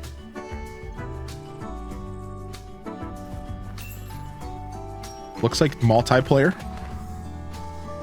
Looks like multiplayer. Yeah, I guess this came out on the 7th, so 2 days ago. It's in early access, of course, you know. Do you even have to say that anymore? Can we all just assume that every single game is always going to be early access? I mean, New Horizons was basically early access. Like, even Nintendo, right? I think they're all just early access. Everything nowadays, just all early access.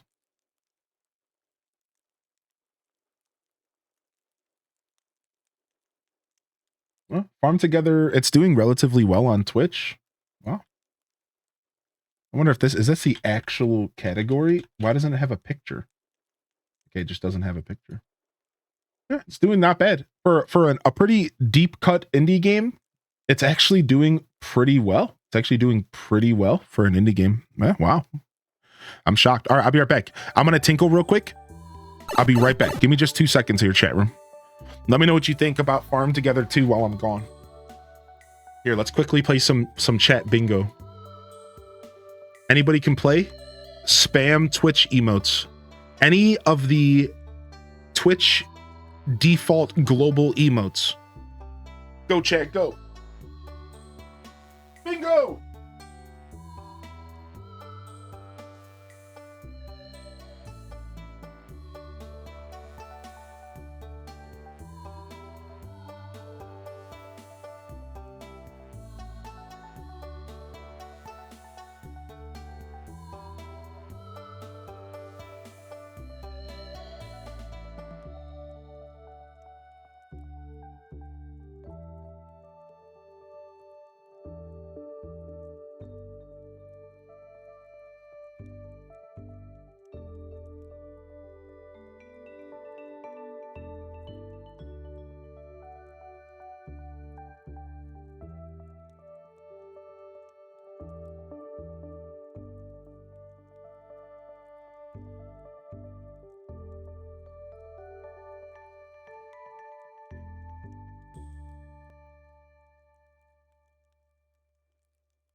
Dang, no bingo yet?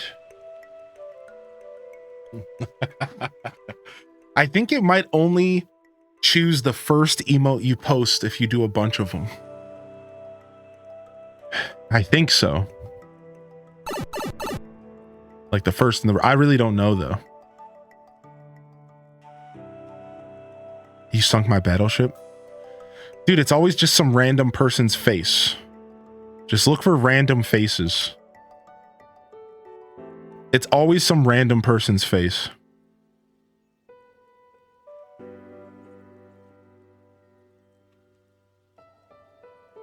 Boom, Prager got it. It was Boshi. It was Boshi. It was Boshi, dude. Nice. GG's. All right, let's hydrate. Hydrate up. Dropped a couple frames for some reason, but I think we're okay. Nice. Yo, thanks for the follows coming in.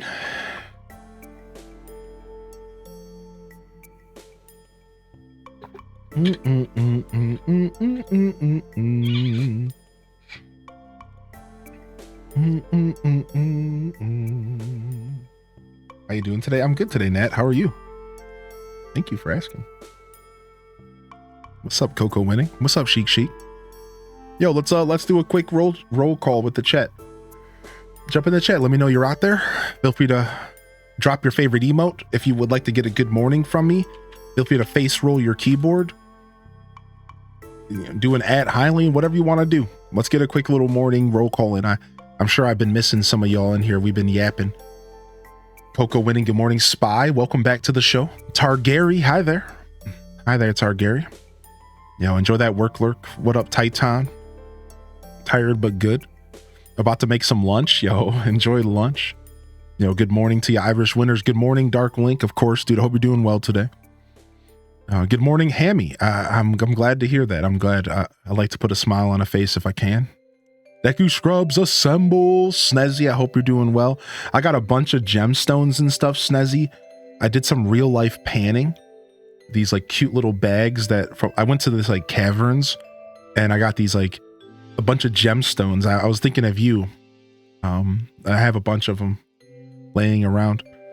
Yeah, it was cool. Taco the Taco. Yo, Sarah Marie, good morning. Mimlin, good morning. Prager, of course. Congrats again on the job. You're good. You're good, Taco. Raina B said going up. I hope you're doing well, Raina. Jay Kaiser. I love that cube emote. That's cute. That's super cute. I love cube. Yo, good morning, Jay Kaiser. Good morning, Tara Mesu. Kit Kat Calzone. Hey, how you been, Kit Kat? Yo, it's good to see you back in here. I'm not sure if you've been lurking or maybe I haven't seen you in a while. I hope you've been well, dude. Lady Fingers, I saw you pop in today. It's good to see you popping into the chat and taking advantage of those follower emotes. That makes me super happy. Good morning. Batsy still getting with us with that super cute bat emote. Will you cut it out? Oh, Buck Bard, good morning to you, baby. Arius, good morning to you as well. Fuzzy Dimples, storms woke me up. Yeah, you got a lot of storms there. It's been raining on and off the past couple of days. I'm glad I got a break to cut the grass, but it looks like it's going to rain again today. I don't know if it's going to rain or if it's just cloudy. Lunch isn't for another 2 hours for you. Are you working, Senzoba, right now, or just hanging out at home? We have Quartz Mines here. Still haven't been there, but I plan on taking the family sometime this year. Nice. Nice. Yo, what's up, Dragon Crystal? Your favorite emote from here? Yeah, any. Yeah, any emote. Yeah, any emote. Just a way to let me know you're out there and you would like a good morning. You know, I'm going to miss y'all while we're yapping sometimes. Just finished my coffee, reheated 20 times, and thought to myself, more coffee sounds good. I could use a reheat. I don't have my my mug warmer set up right now.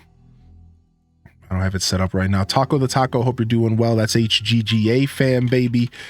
Delore, good morning, of course. And welcome to the show today. Rachel Green Tea getting their ruffles on. Zenix.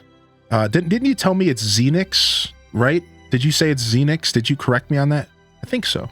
Went and played mini golf yesterday and then got some Indian food after. Nice. A cute little hubby date.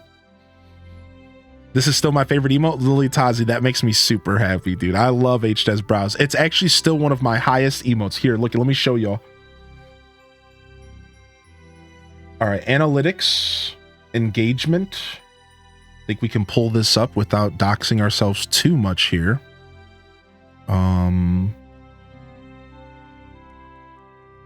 Yeah, sure. This is cool to bring up. So this is I don't want to full screen it. Sorry, I don't want to make it bigger. Yeah, okay. We'll just do it.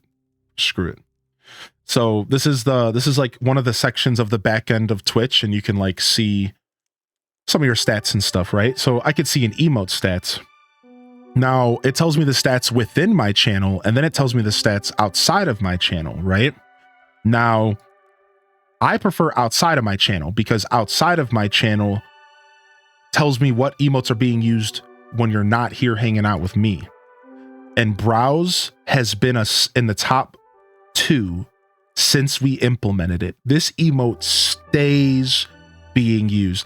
2.26 thousand over the past 30 days. That's the amount of times it got used. This is the people that use it. 145 of you. Wiggle is still our most, and it has been our most for a while. And Cat Jam comes in a close fourth. And Hypey as well. Hypey has been up here. Oh, wow. I didn't know that y'all were using HDES Keck. Wait, really? Y'all have been using HDES Keck top 5? You've been putting my face out there, dude?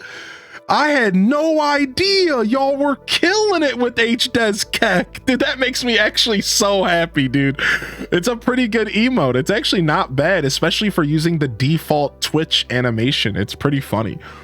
Oh, this makes me so happy. Top HDES Wave is being used, and it's like my new favorite emote. Oh, I want to cry. That makes me so happy. How the heck is HDES Hype 3 in the top 10? What are y'all doing? What do you mean, dude? I put this emote in here as a joke. I just had extra emote slots. I put it in here as a joke. What are y'all doing? What is this, dude? 500 times, dude? And then here's my top 20. Look at that. Look at that, dude. Look at HDES baby. HDES baby. Yo, thank you. Yo, what's up, Tarantula Poo? Welcome. And thank you, Caleb, by the way. Yo, HDES baby is number 11. That makes me super happy. Yo, there's Jambet. Chat. Yo, what's up, Bookbard? Thank you, man. Thank you, dude. 15 months of cozy gaming. Thanks for the vibes, my dude. Dude, no problem. Yo, look at Bounces getting up there. Bounces getting up there. Boogie's getting up there. It's pretty cool. Now, you can also sort by total usage, which actually changes it up, right? So unique users. So you have total usage, but then you have unique users. How many people separately use the emote? And look at it, changes it up a little bit. Changes up that top 10 a little bit, because this is separate people using it at least once in 30 days. And this is total amount of uses, no matter how many. So it could be one person using it 1,000 times. It doesn't matter. So kind of cool. These kind of stats are really fun. I'm a big nerd when it comes to numbers and stats. So I look at this stuff all the time. This stuff lets me know what people like. All the time I'm looking at this stuff. This stuff is important to me. You get all sorts. Yeah, Dazabound. Communities that you share viewers with. My boy Daza. That's Hyro Gaming Group all day, though. Yeah, what's up, Ellie? You haven't missed much. We've just been yapping, playing a little bit of Stardew. I thought Jambet would be higher. Yeah, it doesn't have as much of a use case. You always have to remember that the best emotes have the best use cases. And there's not as much of a use case for Jambet dialing up her lips.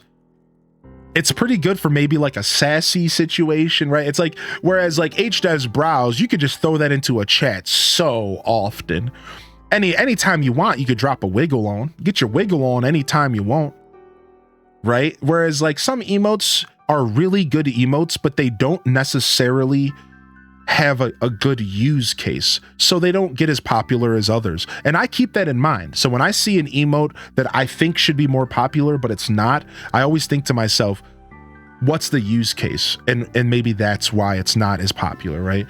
Because like some stuff is really good. It's just like, okay, but when do I use that? Like here's a good example, HDes Arrive. Even if you love HDes Arrive, you're probably only using it once a stream that you visit when you arrive. You know what I mean? Like maybe when you come back from a lurk, but it doesn't really have a huge use case outside of that first arrival, right? So it's like, yeah. Yo, what's up, Ron? All right, let me continue saying good morning, and then let's get back to another day of Stardew. Exactly, Bookworm, yeah. Speaking of HDes chat. Speaking of, love the Hans emote. Oh, Hans emote's one of my favorites. Yeah, I love Hans the Yeti. That's actually like one of my first ever emotes, HDes hug. Yeah, that's one of my first ever emotes. Cozy, does Cozy like HDes hype? Is she an HDes hype fan?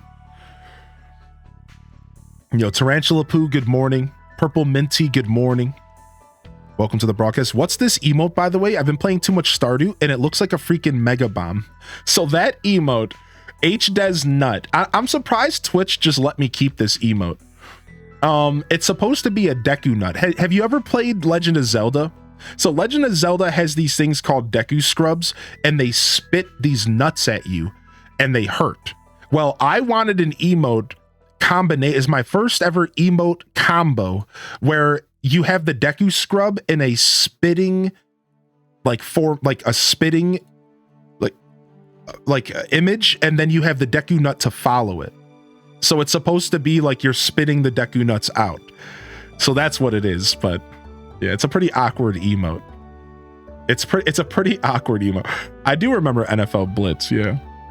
Yo, Starfunks, I'm glad you love HDes Bounce. Yeah, me too. Yo, Ginger King, hope you're doing all right. Good morning to you, my dude. Morning to you as well. Stevie173, Starfunks, I hope you're doing well. Hyleen lives on 123 Cool Street. Oh, okay, nice, Senzoba. Okay, cool. I was just curious. I did. Thanks for remembering. Yeah, Xenix, no worries. I always try my best to remember. It's been raining so much here where I live. It stinks because I moved my horses here, and the barn I moved them to doesn't have a covered area. Aw, poor horses. Let's do another day, Irish Winters, and then we'll probably do our game switch here this morning. That's the plan. I played a good amount of NFL Blitz. I'm not a big sports guy, but I played a good amount of NFL Blitz. H-Des Fuse. I thought about that, Des. I would love to do a Fuse emote with the community. I would love. Now, I don't know if I want to do the typical, like, ooh, the start of spring, year 4, chat. The start of spring, year 4. Let's go. I don't know if I want to do the typical, like, Dragon Ball Z Fuse, though. Like, there's got to be something better we could do. There's got to be something better we could think of. Something that's a little bit more original. Maybe like you have one half of a hoe and I have another half of a hoe, but together it's one big hoe.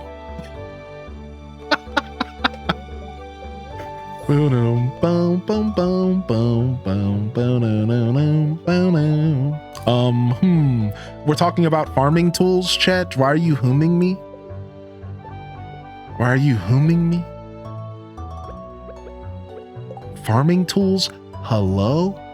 What's up, Spacey? Hey. Always good to see you, Spacey. Welcome in.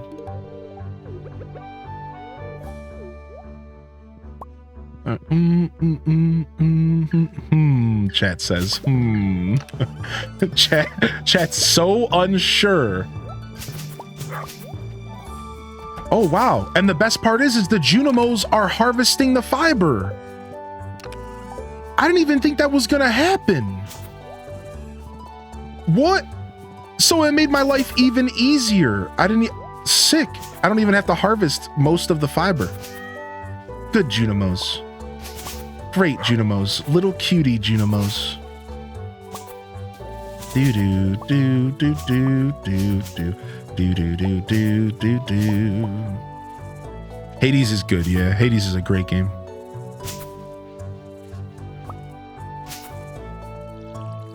What about an emote with the trash can hat? I do need a Stardew Valley emote. I've thought about that for a very, very long time. A very, very long time. We definitely could use a Stardew Valley emote. That's what H-Des Grow was supposed to kind of cover.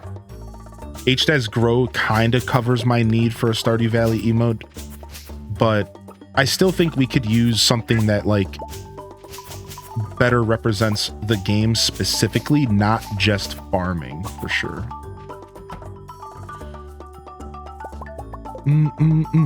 Yeah, Hades 2 just came out to early access, correct?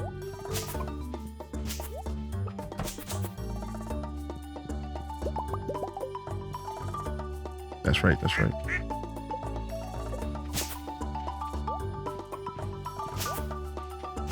That's cool, Ginger King, yeah. Yeah, I don't know, Des. I thought about that. I would love to have like a dual emote with somebody, and I couldn't think of somebody better than you to do it with.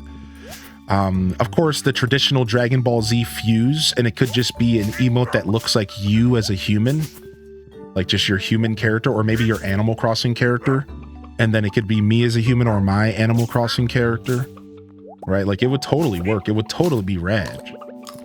But I was like, I started thinking about how like we're pretty creative dudes. Like we could figure out something that was super unique to us. Like whatever it may be. I think Animal Crossing's good because we're both pretty diehard crossers. Something that would be pretty cool.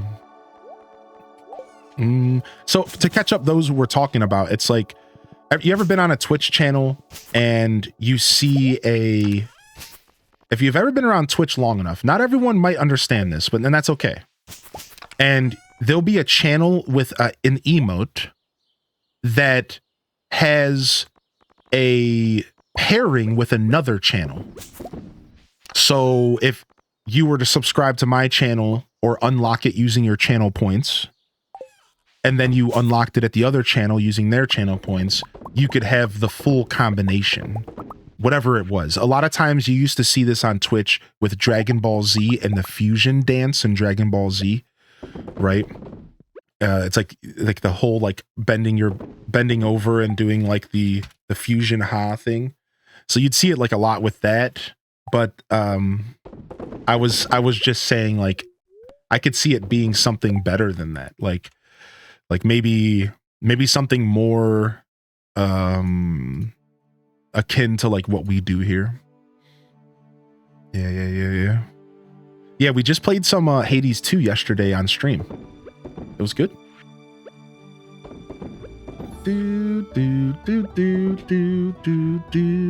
Definitely in love with that game.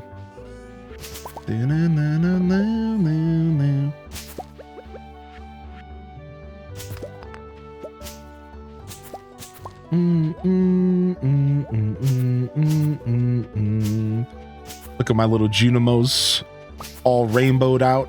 Look at them all cute rainbowed out. Man, why are Junimos so cute? Oh, he just jumped and ran.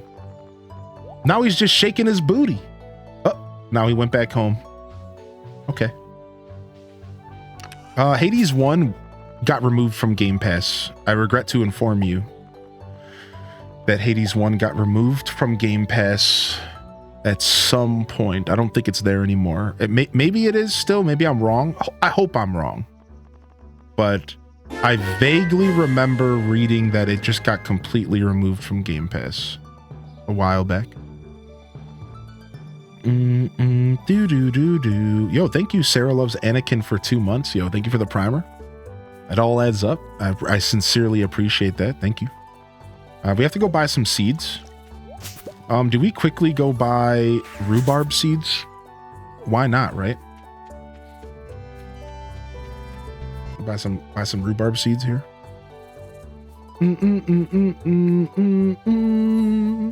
We'll get ourselves a solid 50 of these.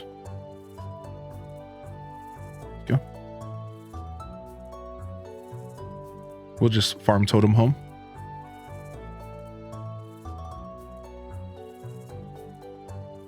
All right.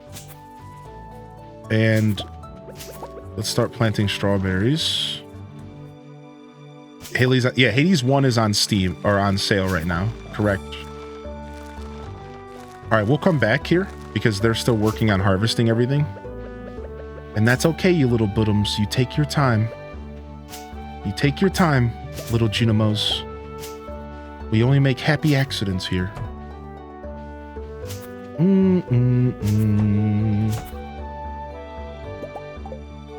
All right, it's a fresh season. Let's go. Get on out here. Get on out here, you bunch of goats. Little Kitty Big Cities on Game Pass. Yes, we were just talking about this morning. I asked the chat if they wanted me to check that game out, and they said yes. So at some point, we'll probably check that game out. I don't know when, but at some point. Definitely looks like a fun game to mess around. Oh, we let some of our chickens out. Oh, looks like they're gonna go run around.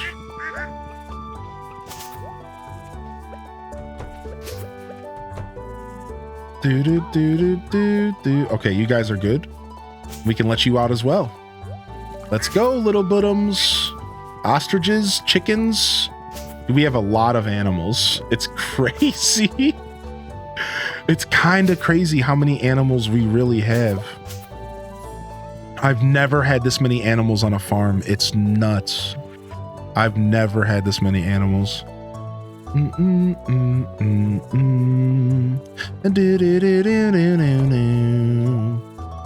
Hey, when I start typing a message, forget about it and then start another later on. All right. Cauliflowers. Doesn't really matter what else we grow. We could do whatever we want.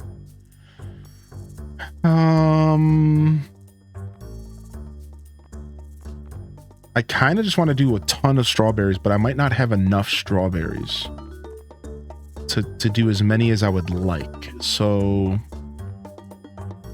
let's do cauliflower as a backup, just in case. I'm gonna need you to go through your animals like it's the Poke Rap so I can clip it. Thanks. All right. I need a song. What song do I play while I do it? We need a song to play. Do do do do do do do do do.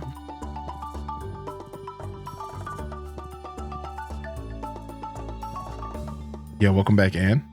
HDes 2. Honky tonk badonka donk. No. What's up? What's up, Coffee Sean? None of that, dude. That honky tonk badonka donk.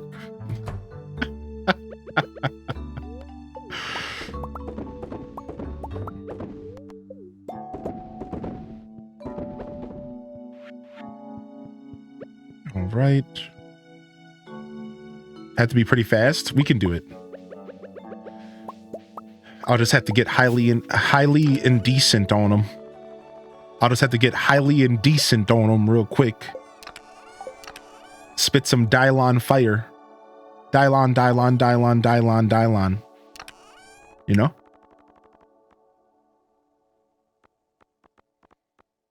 Okay, I think that's everything we have in here for spring.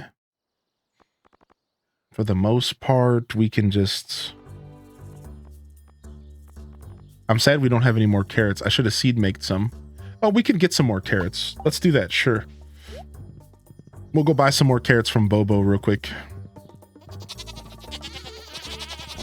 Despairing over soap. Yeah, what's up, Walnug? Bum, bum, ba-dum, bum. Oh, we got a cutscene. This is how we get the quest from the kids, I think. This is how we get that new power, the berry power or whatever. Maybe I already got that. I don't know. I don't know. I don't know what this is. This is just a cutscene, I think. No, bookworm. Sure, I mean, why not? Hiya, Mr. Animal Papa. Oh, it's the spring onion perk. That's what it is. Thank you. So, spring onion. Mom sends me out to pick these sometimes. They're too spicy for me. You're really nice for a grown-up, so I'm gonna show you a secret.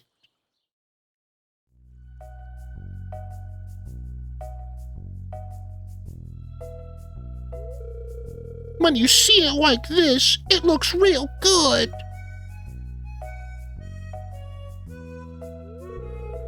But if you peel it a little bit, it's full of bugs.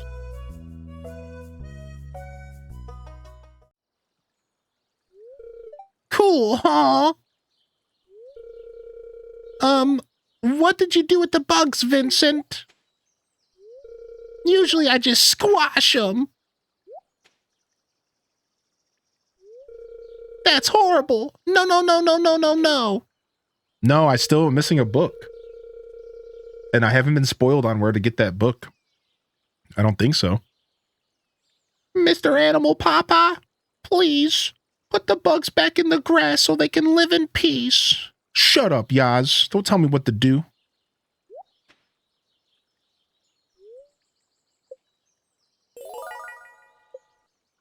Yaz is so cute. Yaz is the real one. Oh, no, no. It is the last one. I got the book. I got the Book of Mysteries. Yeah, we got the Book of Mysteries. We got super lucky. The chat told me, they were like, oh, just keep opening mystery boxes. And then I got it in like my third mystery box after that. Nice. We got every spell in the game. We got every spell in the game. Sick. Nice. I think we have all the recipes in the game as well. I think so. So I think we're good there. We have all the cooking recipes. We have all the regular recipes. I think we have all of that. Oh, besides for the one that we need to buy, the deluxe furt or whatever. Wait, what was I even doing down here? Oh, I was trying to go to Bobo. Did it take long from the boxes? Well, I stopped opening up blue mystery boxes once I found out that I could trade them in for rock candy. So that's why I guess I didn't get it, because like I maybe opened up like 50 mystery boxes, but after that I stopped opening them up. Yeah. So I was like just ignoring it for a while until the chat gave me the DL, the down low, and told me to keep opening up the blue ones, because I think the blue ones are better for farming the book, because the gold is the same as the blue. It just has more options in it, right? So it felt like it was best to use the blue to farm it. And that's what I decided to do. Leo's my least favorite kid in the game. I guess I agree with that to an extent, actually.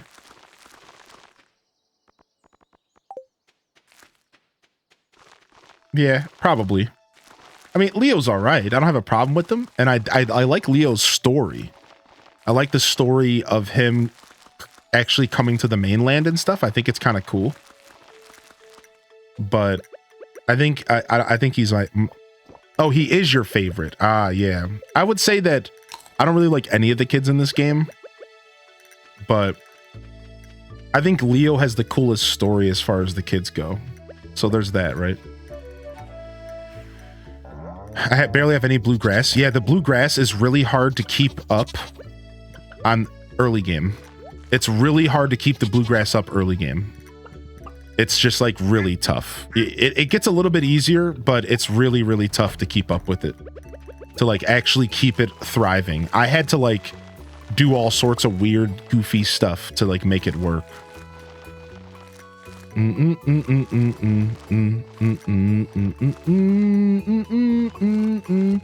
Dang, I'm gonna be sad here. All right, the bottom row, we're just gonna delete this. The bottom row here will be carrots. I'm sad I didn't have enough strawberries to do the whole thing here. Whatever. I got rhubarb seeds. Yeah, I'm going to plant them right now. Yeah, thank you for the reminder. Dude, Star Wars Hunters looks interesting. Yeah, I don't know. It's either going to be pretty cool or probably complete trash. I'm just going to be 100% blunt about it, dude. It's either going to be a pretty cool free-to-play game for Star Wars fans, or it's just going to be complete hot doo-doo. I think that game has no chance to be anything either or, man. Oh, thank you, Fuzzy. Definitely put some good work into our farm. We haven't got to the decoration phase yet, but I'm getting there. Oh, we were gonna do cauliflower. All right, well, we'll do it now.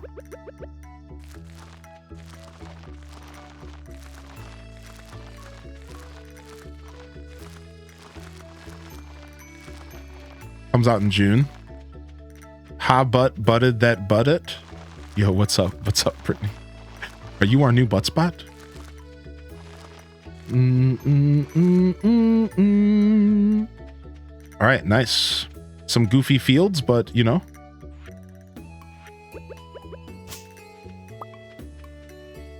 We're making it work. We're making it happen. Ooh, I love that the grass like explodes at the start of the new of spring. I love that.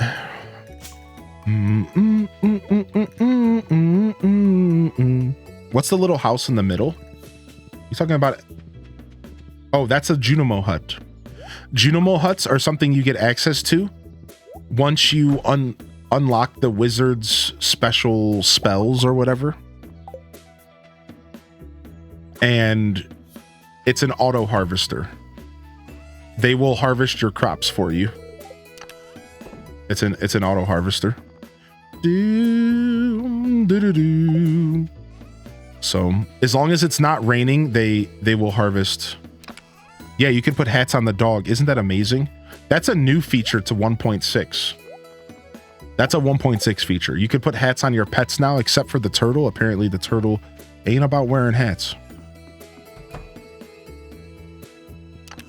I know my chickens are locked out. I don't think it matters. Like, I think they automatically appear in the barn in the morning. So that's why I'm kind of ignoring them. I'll be honest. I think it's okay. To my understanding, they just automatically, oh, look, it's already happened. Look, just going in and out of the building, they teleported to the barn. Isn't that neat? They just like the game just doesn't matter. Yo, what's up, Core of Apple? Yeah, as long as the coop door is open, they will just teleport there. Yeah. What's the best way to grow grass? So the truth is that grass will grow by itself. And here, I'm actually going to show you really quick. So what are you doing in here's what I think the best thing you can do to grow grass. I have like one little piece of advice, and it has to do with putting down a pole or a piece of fence on top of a starter of grass. So this is what you want to do, I think, to keep your grass growing somewhat healthily, is you want to put down some poles or some form of fence or a lightning rod. So if you take a look right here, you can see I have a fence down on top of a piece of grass. Now you might ask, why am I doing this? What am I doing this for? This makes it to where the animals cannot eat that piece of grass. So because the animals can't eat that piece of grass, there's always a point for the grass to continue spreading from. So what I recommend you do is go around your farm and plant a bunch of grass starters. You can buy them from Pierre, or you can buy the recipe and you can make them. So go around your farm and put a bunch of starters down, and then put a fence right on top of it perfectly. Yeah, this works for normal grass too. So maybe start off by using 5, maybe even 10 starters, and make sure you space them out. You don't want them to be too close to each other. And put them all around your farm, and then put a fence on top of them, or a lightning rod is even better because it never breaks. And this way, no matter what, that'll never get eaten. That piece of grass under that fence will never ever get eaten. So your animals can't eat it, therefore there's always a starting point for your grass to grow. All right. Now here's the thing you have to realize though, it won't stop you from accidentally scything the spot. It does work on Switch, yes. So be careful, because you can accidentally scythe the spot if you're trying to cut grass to get like food for your silos. So you want to be careful. That's the one thing I want to make it clear, is that if you come over here with your scythe, it's going to cut right through that fence and it's going to cut that piece of grass. I'm almost certain that's how that works. So be careful about that. If you're cutting the grass, stay away from your fence post, because those are key. Those are key to continue letting your grass grow every season. Now, if you're raising a ton of animals on your farm, it might be a little bit rough to keep up with the amount of food that they eat. I found this out the hard way. In my first ever animal farm, I found out the hard way that animals eat a lot of food. And if you're running into this issue, you might just need to separate your barns and stuff. Take a look at my farm. These are the lengths I had to go to keep my grass growing. Look, I had to make a real life adjacent corral. So my animals only can eat this grass, and then when I'm sick of them eating this grass, I open up these doors so that they go to the outsides now to eat this grass. This is what I had to do to keep the animals from eating all of my freaking grass, on top of what I just taught you about the poles and the fences. So if you are raising a lot of animals, it's going to be tough no matter what. So what I recommend is separate your barns, separate your coops. That's why my coops are here separately from my barns, because if I didn't do that, I would never keep up with the food that they're eating. So separate them. I think that's an important part as well, right? And then you should be okay. It shouldn't be too bad once you kind of build your own little system, right? But you'll figure it out.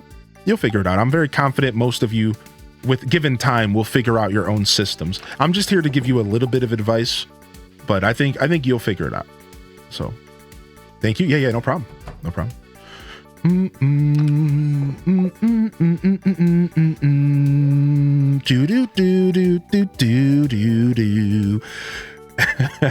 Oh. All right, nice. All right, chat. I am going to take a quick moment to remind you all that I am here pretty much every day here on Twitch. I stream I advertise 7 days a week. However, I tend to gravitate towards taking a day off once a week, usually. But sometimes I don't, just depends. The reason I'm saying this is because we are switching games. Yes. Now, I encourage you to stick around because it's going to be similar vibes, even though it's a different game. But if you're not okay with that, please have a wonderful day and don't let anybody ever tell you how to consume content. We're going to be playing some Legend of Zelda here. All right. So, but I don't feel guilty if you want to step away, if you're not into Zelda, if you want to go watch some other Stardew, do your thing, baby. Thank you for tuning in. And don't forget to hit that follow button on your way out. All right. Because that's the best way to keep up with the channel. That's a free way to support the show. And if you are enjoying the broadcast, if you enjoyed your time here, even if it was just a couple minutes, I would appreciate a follow, but no worries. That's kind of just my job to say that. I'd rather you hit the follow button if you enjoy the show. I don't want you feeling guilty about that either. Otherwise, thanks for being here. And let's go ahead and switch games. We're going to jump into some A Legend of Zelda here. And we're going to play some Tears of the Kingdom. I'd also like to quickly plug in that we are doing some socials.